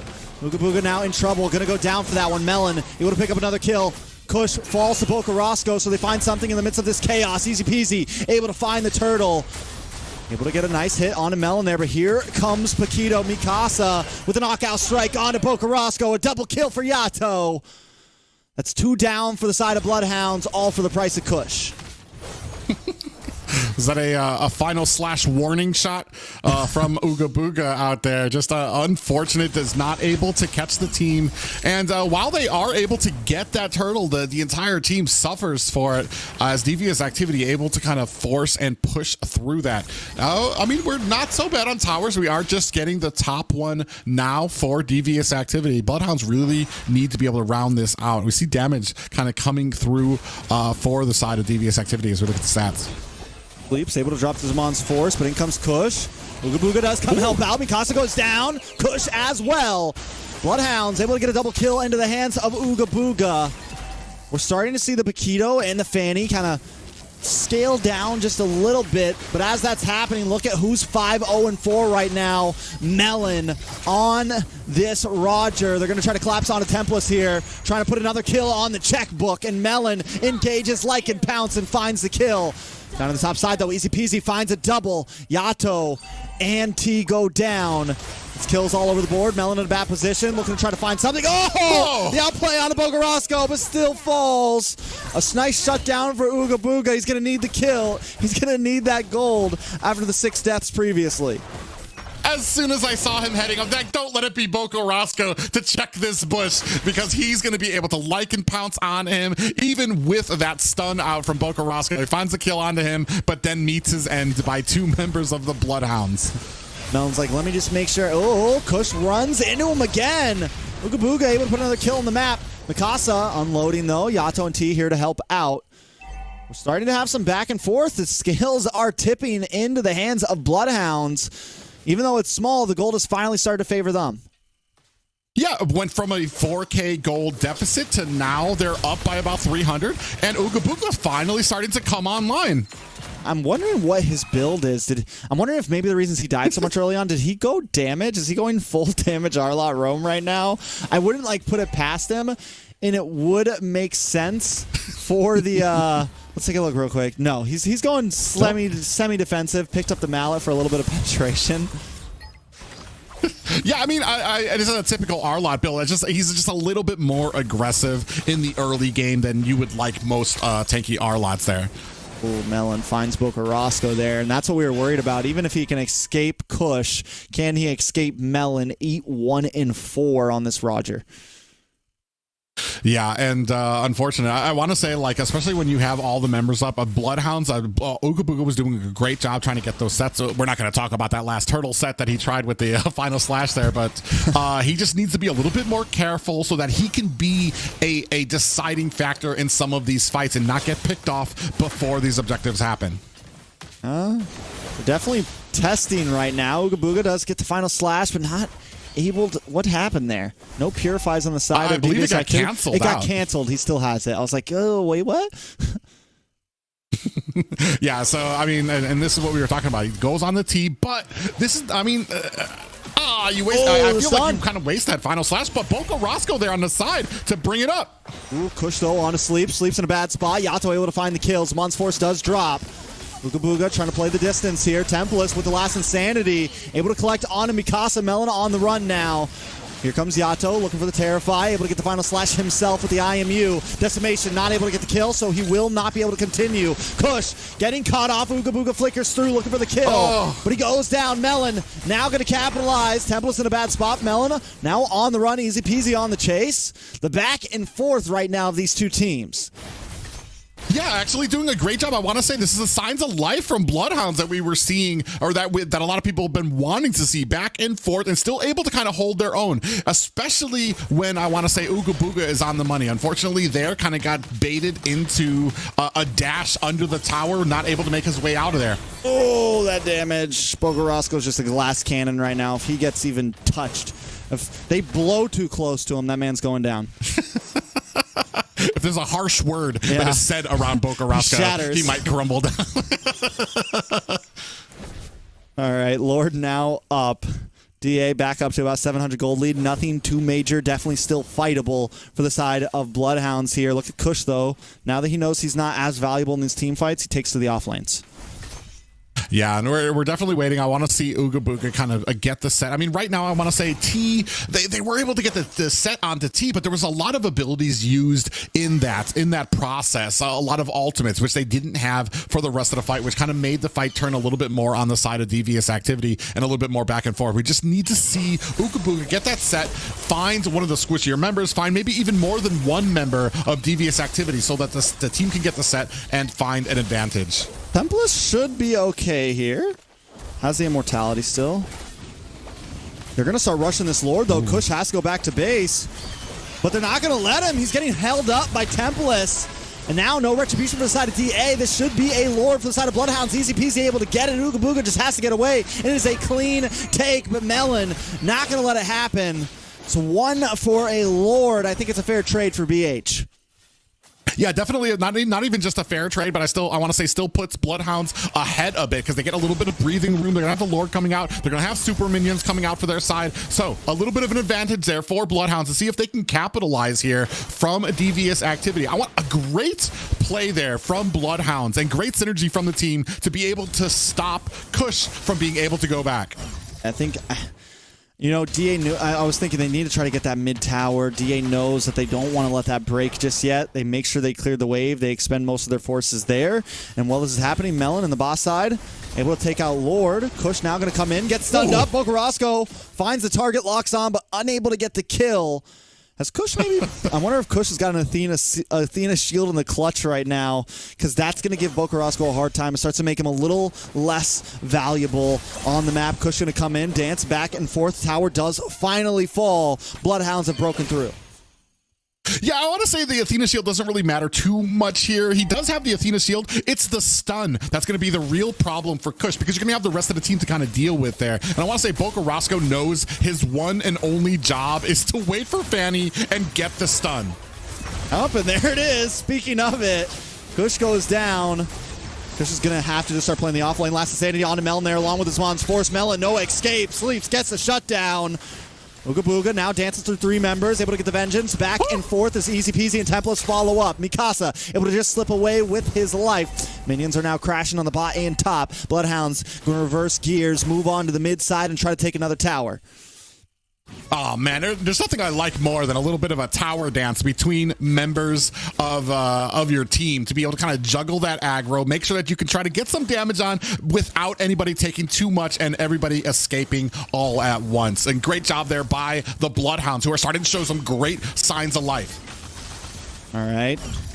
BloodHounds looking to try to capitalize more. Take a purple buff here. T does come through, gets pushed back. Some Force drops, and T goes down.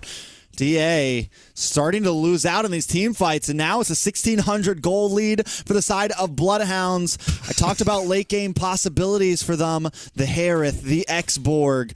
These are two heroes that are going to definitely scale more and more as this goes on and become a lot more of a nuisance, whereas Paquito and Kush on this Fanny are going to become a little less useful as this goes forward. Yeah, and it's going to come down to two factors here. I want to say Ooga Booga being able to get the sets that he wants on the people he wants, and also Bocarasco not being seen. Bocarasco cannot be aggressive here. He needs to kind of wait for the Fanny to come, for Kush to come to him, get that stun out, and then as soon as you take Kush off the map, you've seen that this entire fight start to change in the BloodHounds' favor. I mean, DA, an answer here. I think they need to find a way to pick someone off. Let's take a look at the items, though, real fast. Yeah, you can see already have that golden staff picked up there for Melon. He's in a great position right now for the damage he wants to unload and the tankiness, but now we're starting up on the Lord. That Kush going to try to find an angle in. Ooga Booga does distract them. Might go down for it. Last Insanity does connect. Yato able to get the kill. Kush dancing around the side, and Kush takes the Lord. And now it's Chaos brought on to BloodHounds. Kush finds Boca, looking for the next target. Easy peasy, trying to keep him at bay, but Templars has now joined the fray. Able to get a little bit of chip damage on a T there. DA have dispersed. Backing off. Yato caught in the midst of it. Taking some damage. No Last Insanity. Able to connect. No kill. Able to fall except for Melon. BloodHounds still in the game. I want to say there was a space and an opportunity of at least like 3 seconds where the Lord was so close. Everybody had the ability to retry. It seems like Easy Peasy got caught into some CC. Kush able to swoop in, get the retry there, and then follow the advantage. And that's how some of these games kind of play out. Is once you get an advantage from that Lord, your team's able to kind of push out there as Easy Peasy gets found out in the bush. They shouldn't lose too much on this. They should be able to clear this wave. DA not going to be able to get too much of a gain from this. Towers are now even, except BloodHounds still has a tier 2 in the bot side. But still, we're back to a standstill. It's a 200 gold lead. It is nothing. Anyone could take this. Yeah, and this is another game where it's really kind of even. 21 to 26 isn't a huge advantage for Devious activity. I do want to say though, as we're starting to push on, as BloodHounds are on the defensive, it's going to be harder and harder to get a lot of those pickoffs, unless it's actually on Ooga Booga to get some of those sets, especially from that final slash. I mean, the same could be said for T here, right? He's got to be able to make something happen. I think if BloodHounds play it tight, they can have the advantage here. As long as they can hold the front side, make sure Boca Roscoe and Sleeps are okay. Melon can never really jump in. And T going to go down. Immortality does proc.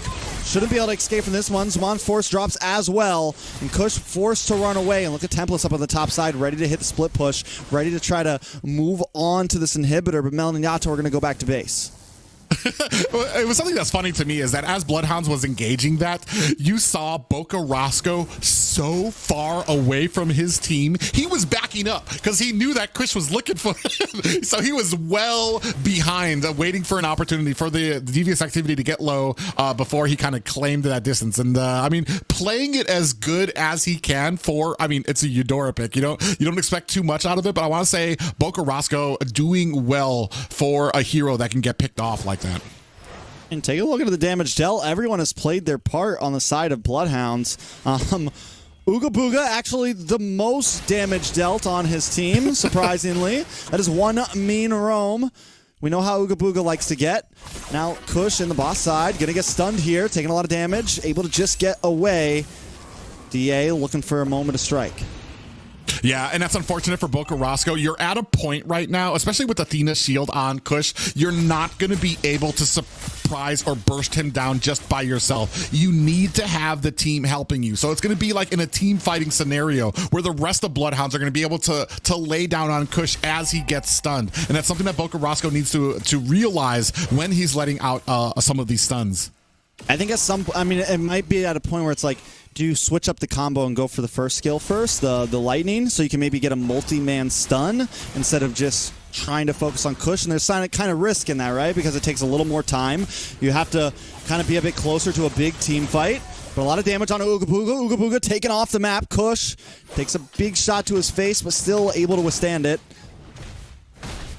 Yeah, and you saw Boca Roscoe just waiting in that L bush in the mid zone. He found Kush, was able to get the stun, but by the time the stun connected with Kush, he was already far enough away that the rest of BloodHounds could still play here, though. T keeps walking right into it, though. Boca Roscoe does go down. T able to get the kill. It's a good trade for DA. Melon versus Sleeps now, but Easy Peasy here to help out. Yato dashes in and finds a kill. Take down Easy Peasy as well. Melon going to be able to get the last hit, the shutdown, and Templates with the last Insanity on to 3 members. The last man standing for BloodHounds still has the Immortality. Yato going to use the IMU for the last Insanity himself, but Templates still survives. Yeah, right now a 30 to 23 Devious activity starting to push their way through mid, deciding now if they're going to go ahead push through mid or go for this lower. Looks like they're going to go do a little bit of a combination of both. I mean, it's just Templates. 30-second death counters on the board for BloodHounds. They decide to play it safe, keep it cool, keep it calm and collective. Now, right now, Melon sitting at 12, 3, and 7, having a phenomenal game right now, especially because Kush, I want to say Kush not having one of those regular Fanny games where you're able to kind of enforce your way around throughout the entire map, but Melon doing a great job of kind of being that backup and still the stellar player to help out through these pushes. Most definitely. Now, I'm so happy that Roger's back.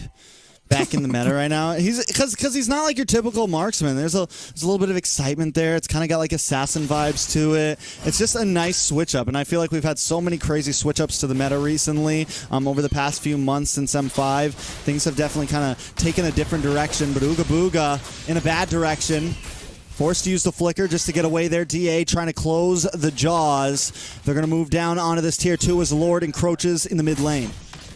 Oh, conceal play comes out, and they're still pushing onto this bottom lane. Oh, Kush looks for the target, maybe overextends. Mikasa goes down, Kush under the tower as well. When a Truncheon does come out from Mikasa, easy peasy, unable to connect. Tempest into the backside with the last Insanity, finds one more, goes down for it. T though, able to do a little bit of damage. Slow down sleeps. Mon's Force becomes useless there. More waves are crashing. DA doesn't want to let go of the gas just yet. Cushion to the backside. Looking for Bocarasco. Unable to get the kill though. Ooga Booga backs off Melon. Now on the hunt. Lycan Pounce. Looking for the final shot. One more onto Ooga Booga, but he gets stunned and does not connect. Oh, man, a great push for Devious activity. No more high grounds for BloodHounds. And I want to say, like, it's now you're at a point where it's do or die, because you're not going to be able to, you can't let them get the next Lord, because you're not going to be able to withstand another push. And it's basically down to BloodHounds. What do you do here? Kush is doing the old, I thought he was just going to wait for someone to come and try to take the purple. It's like, I'm just going to sit right here until one of you fools comes for this purple buff. Does play it safe, though. Going to go back to base. Easy peasy. Comes home to an empty house.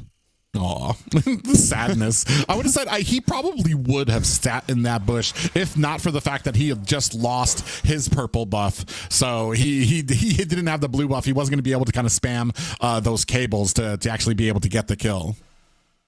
Now with minions like crashing in towards BloodHounds, Devious activity have broken through the inhibitors, this game becomes a lot tougher for BloodHounds because the minions are on the side of DA. DA doesn't even really have to push them. They will constantly win the lanes for them. But you add Kush on top of that, you add the layer of split push that DA can have if they want, and it's just a constant looming threat over BloodHounds. Yeah, and it just means that the BloodHounds are going to have to be quick and decisive about what they want to do. There's not going to be any, you're not going to be able to spend a lot of time just hiding or waiting or dancing around the Lord. You're going to need to be able to make something happen and make it come quick, or these minions are going to be starting to force their way into your core. And at this point, everyone is maxed itemed at least, so it's not like they're behind. Essentially, they're only behind in terms of macro and map. I think we're at a point where BloodHounds could maybe just, like, if it gets too bad, you might just have to try to force the fight, right? You might just have to force the Lord to happen a little bit faster, because as you said, they can't dance around. They can't take their time with this. So at some point, it's like, do we just go for the all or nothing here? Yeah, I want to say you saw 3 immortalities there for BloodHounds, 2 for Devious activity, but Devious activity also have the Winter Truncheon on their side too. So I mean, they're kind of even when it comes to a lot of the staying power. And now trying to bait out this Lord, they definitely want to fight, but they're not. I want to say BloodHounds not in a great position to actually start something here. He gets the I'm offended onto Ooga Booga. Ooga Booga gets a stun. Zamon's Force does come down.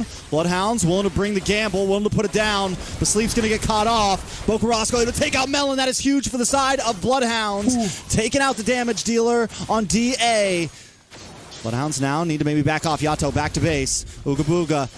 Winter Truncheon does come out onto Yato. Immortality does pop. Able to do a little bit of item juggling, but easy peasy pops the decimation. Ooga Booga caught up by Kush. Kush trying to save the day, but T goes down. Easy peasy with a double kill. And that's a 70-second death counter onto T. BloodHounds might just try to run this down the middle. There's minions coming down the bot side, though, and time is on the line. Kush going to come back in. Going to get stunned up. Bocarasco able to take out the towers. Zamon's Force does drop, but they still only have a handful of minions to try to push their advantage. They opted not to go for the Lord. Can they finish this here? 27 seconds till Melon's back up. They decide to back off. Oh man, right now BloodHounds in a capitalizing position right now to be able to take advantage of this. Kush having some problems even being able to get in there. They're going to go for it right now. Sleeps, pops Zamon's Force. Kush takes about a half health of damage. Tries to dance around, just trying to clear the minions. They pull it over to the side tower. Well played by DA. Yeah, and that's just the value you get from a team like this right now. Pulling the minions to the side tower to get that aggro so that they're not able to push on the core, not able to get that damage there, and now possibly at an even stance, or actually to allow Kush to be able to get close to this Lord. Yeah, it's not even a clean Lord anymore. Kush gonna try to swing from the chandelier here.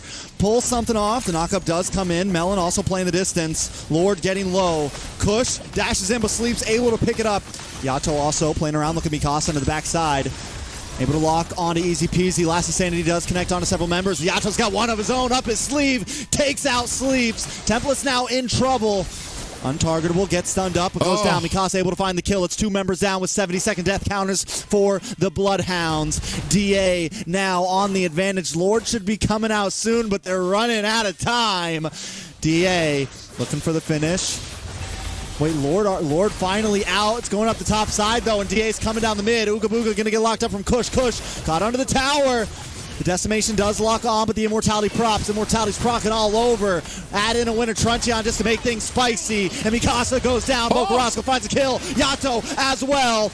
They're trading. They're going, and Melon's on the run. Lord still coming. Yeah, they forgot about that 6th player in the Lord here, trying to handle out these minions. And Devious Activity now going to have to run for the hills, down 2 players with 50-second death timers, while BloodHounds, I mean, it's a 3v3 right now, but you have the advantage of the Lord on your side for BloodHounds. 3v3, 3v3. We're coming up on 30 minutes on this game right now, and honestly, it feels like DA might be able to buy the time. 30 seconds, Lord marching down the mid. Can they defend this one more time? I got a feeling they're going to try to aggro it over. Another wave of minions comes just in the nick of time. Kush gets stunned up. Nice final slash onto Melon, onto T. Kush in the backside looking for Boka. Taking a little bit too much damage. Ooga Booga able to force him away. T also taking a lot. Easy peasy. Finds the Decimation. Immortality down, T down, but the Lord has fallen as well. They want to lock onto the base. Can they finish this? Ooga Booga does it. BloodHounds bring us to a game number 3. Who would have thought it? BloodHounds taking that momentum from last week, finding them a victory, a 1 game over Devious Activity, who have been at the top of North American, I want to say, ranks here. What a game by BloodHounds. Woo-wee. We got us a game 3. We got us a game 3. First one of the night. BloodHounds go the distance. 30 minutes on that one. 60-something kills over on the map. I'm out of breath, Private. I apologize to my Eudora lovers out there. I mean, it played. He was able to kind of push through, but I want to talk. Ooga Booga did a great job of trying to get us some of these sets. A little bit of a shaky early game from him, but able to get those sets that allowed Easy Peasy to swoop in, scoop up a lot of those decimations to really turn the tides here. I mean, overall, I think everyone on BloodHounds ended up getting it together, ended up pulling through there. Templates did a great job at holding off the off lanes, you know, kind of keeping the macro in play, making sure Devious Activity weren't going to get any split pushes. Ooga Booga had a rough early start, but eventually got his bearings on the R-Lot and finally started connecting on those final slashes. And not only that, but they capitalized for once when DA made the mistakes. You know, BloodHounds took advantage of it. Yeah, I almost want to joke that all it takes is 30 minutes for BloodHounds to really get their momentum going. But man, are they able to hold it in for the first half of this game to kind of keep it a competitive edge? You can see here, look at the damage dealt there. Not even close, all in favor of Devious Activity, but able to kind of hold the line until you got to that late game and really start turning out a lot of these fights. Yeah, I think, again, DA lost their time, right? They were on a strict schedule there. You're on a strict schedule when you got a Fanny and a Paquito on your team. Melon as well. I mean, Roger's good, but eventually there comes a time when it's just not as effective. And the clock was ticking, and BloodHounds were able to make it there. 30 minutes in. And even before that, they started coming out on top of fights. You know, around the 20-minute mark, around the 22-minute mark, they started coming out on top in fights. And we just slowly started to shift towards BloodHounds. They made a few more mistakes towards the end there, but were able to hold it together and get the win. Take us to a game 3, baby.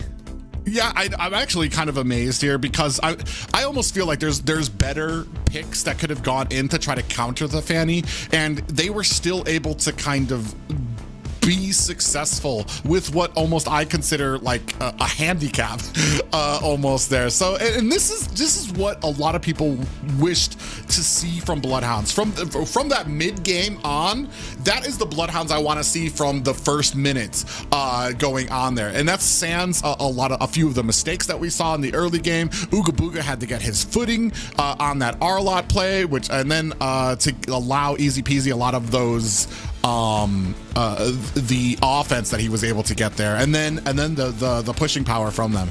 A great job by the BloodHounds in showing why they've been here in the top 8 for 2 seasons in a row now. Now we're going to take a quick look at some of these replays, which I'm sure there's a lot of them. Don't know if we're going to see them all. We're coming in more towards the end of the game, towards the turnaround, and this was just the back and forth, man. It felt like maybe DA was about to end this. Nothing but Templars on the field here. And I'm wondering at this point, should they just, I think there was a few times both teams, it's like, do we just run it down mid or do we play it safe? And that's the call. And this is one of the final defenses. Yeah, and that's kind of the amazing thing about this is, like, I don't feel like Devious Activity played it wrong. There was a lot of points where they could have pushed in the base. They just decided to go for Lord. It was the safe option, but still couldn't clean it up. They couldn't get that last push onto the core and be successful about it. Man, them getting this Lord, though, this Lord fighting for them was so crucial. Like, he was going top. I thought he was just going to leave the base. And I think if he left the base and didn't come back involved into it, it could have possibly been GG's for the side of BloodHounds. But the Lord helps out, turns the tides of battle there, then ends up taking the route down mid. I mean, just very well played overall by BloodHounds, able to pull it through. Yeah, and I want to say a very safe game. We were talking about Easy Peasy, getting those opportunities from Ooga Booga. He did a great job finding those decimations. And I want to say a well-played game by Boca Roscoe. I can't stress enough just how much I don't favor Eudora's, but he didn't become like this huge, I want to say, feeding potential on his team. He was able to keep that spacing, knowing that the Fanny was going to be coming in, looking for him, and still getting some of those stuns. Even when Fanny got the Athena shield to the point that Boca Roscoe will find the kill, still finding the stuns, which allowed Devious Activity to kind of be able to capitalize, to just jump and maul onto Kush very quickly. And we're gonna see if we change up the plan here. I mean, man, I was really excited with that game, and I'm very happy to see BloodHounds be able to take one off of Devious Activity and make this a very competitive series. I mean, if they win this here, it is kind of huge because it holds DA in a number 6 position pretty much. It holds, I mean, it puts DA in a pretty low spot on the roster. They jump up to 9. They like tie with Area 77. No, they sit in pretty much a number 6 position. Which again, I think DA, we expected a lot more from them, and BH right now, they got some momentum, and we saw already last week they won a game. They're bringing that into now, and now, is this going to be the turnaround for them? You know, they just went 30 minutes. After a 30-minute win, you're up, man. You're feeling good. After a 30-minute loss, you're hurting, man. You are hurting. Yeah, and maybe a little bit of that we were talking about before. Last week, Devious Activity took 2 L's, given those losses were to Gaimin Gladiators and BTK, but maybe a little of that momentum, the lack of momentum kind of being a thwarting point that BH's BloodHounds are able to kind of capitalize on here. We do see we're adjusting the draft just a little bit now. We're taking out Hylos as usual, but Xborg being taken off by Devious Activity. Which I think a smooth template was a problem on the Xborg, and the Xborg just can be an issue, especially when you know a team like BloodHounds wants to kind of play you in the late game. I think that's most of the time that's where BloodHounds really tries to take games. You never see them with like a hyper aggressive early game. So DA kind of covering those bases here, making sure that whatever they do decide to bring, it's nothing that's going to completely crack them open at 20 plus minutes.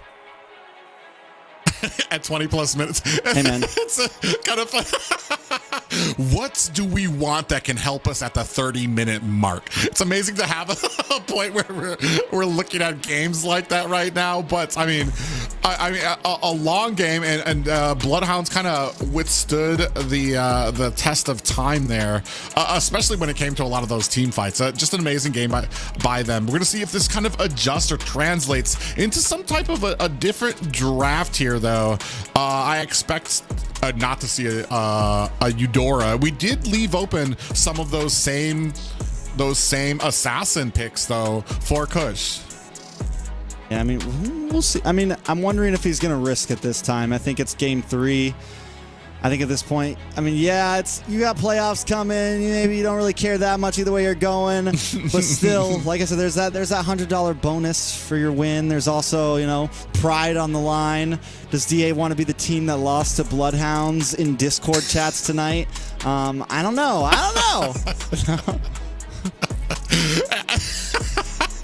Just take some pride in that.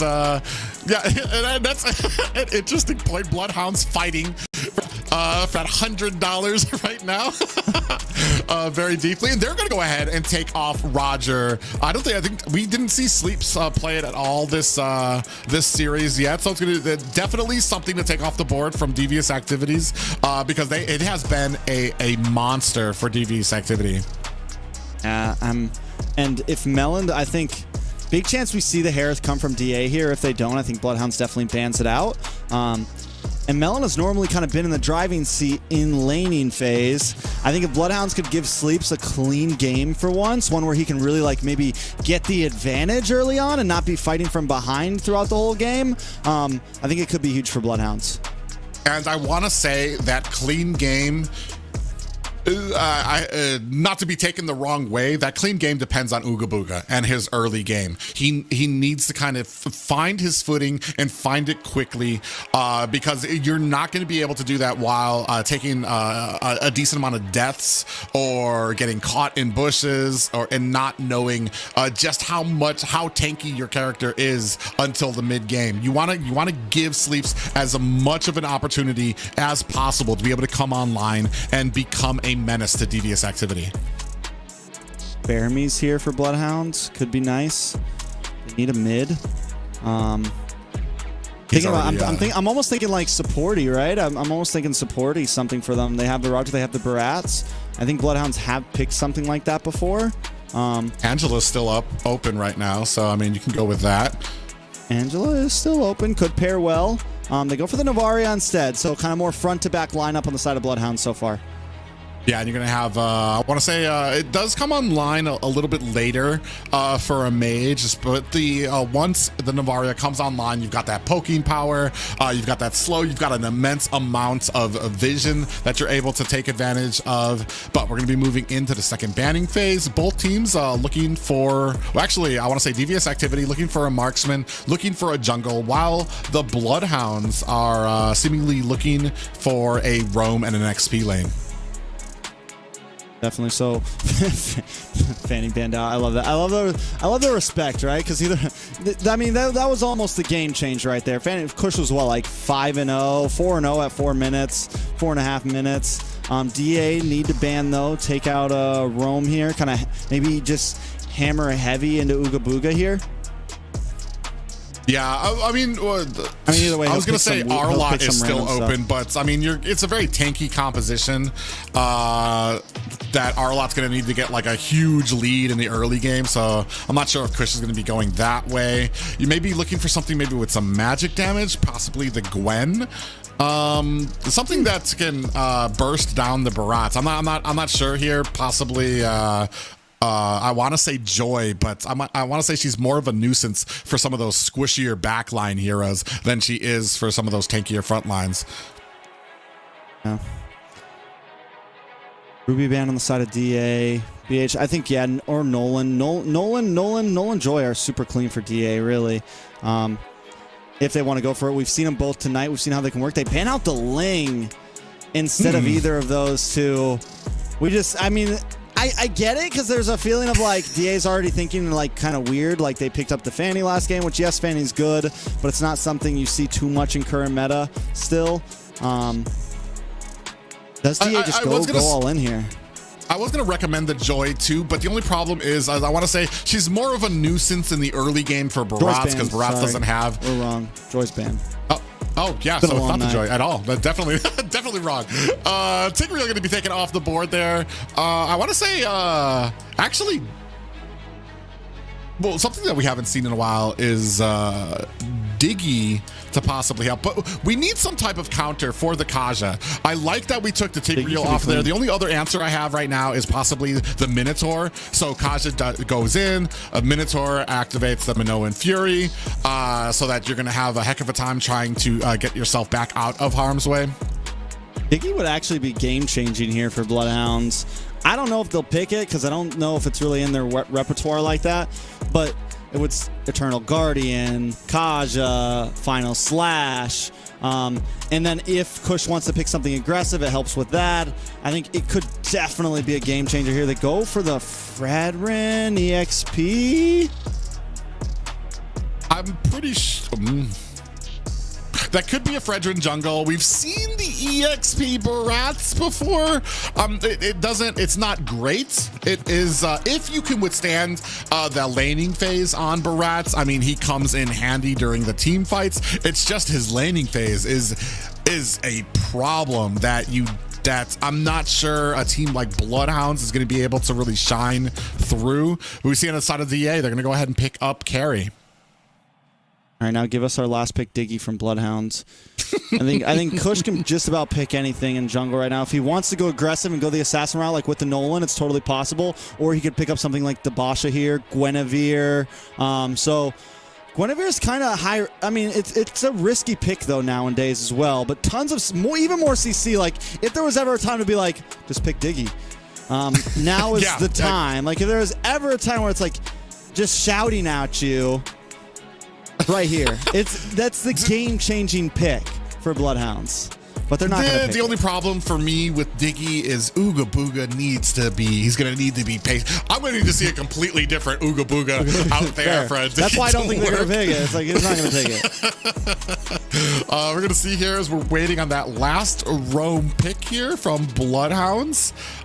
Minotaur is still an option as well. You want that big setting potential that will withstand the Divine Judgment from the Kaja coming in. Oh, similar, you get some anti-skill, I guess, but what do you even call that from his ultimate? Anti-skill usage? It's anti-dash. So, I mean, it affects Mikasa, it affects Kush. Melon is the big problem. It doesn't do anything for Yato. But, I mean, if Yato gets pulled in, I mean, that's going to be a lot of damage put on him. I don't know. I don't know. It depends on how Ooga Booga's going to be able to land. So it's not a Eudora, so I'll give them props for that. All right, Private, you take us into this one. Last game of the series. Well, I mean, so we're gonna have. We're gonna have the spear coming from them. But ladies and gentlemen, we are at game 3 here. BloodHounds holding the line against Devious Activity, looking to get their second series win of the season, while Devious Activity looking to cement themselves as a top 4 competitor here in North America. Let's see if they can do it. Can BloodHounds defy the odds right here? They do end up putting Fredrin into the jungle, so it's going to be an EXP Barats for Templis. Taking a look at the mid lane, there's a nice wave clear from Boca, but I do feel like Yato will be up and up on these rotations, able to move a little bit faster, and T's going to just be in easy peasy's face here. Yeah, and I want to say we just saw Templis up there on the Barats, was trying to head him off. Oh, nice little poke there from Boca Roscoe. All right, Ooga Booga also there to help out. T, I mean, at this point, DA feeling him out. Again, it's not your you're not going up against your typical roam. You're going up against Ooga Booga on the Minstatar. So you got to kind of, is this going to be something we can deal with? And T obviously feeling comfortable against it.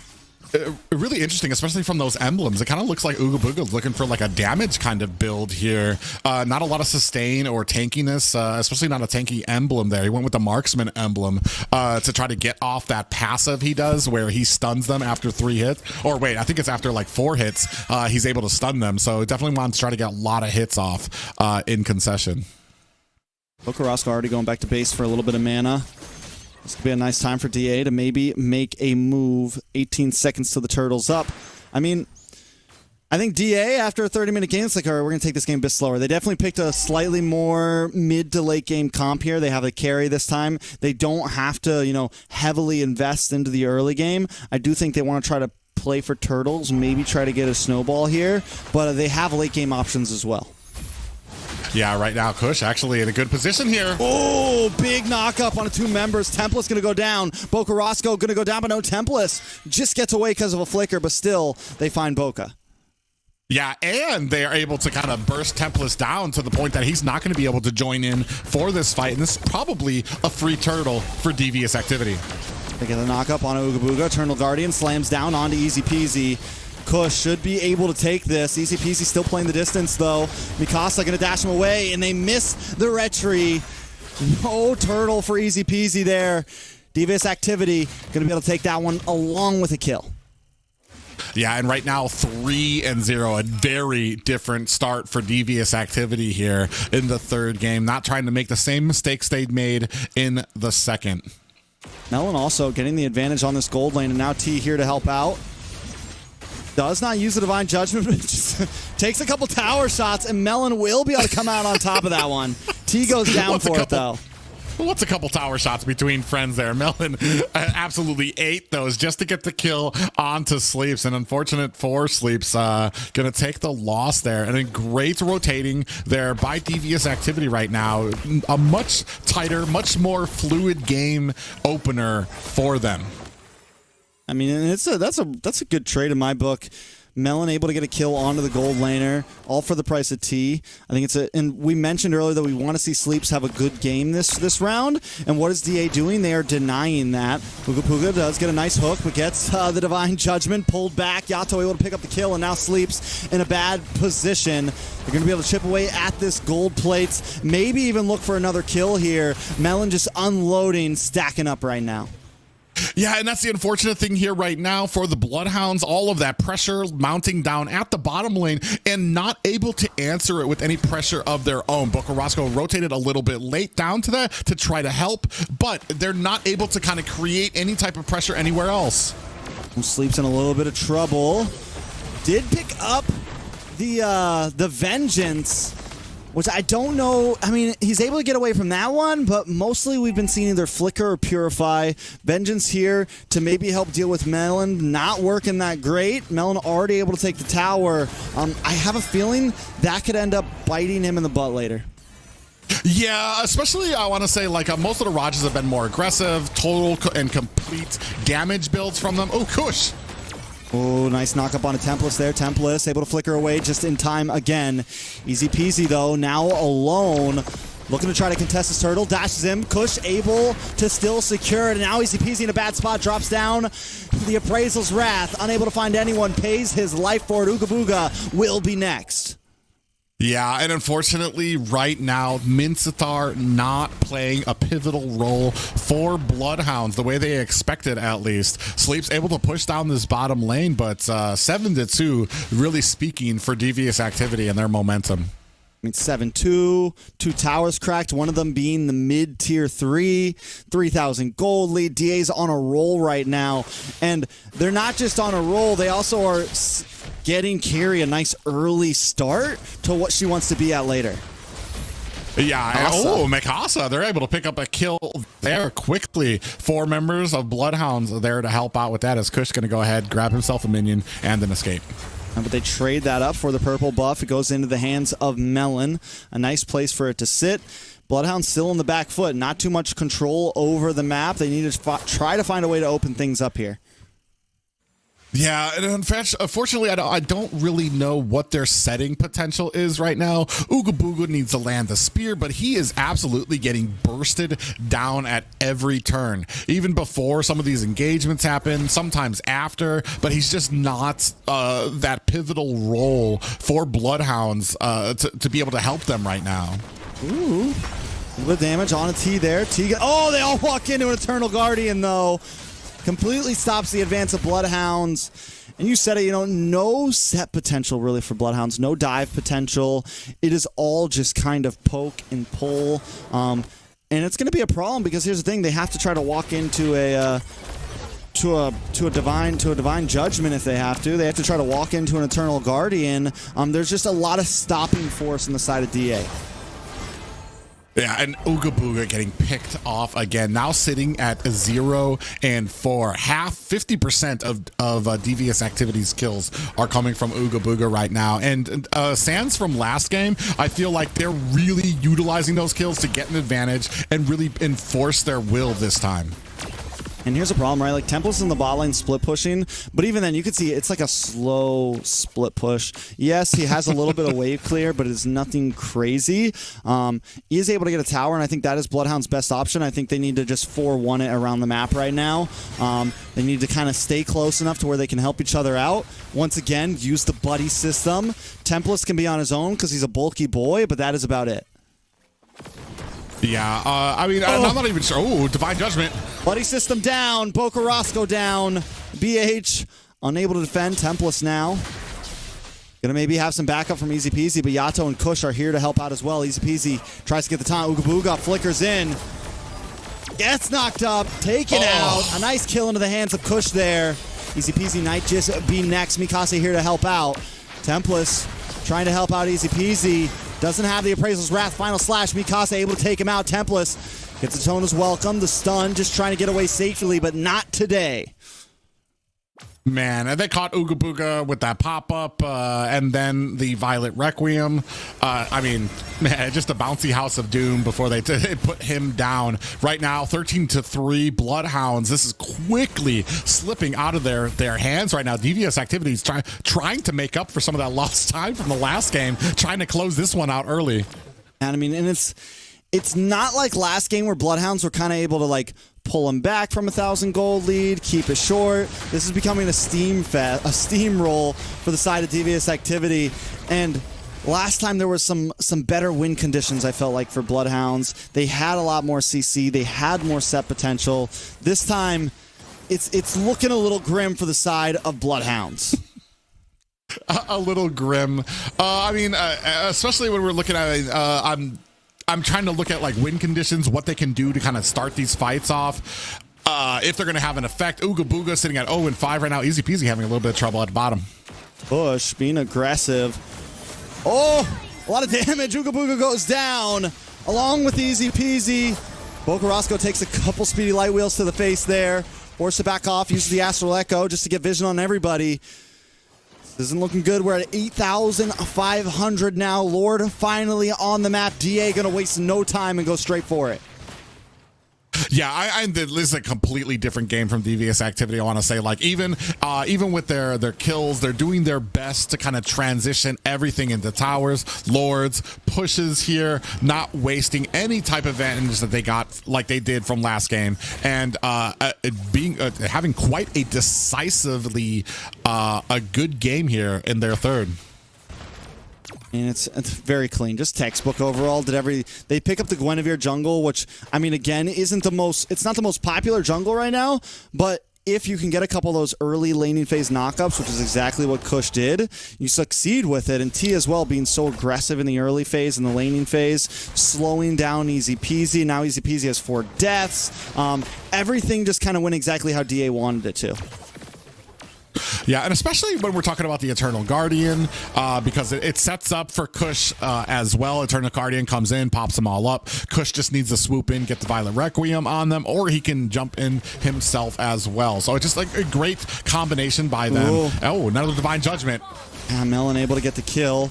Lord still coming. BloodHounds down 1 member. A lot of damage on Ooga Booga. Melon able to get the kill. No T finds up asleep. Gets away with just a sliver. Yato flickers in. Lord is on the base, and it's 5 members chipping it down. DA take game 3 in a very quick fashion. 11-minute domination for Devious Activity, obviously not wanting to take any chances against BloodHounds. A very crisp, just as you said, textbook game there for Devious Activity in dominating fashion. Yeah, I mean, what?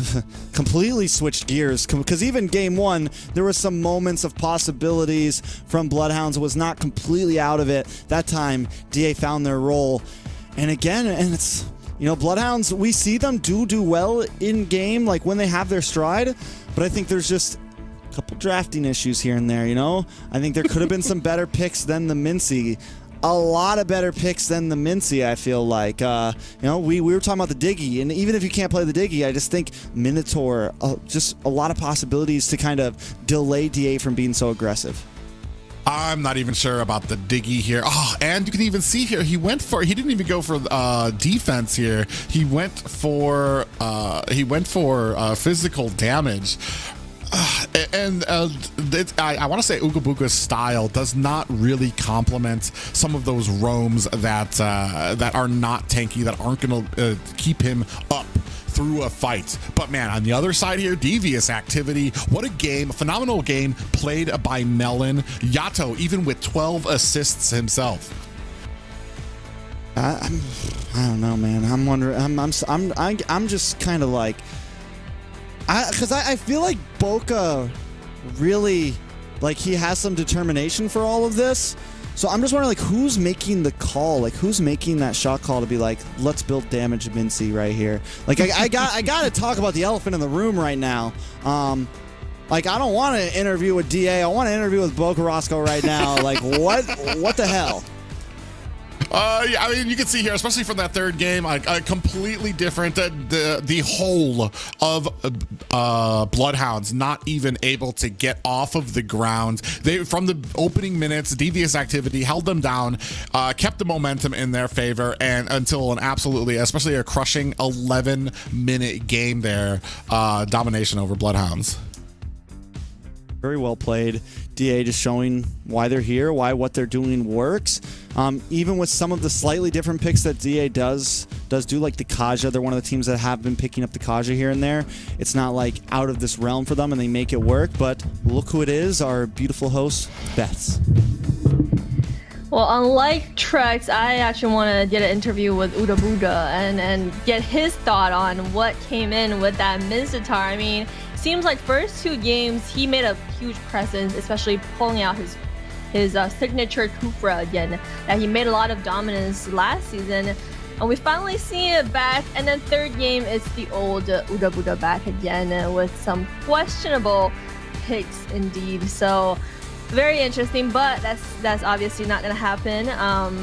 But I still think BloodHounds has a lot of potential, especially second game. They had a very first 2 games, actually, like you guys mentioned, they were on a gold lead as well for both games. But third game, it shows that DA just dominating. Feels like I got cheated, you know? It feels like I got cheated, you know? Like, you build me up. I get all this hope for 30 minutes, and then game 3 happens. Oh my god. Yeah, it's unfortunate, but like I said, it's kind of comes down to like a play style there. Mincetar, I mean, it's been a reoccurring theme when it comes to BloodHounds, is these kind of outside the wall picks, but we've already seen the Hylos is getting banned out. Once you kind of counteract some of these not normal, not meta picks, what you're left with is some picks that don't really meld well, and that seem maybe that that Ooga Booga or others might not be as comfortable on. Yeah, for sure. But amazing performance goes to DA, and we've mentioned it, Melon making a huge presence, and he will be the MVP. So Trex, why don't you take us through some replays? I mean, Melon, man, he's been the guy. He's been that him. He has been him. How should I say it anymore? he's been pulling it off, and we got to see him on the Roger today. Then even on the last game, we get to see him pick up something different. I mean, just overall has played so well, and I think a lot of us are wondering, like, is this a guy who's going to become a major part of the roster? Is this someone that maybe should get off the bench and get in the game?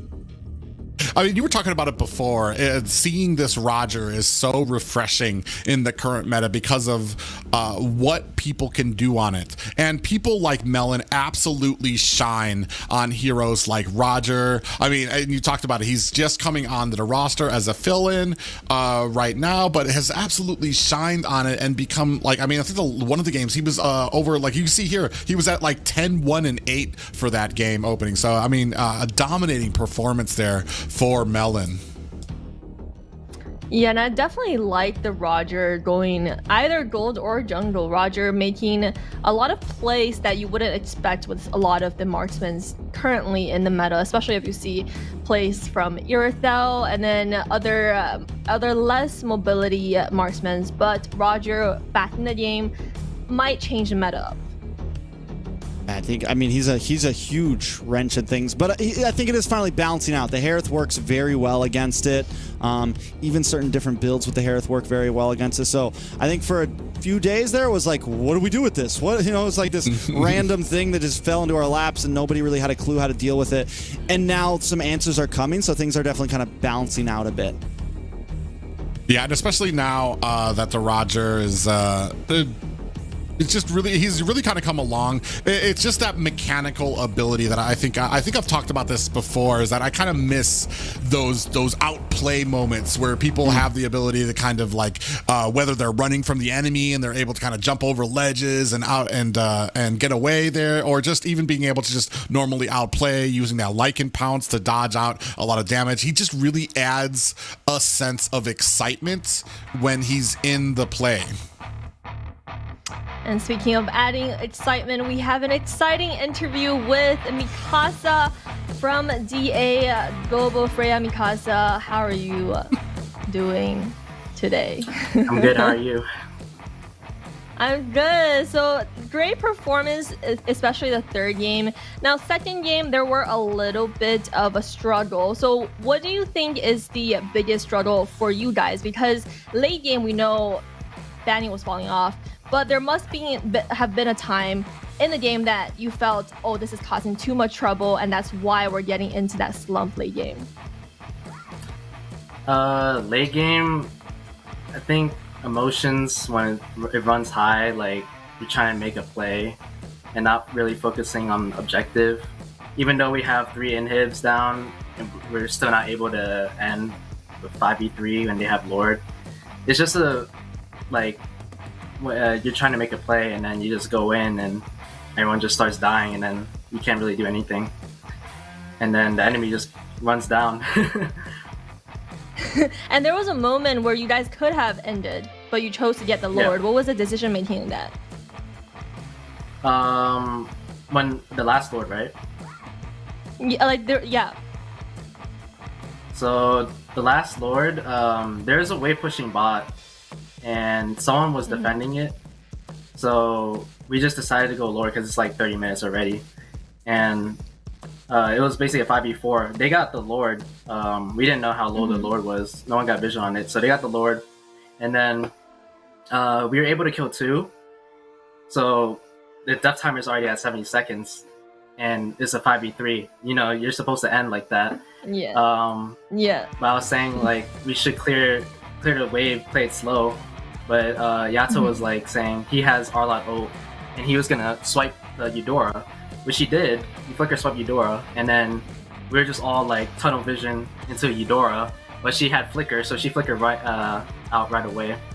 And then me and Yato died, and then yeah, they just ran it down.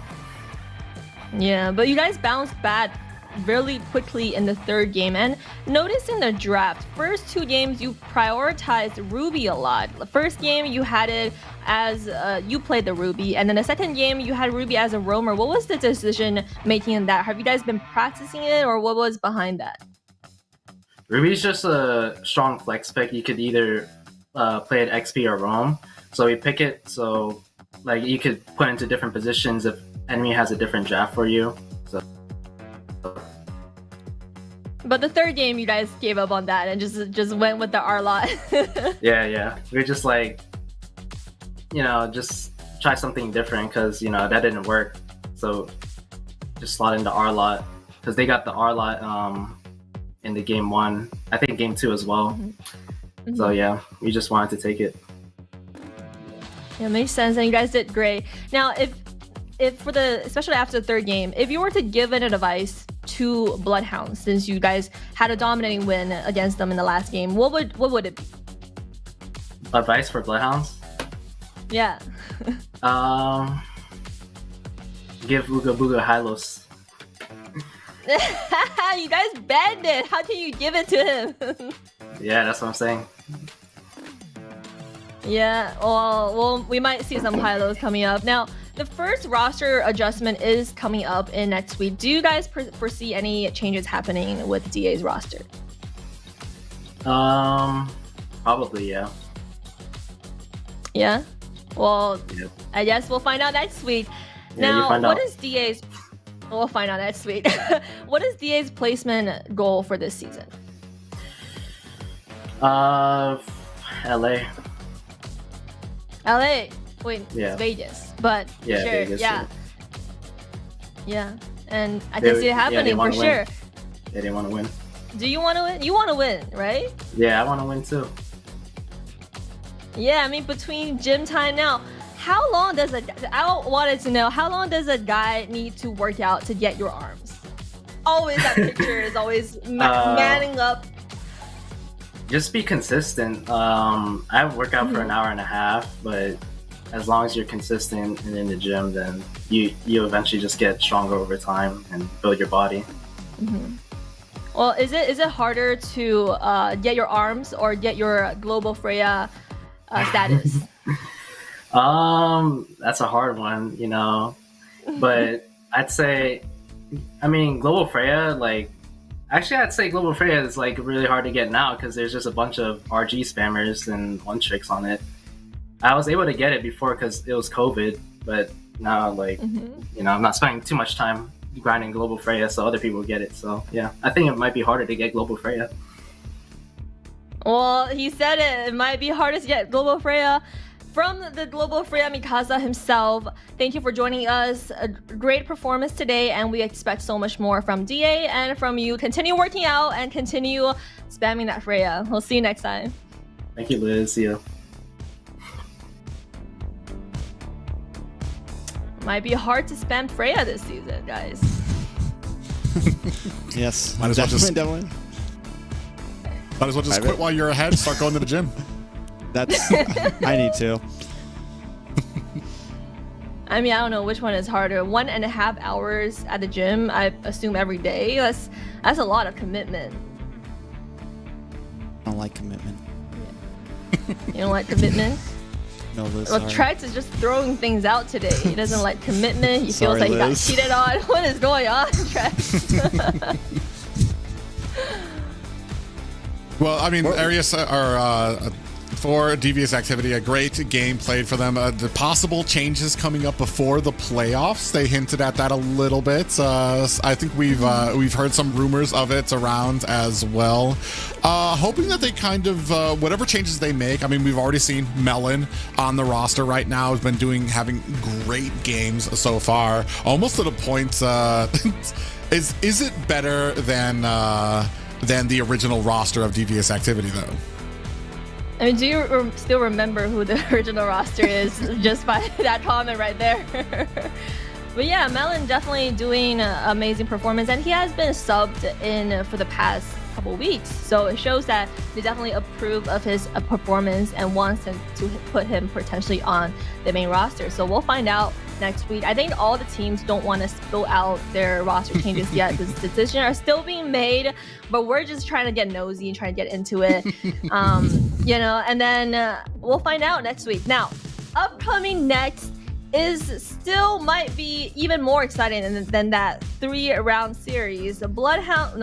Night Horde versus BTK. We have two of our lovely, beautiful mages, two god godly mages coming up against each other. I know the fans are going crazy, so don't go anywhere. We'll come back in a bit. Oh, actually, better news for you guys. We have a giveaway coming Stop at your playing door. with my Grab your emotions, phones out. Liz. On the screen, you see a giveaway code and a QR code to the hero skin for Lancelot Masked Knight. We have, again, 31 limited quantity for the skin, so redeem that code for the permanent skin. Now, 31 seems to be an interesting number. They just been giving out 31 skins, not 30, but 31 skins. Very interesting choice of number right here. That's because they're expecting Wheezy to steal one of them, so they can give the viewers that even 30. Week 2, you got to watch him. Every time we cast, he's got 3 phones out, and he's trying to take shots. We caught him on camera the other day. It was a whole fiasco. Yeah, sure. Tread's just spilling out information today, and our casters are definitely getting a little bit need a drink of water for sure. That 30-minute game, guys, man, intense there. So take a break. We'll see you back in 5.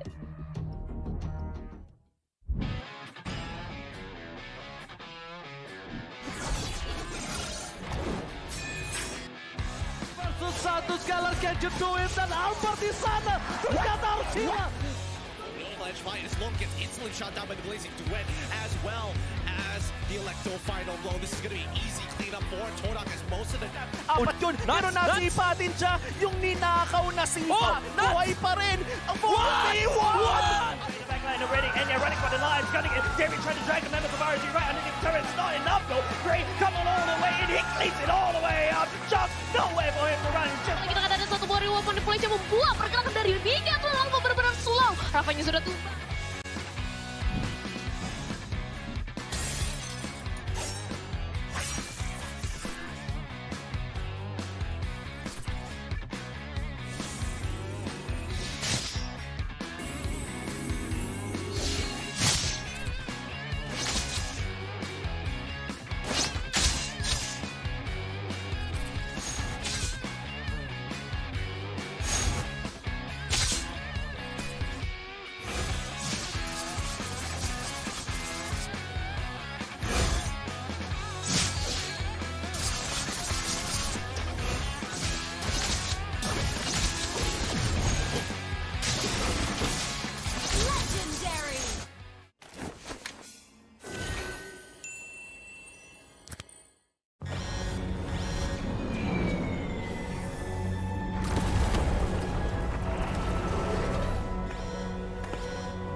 You'll be the best sniper ever!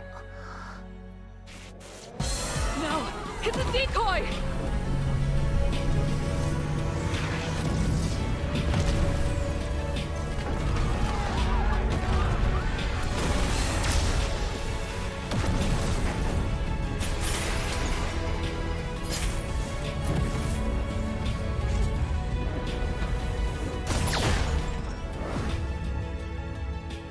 I'm sorry.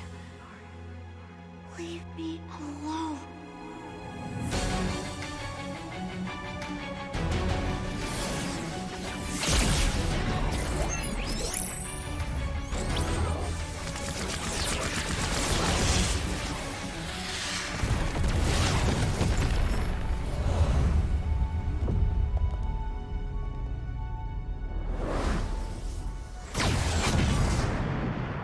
Over here, Ender.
Agent Beth, Trex, and Private Dancer reporting to duty for our last mission of the day at BTK versus Night Horde. The Battle of the Mages. How are you guys feeling? Are we back with some water? Get some fluid in? How are you guys feeling today? I'm feeling good. I ate an apple on my break. You know, it was tasty. Now I'm ready to go. Ready for this. What I personally believe to probably be one of the best series tonight. We got the Queen's Gambit, Sayori up against Nicolette in the mid lane. True dominance going to happen here. See who's the better one, and I'm excited for it. Yeah, I was about to say, I couldn't have said it better myself. It's the battle of the queens of the mid in North America here. Nicolette taking on Sayori here in the mid lane. I know we're kind of downplaying Mobazane and the rest of Night Horde, but but I mean, it's what a lot of people have come here to watch. Mid lane has become its own little monster here for this meta, especially when it comes to picks like the Vexana who's come in, Nana, we've seen Faramis out there as well. So definitely mid lane playing a pivotal role in a lot of these teams' victories. Yeah, and mid lane fits the current meta. Like the playstyles of these two particular players that we're going to see in a bit definitely fits the current meta, and it's very interesting to see a lot of these heroes come back this season. Now today is the last day of regular season, so maybe we might see a little more creativity and a little bit more fun coming from the mid lane. So yeah, very excited for the Queen's Gambit, the Battle of the Mages, and Night Horde's roster is ready. So Trex, why don't you take us through it? I like it. Night Horde. As we see, we got R, Momoy, Sayori, Oh My Foe, and Sleepy in the EXP. Now, this is a team that is another one that has kind of taken NACT by storm, has gotten some big wins against other teams that we thought were going to be top of the line. A team that, you know, if they can pull it together, could maybe be contenders for that Vegas slot. Yeah, just like Fiends, the Night Horde slipped through in that first qualification week, and they have been on fire. Not the original roster. It's honestly a brand new roster from the Night Horde, but a lot of the names coming from very memorable teams in North America, and very proudly representing that Night Horde banner here in North America. Yeah, and we might just see a roster swap during the middle of the match, so who knows? We'll find out.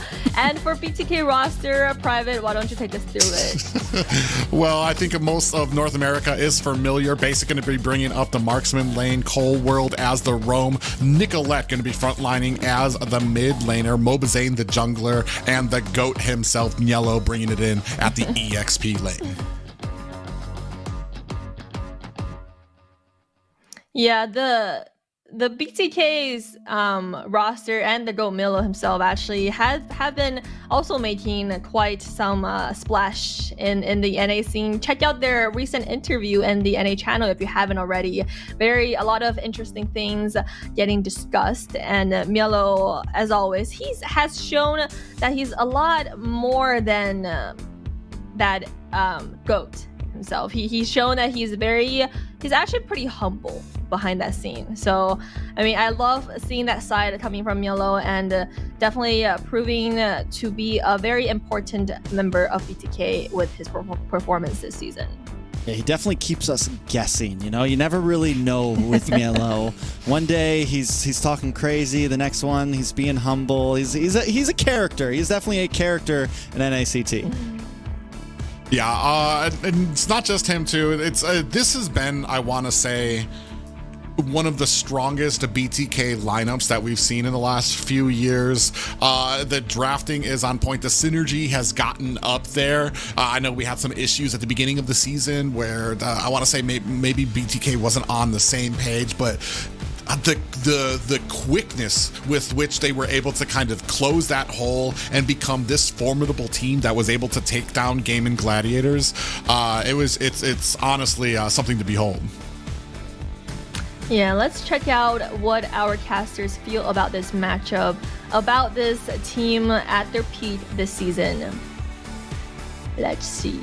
BTK all the way! BTK for the win, guys! Yeah, it looks like everybody believes in BTK for their continuing momentum, and for sure they've shown since their rocky start in the first week. Afterwards, they've had a very smooth all victories for the next upcoming matches. And going into playoffs,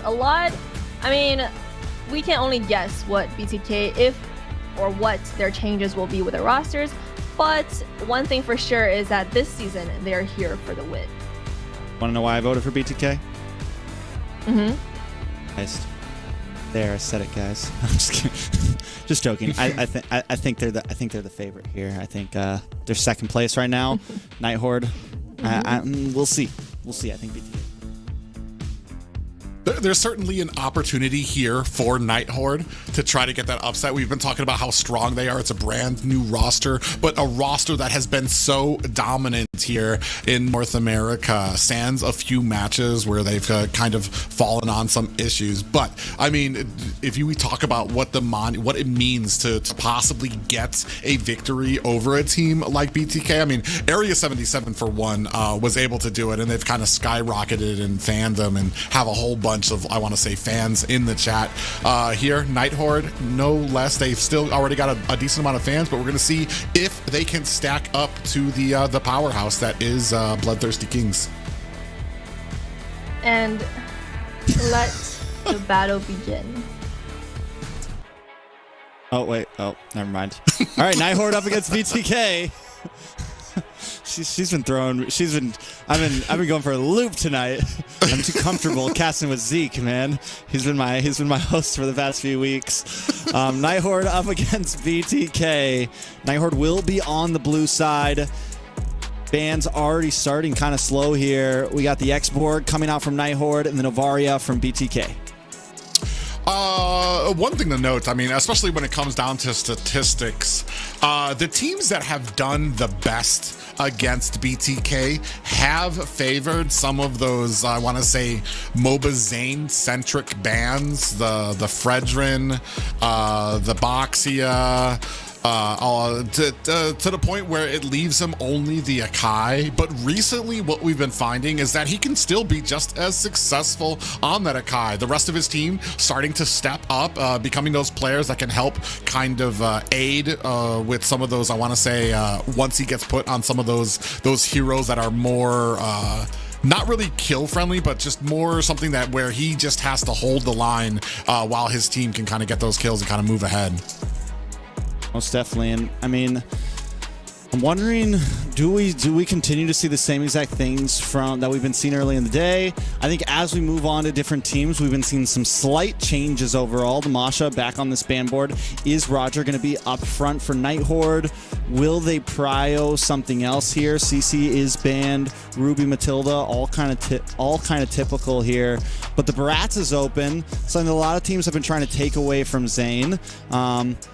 Roger obviously still open. We saw Basic kind of toy with a little bit last week, but we're still kind of up in the air on all the other teams using it. Night Horde's going to kind of be the last one on the block to see if it's something they want to prio.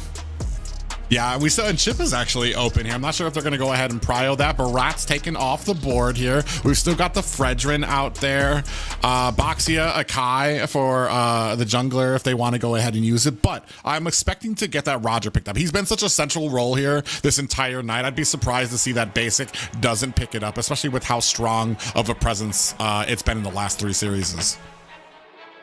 Definitely. So I think Roger, maybe Vex here, maybe Roger Vex just to open things up for the side of BTK, put Nicolette on something comfortable, put Basic on something comfortable. They could also go for the R-Lot for Mielo or Cold World, so that could honestly, like, Roger R-Lot or Roger Vex is kind of where my head's at here. Ooh. This has actually been like a favorite pick for Nick. I feel like this has been something that Nicola has picked up a few times now over the past couple days that we've seen her play. It's just been something that they've leaned into a lot recently. Yeah, I mean, you've got the sustain, and especially Nicolette she's known to be very careful on her mages. She's got great positioning, and then the ability to kind of swoop in to help out the teammate, especially when it comes to that Nether Realm, to kind of keep them topped up, which is something you're going to want against a jungler like Barats, who's going to be that really tanky frontliner for your opponents. Yeah, so I mean, out of the past, I was just looking at the past 4 games. This is something that they've picked up half of the time. It's something that they lean into, and I think some of the other times it was banned out. Yeah, it was banned out. So almost every time it's open, they've been favoring this pick. Nighthorde is going to pick up the Nana. The Grok. A Grok is, it's a decent answer. The Wild Charge, something to get the knock-up when they're all grouped up here, if you can save it. So Nighthorde also kind of responding back. Also the Molina Blitz. Nighthorde giving answers, I think solid answers to what BTK is trying to bring so far. Arlot still open though, and I think it's a solid lock-in for BTK here. The only problem is now Mobazane has to kind of maybe start stretching for a pick. Yeah, especially if you don't pick it up here, you're definitely gonna see some of those on the bans. Nana and Grok, I want to say it's an interesting pickup because Grok, I almost feel it would be better suited to have some type of setting potential to kind of really meld in with a Nana and that Molina Blitz, something that kind of keeps them in place a little bit longer. You've got the Wild Charge, but you don't have something that kind of groups them up like an Implosion, like a Final Slash, or like a Kufra Ultimate. So it's gonna be very interesting to see if Nana can kind of get those Molina Blitzes to kind of cover more area, to kind of get more of BTK in that damage. My guess is here we start seeing some gold lane bans coming from the side of BTK. Probably the Harith ban. Instead, they might lean into jungle. Nolan banned. I would still say possibly Harith ban after that. Angela ban from the side of Nighthorde. Now back onto BTK. Interesting that the assumption is that this Barats is going to be in the XP lane, or maybe they're just assuming it could possibly be flexed out there. Angela taken off there. That's I mean, especially with the Boxia out there, I mean, we've already talked about the Roger and the Angela. We've seen how much of a nuisance it can be here. We're still waiting on that XP laner for the side of BTK. I'm wondering if we're going to be looking over there for that. Gwen taken off for BTK. Yeah, just totally honing into jungle, huh? I mean, I guess it's like covering bases, like what can really mess us up. If they do a flex, it could be dangerous. So playing it safe, maybe not too worried about EXP laners in general. Nighthorde going to take out the Benedetta and the Angela. Also kind of covering some of their bases here. On the side of BTK now, first pick. Arlot still open if it's what they want. And again, I mean, they need a Roam and a EXP, so it'd be a solid upfront pick. Then Nighthorde still need jungle. I think they already have the Brats. See, even BTK has me thinking that Nighthorde needs a jungle. So yeah, still need a gold laner. I mean, again, Harith has been the answer so far tonight, so. Yeah, I mean, I almost want to say like it's the only answer right now that we've seen thus far that can actually stand toe-to-toe with the Roger. I mean, I imagine perhaps Carry could potentially do it as well if you have that aggression with it and you have the potential to kind of get those ganks down at the bottom. It just depends. I mean, we just saw it in the last series that they used the Carry against the Roger and they were mildly successful, but not without the pushing ability from the team to get those ganks, to kind of get in there, to get Roger on the back foot. We're still waiting for the next two pickups here from the Nighthorde, seeing if indeed this is possibly an XP Barats. I mean, we've seen it happen. I don't know if Nighthorde's going to do it. I think Nighthorde will probably keep game one pretty simple, and I don't think I think you just go for something simple. You could go for the Lapu here, Thamus as well to kind of break in, cause a little bit of spread damage. Bruno, I'm excited. I mean, we've seen some more maybe one-sided matchups, I feel like, a bit with this Roger. I feel like we haven't gotten to see, because R's a pretty decent gold laner, I feel like, and I'm wondering, is he going to be able to maybe pull off this Bruno against the Roger? Personally, I think it's the Roger kind of has the win in laning phase, but we can see a little bit of a better idea of the spread in this match. Yeah, that's interesting too, because I feel like the Roger can use that Lycan Pounce, close the distance, be able to put some damage on the R, and still be able to get back away, transforming into the human form. He still gets a little bit of shield there, which means that R is going to be getting poked down, and that's what we were kind of seeing from the last series. But like you said, those were kind of like, I want to say, stomp matches that we saw the Bruno getting handled. So it wasn't just the Roger that was doing the damage. It was the fact that the entire team was kind of coming and collapsing around that, Bruno, as well. Paquito going to be that last pickup for Mielo. I honestly like seeing Mielo on some of these more damagey heroes. He has a great ability to kind of close the distance, get around the map, and really isolate some of those squishies. Yeah, he's definitely, when he needs to be, he can be a very proactive EXP laner. He knows he rotates very well, especially if BTK is kind of in the lead. Once they start to kind of hit a small 1,000 gold lead and Mielo kind of starts to feel himself and has availability to move around and catch you off guard, that's when you really start to see him diving under that, diving behind that tier 3 in the mid lane, coming in between those buffs and everything, looking for angles. But this is it, last series of the night. This is BTK up against Night Horde, game number 1.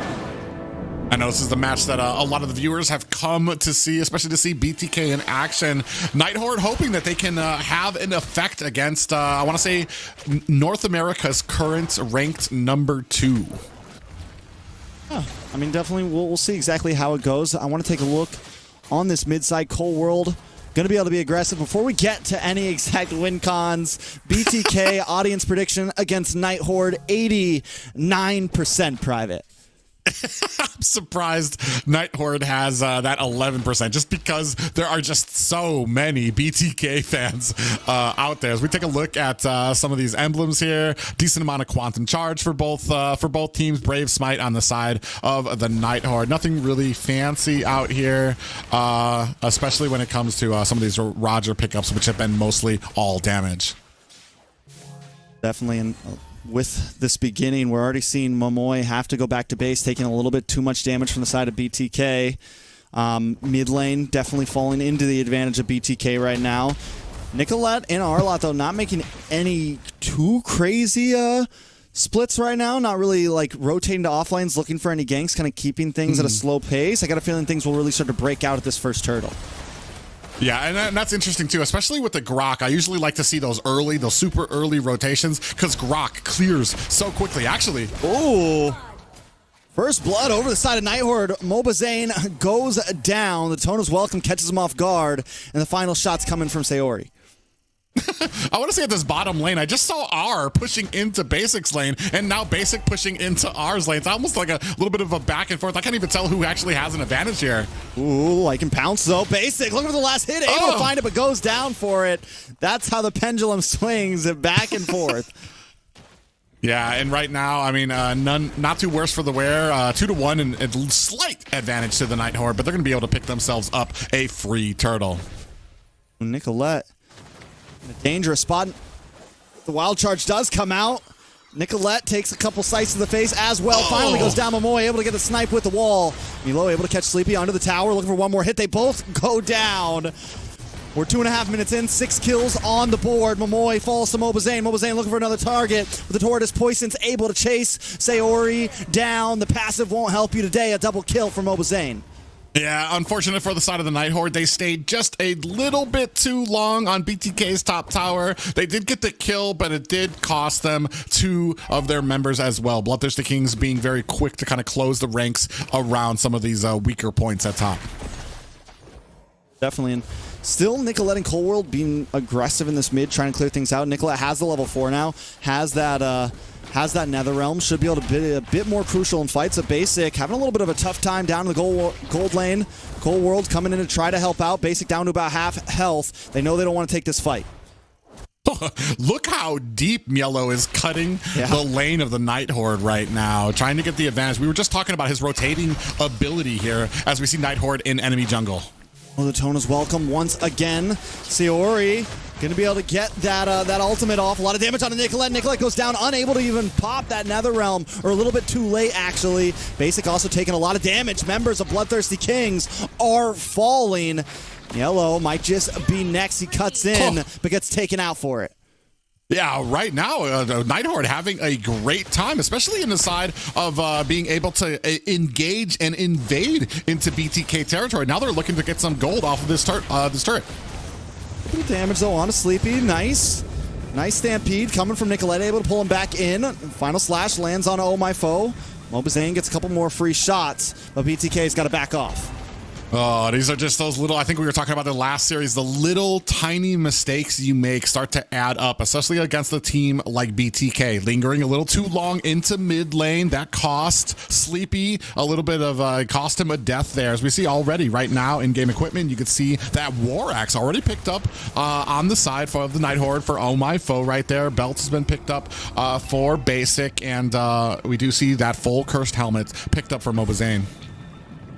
They're already playing it well, I feel like. I mean, honestly, kind of taking a slow approach, but making every single steal count. Basic in a lot of trouble here. Sleepy able to lock on Basic. Gonna have to go back to base. Gonna slow down that gold lane even more. He's starting to fall behind a little bit. 2 and 2 are a whole level ahead of him. Right now, it's almost, I don't want to say surprising, but Night Horde having a substantially good game against BloodThirstyKings. They do have the added tower at the bottom, and now still engaging on the Mobazane. Oh, another Daytona's welcome on a Mobazane. The Netherrealm comes out in the nick of time. Will be able to go away, but blows the Tortoise Poisons.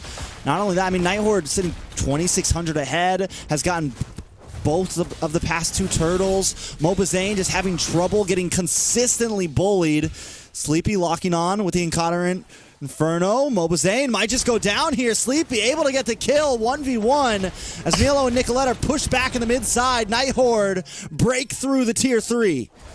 Not just having a successful game, but having a successful game on so many different levels here right now. Able to find Zane at the bottom, a kill there, but also having that pressure at mid to find a tower as well. I want to say Night Horde, this is Night Horde came here to play. You know how all night I feel like we've been talking about teams that maybe have a laning composition where they can kind of have the advantage and know when to bully. And Night Horde knows when to bully right now with each hero. I mean, for Sleepy to just be confident and know, I can 1v1 Mobazane right now. I'm going to jump into his jungle. I'm a bully. And look at him also waiting by this purple buff right now, just hoping someone comes along. Yeah, definitely looking for an opportunity. Zane hasn't bitten just yet, but you have 4 members. Now a lot of damage on a Cold World. Cold World goes down. Mobazane not even going to be able to try to contest this. Nicolette ready with another realm to help out. Zane going to try to play the distance, maybe look for a retry, unable to get it though. Oh My Foe takes the purple. R gets a couple more free shots, and Nicolette taken out by Sayori. It's 11-6 right now, almost a 5,000 gold lead for Night Horde. An amazing early game for the Night Horde right now. We're moving into the 7 minutes. It's going to be another turtle for them as they press on their advantage. They just need to watch out. We talked about it before. A few of the mistakes that you usually see from some of these teams, if they linger a little too long, it's going to be something that BTK can really take advantage of, but a very crisp game thus far by the Night Horde. I mean, they got to feel good about it right now, and I think with the composition they have 2 nice late-game heroes with the Nana and the Bruno, and they're just working perfectly into it. Are just free farming at this point. It's only taken 1 death, and just able to completely go, and Mielo also now having a tough time against Sleepy. Basic comes in. Don't know if he's going to be able to take this fight. Mielo back to base. Not going to be able to help out either. Oh My Foe now here, and Basic in trouble. A mega kill for Oh My Foe. I was about to say, as soon as Basic rolled in there, the Incoterant Inferno was activated. I'm looking at Basic and like, I made a horrible mistake. And then in comes the rest of the Night Horde to clean up the job. Now starting their push onto mid lane. Now the house is on fire right now. BTK trying to get away. Tier 2 goes down. Mobazane takes too many shots to the face. Big final slash though does land on Oh My Foe, brings him under the tower. Combo that up with a Stampede, it pulls him under, but still not enough. BTK unable to get a final shot off. Cold World back to base. Mobazane back to base. BTK stuck in a corner. Man, even with getting 2 members plus Oh My Foe under their tower, you saw them very slowly creeping their way out of that. That's just that 7K gold lead that they have. That's still being able to kind of knock around a BTK right now. Not really an answer in sight. And we were talking about that matchup of R taking on Basic. Right now, R having a heck of a game. You saw him at that tower. Basic just laying in the damage to all the members of BTK. A little bit of damage on him, Moy, but the wild charge comes in. Comboed up with the Daytona's welcome, and the damage lays down on Mielo. Cold World as well. It's another 2-man wipeout for the Night Horde. We're looking at almost a 9,000 gold lead 9 minutes in. Yeah, and what a game for the Night Horde right now. 9K. We can take a look at the items here right now. You can see 2K gold lead 4R right now. We were talking about that pressure at the gold lane, and it's just having a heck of a deal right now on BTK, who have yet to get their footing. Mobazane in trouble. And Mobazane taking a little bit of damage. Tortoise Poisons is out. Basic able to unload a little bit of backup, but it's not enough. The Netherrealm comes in, but still Mobazane trying to stay up. R finally goes down. BTK trying to finally bite back here. Nicolette bites it though. Basic on the run, and Oh My Foe is having a stomp fest right now. Moving on to Mielo. Sleepy picks up the double kill. It's a 3 men down, all for the price of R with the Lord marching down the mid side. Night Horde might be trying to end this early.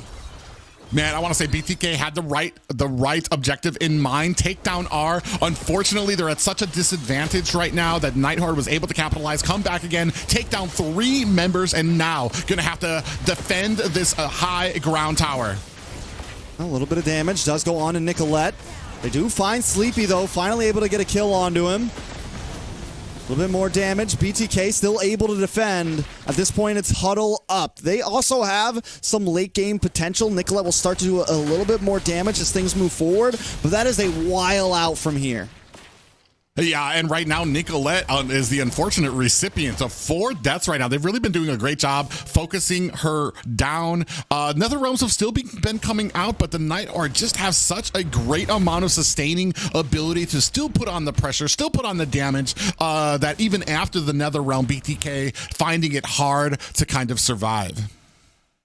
Yeah, and I mean, honestly, everybody's has been the recipient, right? Like all of them have just been getting picked on. You know, whether it's 1 by 1, whether Sleepy catches Mobazane, whether Nicolette gets caught off, whether Mielo or Basic are getting caught off. Night Horde was able to kind of just go throughout the early and mid phase of the game and put them all at a deficit. There's no one on the side of BTK right now that is kind of holding things together. Yeah, you see already locked in the Berserker's Fury and the Malefic Roar there for R. So he's going to be doing a heck of damage right now. Just 3 items already in comparison to Basic, who has 2 and only 1 damage item for himself. And Night Horde going to claim another purple buff here. BTK knows it. I think they know they can't try to force anything right now. They're not even... Sometimes when you're like 3, 4, 5,000 behind, you can kind of maybe take a fight, but they don't even really have that potential. Cold World unable to get close enough to even make a play. It is literally just at a hold off and wait for our time moment for BTK right now. And that's the unfortunate point about this. You're about 8K behind. You're basically waiting for a mistake. Perhaps when the Lord comes in, you're waiting for the Night Horde to get a little too close to your tower, to get maybe a final slash off that kind of gets them underneath tower. That's when you can pounce in, looking to get maybe a kill. A surprise amount of damage from Yellow could do the trick, which will turn the tides and allow BloodThirstyKings to kind of envelop and close the distance on the Night Horde, not allowing them to escape. But we have another Lord fight potentially coming. Look at the bait, though. Trying to wait on Sleepy. Can 2 of them even take him down, though? My foe is able to get the Lord. But Sleepy, with the 1v2, finally forced to back off. Mielo looking for the possible finish, but here comes the rest of Night Horde. Momoy with the conceal play, locking on to Basic. Wild charge the flicker. Basic able to use the Purify, like in Pounce, trying to roll away. Gets caught by the wall, but Momoy and Sayori still on the trail. Mobazane also having a little bit of battle up against Oh My Foe. Cold World gets the final slash, but Mobazane is pinned against the wall and taken out. Oh man, we were talking about some of the mistakes there, but even with Night Horde split up, half of them trying to chase down Basic, the other half got flanked by BloodThirstyKings, still able to turn around, find a kill onto Mobazane. I mean, and Mobazane is, I mean, you want to talk about someone that's been the prime target. From the very beginning, Night Horde came in with a plan. Let's try to catch Zane off, and Oh My Foe has just landed Daytona's welcome after Daytona's welcome after Daytona's welcome, and Mobazane has gotten caught by every single one of them. Lord finally going to crash into the mid. Inhibitor goes down. Basic pops into Wolf mode. Wolf Boy trying to do something here. Mielo in the backside pulls Sleepy away, but Sleepy's on to him. Basic still there. Mobazane waiting, but the Lord is finally connected. They're going to try to defend this. Big knockup. Ult's going off. R able to find Nicolette, but the base is still chipping away. And that will be it. Night Horde take game number 1. Wow, what an upset right now, and congrats to the Night Horde for a very, what we were talking about before, textbook, being able to isolate Mobazane, being able to push forward on multiple fronts, whether it's the bottom lane, getting the kills onto Zane, pushing the mid lane, also getting the objectives. They were able to kind of attack on multiple fronts to seize the advantage and get the upset victory over BloodThirstyKings in game 1. Most definitely. I mean, just that was stomp fest, honestly. Night Horde just cleaned through them, ending goal 50,000 to 36. We're looking at almost a 14,000 gold lead there, 13,000 gold lead there. Just monstrous. Taking a look at our 11,000 gold, almost maxed itemed out by 14 minutes in basic, just having trouble keeping up. Yeah, and I want to say those, especially those early kills onto Mobazane, really helped kind of set the pressure, allow them to kind of move into that marksman lane where we were really actually up in arms about whether R and basic, who the Roger and the Bruno, which one would be able to capitalize there, but able to put so much pressure onto that basic wasn't able to take off and wasn't able to do the damage he wanted. And then you had an R armed to the teeth, so much damage, and then to this 23-8 victory. And even on my phone, just like packing a punch there.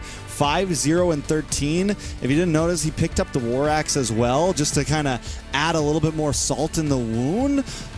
It was a problem, and we've seen it happen. Like, if you get on a roll with the Barats, I know he's a utility jungler, he's a tanky jungler, but he also hurts in the laning phase. He can hurt in the mid phase, and you pair that up with Sayori just constantly having his back. It became a problem quick.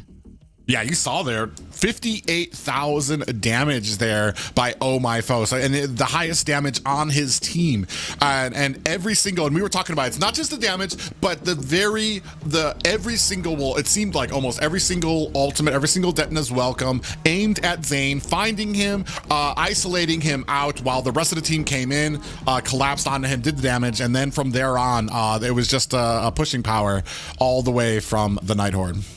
And every player kind of made their advantage count. Sleepy took a little bit. It almost felt like maybe Mielo was winning out in the laning phase just in the beginning, but then once Sleepy got online, he starts bullying basic. He starts bullying Mobazane. Everybody knew when their time to shine was, and they took advantage of it. Night Horde just, I mean, they played that so well, and I can't even say exactly the draft was a problem for BTK. I think Night Horde just outclassed them that game.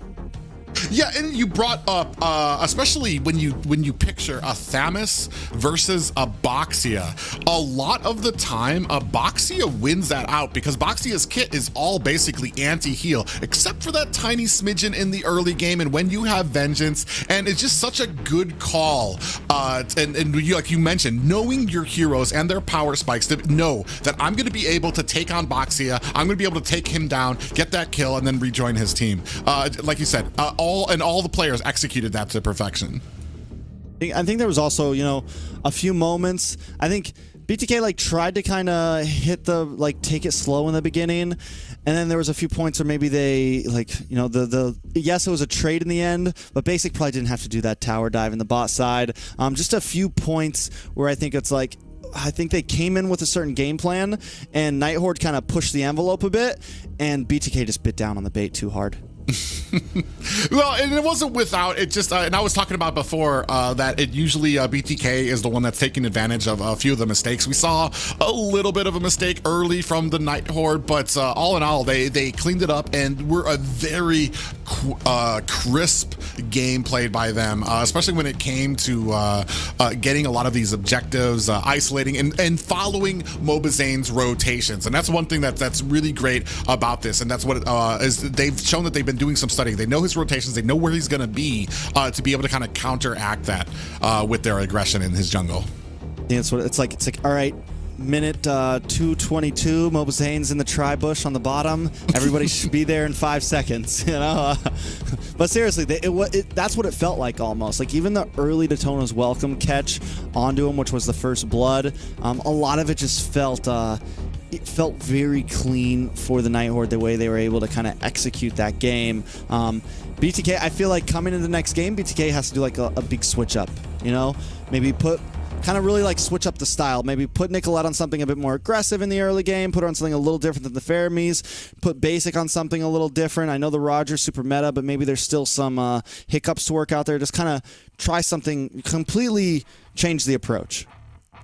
It's weird for me to say because I feel like Boxia on paper works against the composition they had. They had the Barats out there. They had the Thamus. So Boxia on paper works. He's got the anti-heal. I almost feel like, though, it's the wrong call for Mobazane, especially if you're going to be getting picked off. It almost feels like maybe lean back into that Akai, because at the very least, if you get caught in your jungle, you have the heavy spin to be able to kind of create that distance, get yourself away. Sure, you've used up the heavy spin maybe before an objective, but you're not bleeding those kills over to the side of the Night Horde.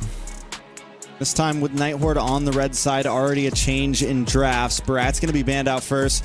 And I'm wondering, is Night Horde going to take, maybe try to throw some trades out. Maybe try to, test the waters a little bit.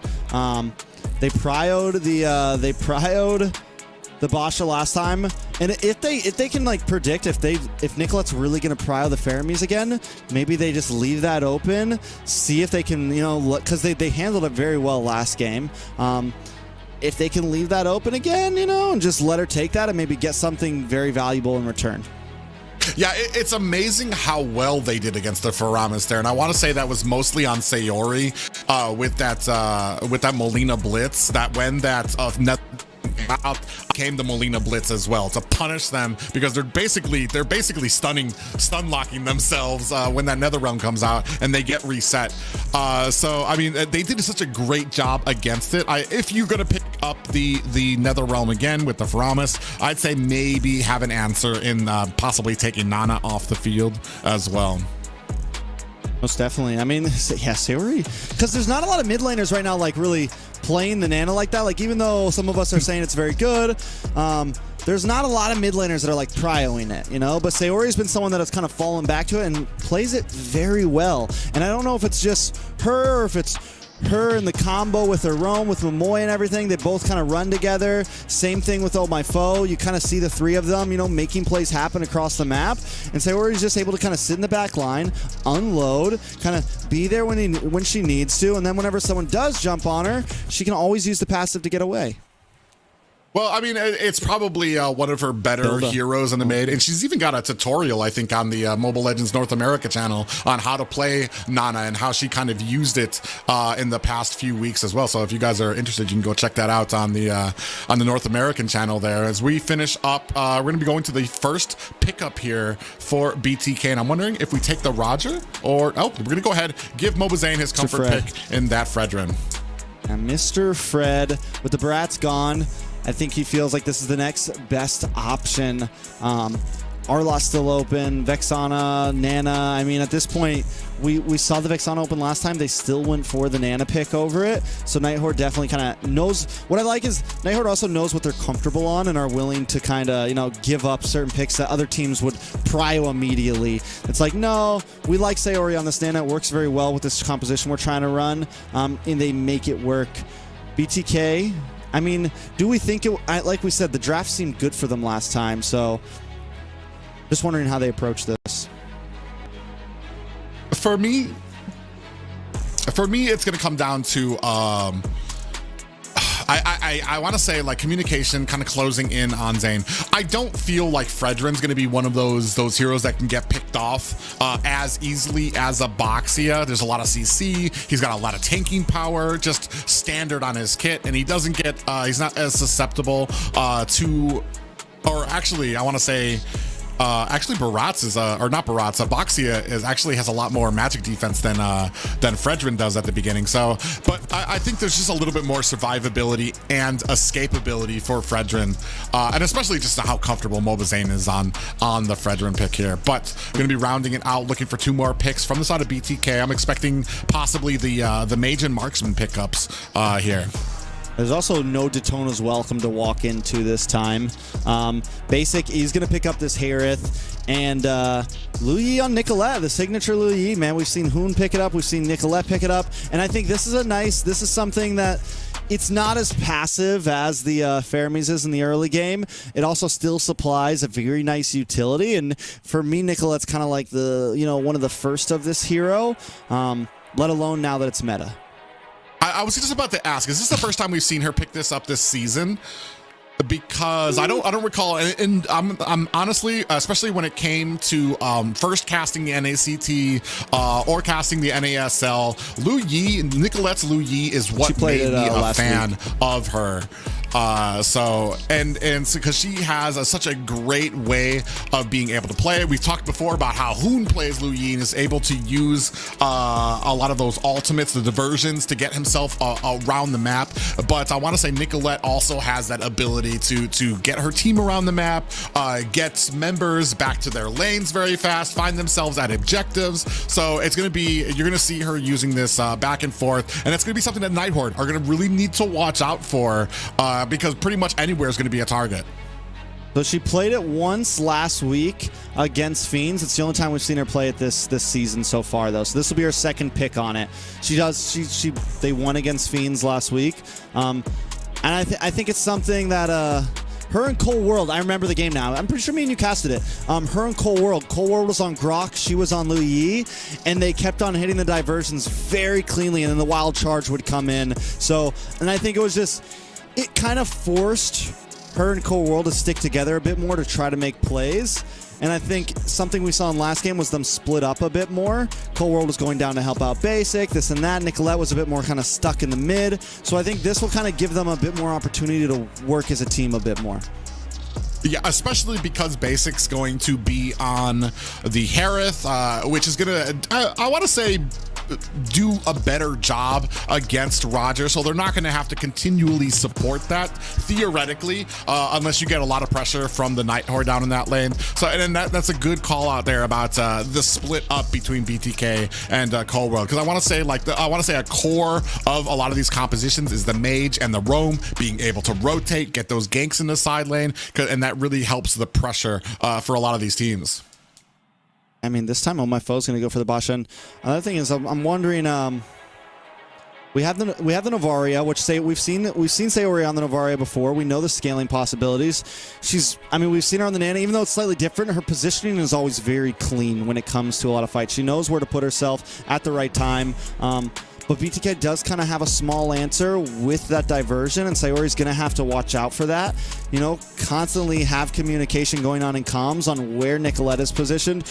Do they even know where she is right now? Do they know where Cold World is right now? Because Sayori's going to kind of always be a bit away from the team, not really able to capitalize on peel from Amoy, not really able to capitalize on peel from Sleepy with whatever Sleepy picks. So they're going to have to watch out for that as they come into the game.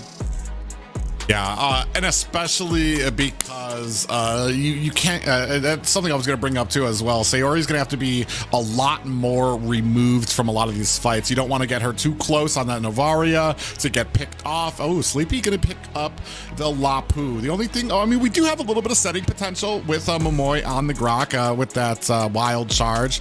We also going to have some backline diving. It just depends on how well they're going to be able to peel for Nicolette. I imagine Basic's going to be very slippery on this Harith.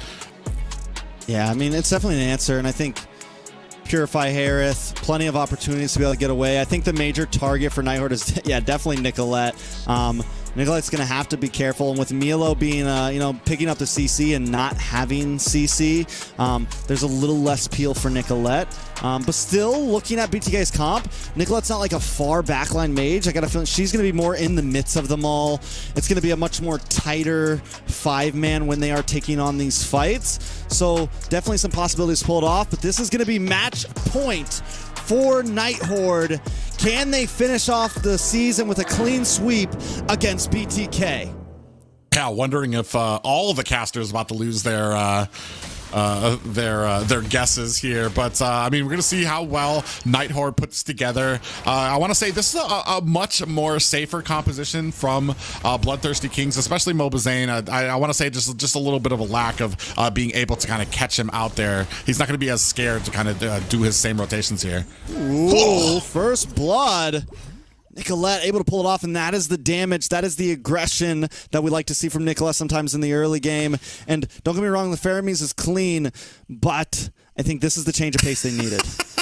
The Pharaohs is clean, but we're talking about Nicolette's Lu Yi. Like I was talking about before, that's pretty much the character that made me become a fan of her in the mid lane, and just the amount of damage that Lu Yi is actually able to output in the early moments of the game. I mean, and you pair it up with that Minotaur who can kind of make those small sets, you know, not the Minoan's Fury in the beginning, but still able to kind of slow people down to guarantee that you proc that duality and get the pull in. It's definitely huge. Yeah, it was just a point. I like that point because it's not a huge set. It's just enough of a pop up that gives her an opportunity to land that yin yang onto the enemy to really do that huge amount of damage, especially here in the early game. Now, taking a look at the EXP lane, I feel like there'll be a slightly quicker lane clear. Lane clear on Emilo. Sorry, I'm tripping over my tongue right now. Lane clear for Milo, able to probably move around the map a bit more. But I think when we get into some of these big fights, Sleepy may be a bit more detrimental at level 4. May be able to help out a bit more level 4. But as the game moves on into the mid and late, that's where we're going to start to see Milo really kind of pop off. And you already saw that pressure down at the bottom. Ooh, Nicolette actually gets hit. It does have a diversion out. Decides not to use it, though. Mobazane taking his time. Sleepy also looking for an angle. Does have the bravest fighter. Oh, my foe. Cutting around the back. Sleepy going to lock onto Nicolette. Doing a lot of damage. Able to get the kill. Momoy actually picks it up. Turtle does go to the side of BTK. Sleepy taking a lot of damage in the flicker. Minoan's Fury set. Sleepy goes down. Mila looking for the next target under the tower. Wall does come out, but BTK backs off. And all while this happening, Basic able to get a kill onto R up at the top as well. A much better start for the BloodThirstyKings than game 1, and definitely enforcing their will now that they have the advantage. I'm wondering, you know, we've been talking about builds all night with a lot of different heroes. I'm wondering how Basic's going to take this, but Moy taking a lot of damage. Forced to use a wild charge just to get away. Mobazane not going to let up just yet. Cold World there. Up against Oh My Foe. They're going to decide not to try to steal the orange buff, but at least take this camp. Yeah, and even and right now doing a great job of bullying Momoy, even if they're not able to get the kill on them. Oh, R in trouble. On's Force does come down. Nicolette does miss the skill, though, so R's able to get away. Yeah, and I was about to say, like, even if they're not able to get the kill onto Momoy, they're doing such a great job of pressuring Momoy. So it's basically like the Night Horde doesn't even have a roam for how often he has to go back to base during this game. This is true. I mean, it's definitely not a death, but still having to consistently go back slows down the team rotations, makes it so more of your teammates, you know, are out there alone. Basic does take a meteor to face there, forced to back off, but the Minoan's Fury comes out. Basic looking for one more hit. R goes down. Cold World gets that kill in his pocket instead. Oh My Foe, a little bit late to the party, and Nicolette's here to show up. Yeah, and that's unfortunate for the Night Horde. I want to say a little bit of a misread there from R. Did not know that Cold World was in the bush, just waiting for that Minoan Fury. And we were talking about this, the great setting potential, not just for Nicolette, but helping out for Basic to get the damage he needs onto the gold lane as well. I mean, it's already looking good for the side of BTK. 2,200 gold lead. Basic with a strong lead in the gold lane, which is huge because, like, don't get me wrong, the Roger does well, but when it's 2 deaths down in the early phase, it's going to start to have a problem. It's definitely not going to be able to make those big engages. It's not going to be able to chase people down. You're immediately put at risk because, and the rest of your team is going to have trouble bringing BTK down on health to where the Roger can really capitalize on it. And we're already to a point where the Night Horde is not able to capitalize on a lot of these objectives. They're not able to get into position. They're still on their back foot. They can't even punish BTK by trying to take on a side lane or try to push or get a gank onto one of those right now. I would say, though, that BTK is taking a slightly slower pace than what Night Horde did last game. which could be rough. Sayori will start really starting to hit, and BTK doesn't really have an exact way to get to her other than the diversion, but even that, if you don't have vision on Sayori, you don't know where to put the diversion. So if Sayori can kind of play it safe here, there are some answers there. Momoy also hasn't taken any deaths, has some big set potential. We definitely can't count Night Horde out completely, but if they keep making plays onto R here, it's going to become a problem. You see, yeah, there's so much pressure onto this gold lane right now. Momoy's basically going to have to stick here right now as R's having a lot of trouble. Cold World and Nicolette especially has been zooming from mid lane to the top lane very quickly as we see a little bit of engagement here in enemy territory. Ooh, look at the shred from Yellow already onto Oh My Foe. Purple buff is taken. Mobazane able to pick it up. Sleepy just trying to defend. Basic though, getting a little bit of damage. R catches the face of it. Momoy gets popped up. More damage. Nicolette able to find the kill. Sayori now firing off some shots, but still unable to help out the team.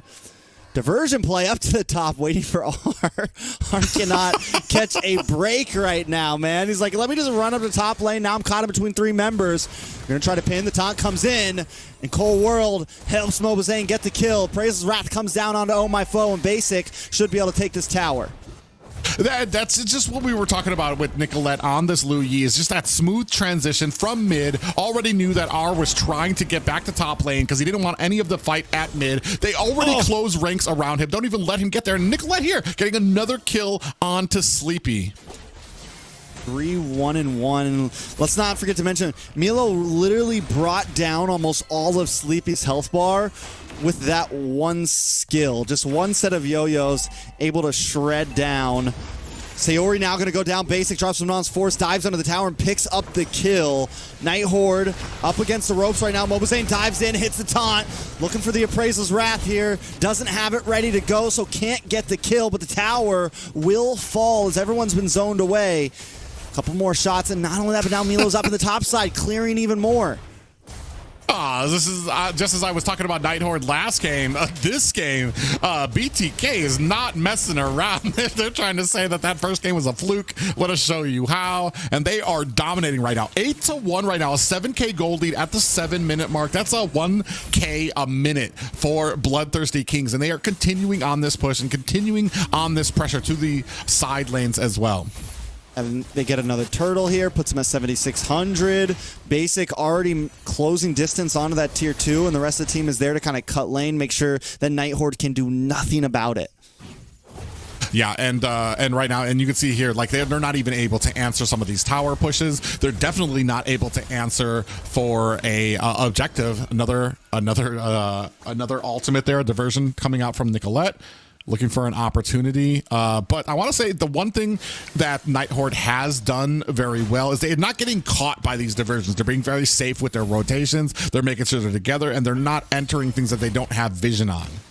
Yeah, they're definitely playing it safe, and I think they know what they're up against here, right? Sayori's doing a great job at checking the bushes. We just saw her throw a meteor into that one and figure out where they are. So they're playing it correctly, but how long can that last for, right? When does the kettle eventually pop here, right? Like when does the bubble eventually pop? Night Horde definitely defending, but the gold lead is escaping, and they're not even able to get out of base to kind of clear lanes. And you see Sleepy here in a good position for the flank, but I'm not sure who his target is. Possibly Nicolette. He gets found out. I mean, I think it's just vision at this point, just trying to open things up as BTK just closes in on the chokehold right now. More waves coming on. They're not even trying to freeze lanes. They are just keeping on the pressure. Yeah, yeah, they're just going to keep on. They're not trying to freeze lanes right now because it's so early that all they need to do is continually choke out and starve out the Night Horde. They're taking their entire jungle from them. All they can claim are these minions for right now. Mobazane's 1-0-2, which doesn't seem like a lot, but being able to just farm for free the way he has, nobody's able to do any massive damage to him. A straight meteor shot, full stacks, still barely chips away on him. Basic as well, 2-0-3. He drops his Amon's Force, and he's just clearing house. Yeah, and all this now while the Lord is being attacked by BloodThirstyKings, and there is unfortunately nothing that the Night Horde can do about it. Minions starting to pour in around them, and we're going to be looking for BTK to go ahead and, I want to say, line up these lanes for this next Lord push. The thing is, like, in a moment like this, normally a team would kind of come out of their base a little bit, you know, try to gain some map control, try to get a jungle camp. But there is just the constant fear of the diversion, right? There's just like the constant worry of like, are they in this bush? Like, you have no clue where they are at any time. And that in itself kind of helps control the map. Yeah, and to the point where they're just not able to make anything happen before this Lord comes. They're basically waiting for a mistake as Basic gets killed. Yeah, Basic able to find one as MLBB and Cold World enter in onto the tier 2 in the mid. I mean, the inhibitor in the mid. Lord is down. But BTK is not out just yet. Melo able to get some nice shred onto Oh My Foe. Waiting for the next wave to crash in as MLBB just hangs out behind the wall in enemy territory. Are going to try to close the distance. Does luck on a basis. Mons Force drops and he immediately is taken out. A big Minoan's Fury on a 3-member Sleepy. Forced away. They did it in 14 minutes. BTK trying to break the record. MLBB takes out Sleepy. Oh My Foe, Momoy forced to go back to the fountain and get a little bit of health. They move on to the top inhibitor. Another wave crashing down on the bottom as BTK wants to finish things here. Smon's Force drops. Cold World helps out. Basic locks onto the base. Nicolette collects Oh My Foe. Momoy will be the next to fall, and the base will go last. BTK takes game number 2 and takes us to a game 3. And what a reply from BloodThirstyKings for that first game, coming back in such a dominating fashion against their opponents. And I mean, a great game played by all. Yeah, very, very great gameplay. It's 11:30 p.m. We're going to the late night. BTK up against the Night Horde. We got to see a nice Game 3 last time. We're jumping into a nice Game 3 once again. And so far, it's just been complete domination from both teams. Night Horde sweeps through in Game 1. BTK sweeps through in Game 2. I'm excited to see how Basic built this Harith, because last night we saw Super Marco put on the, he was going up against Roger, and he brought in the Thunder Belt as the #1 item. Basic did not go for that. He just went full damage here. Yeah, I want to say something that you called out in the last game, a much better game between Nicolette and Cold World together, doing such a great job of closing the distance, being a nuisance up at the side lanes, also putting the damage onto Momoy very early game. And I want to say that was the biggest thing in the early game, is they took out Momoy as a factor for Night Horde and were able to kind of enforce their will. Not only that, the constant pressure on the gold lane. I mean, and I think Night Horde kind of had it down, right? We were able to catch BTK off guard, get an early game kill on the MLBB, and just kind of disrupt them and keep them guessing and keep them split up. And if Night Horde can do that in Game 3, I think it is kind of the spell to victory. Whereas when BTK is able to work as a unit, when MLBB, Nicolette, Cold World are able to make plays happen around the map, especially Nicolette and Cold World, if they can work as a duo, it's kind of their key to victory.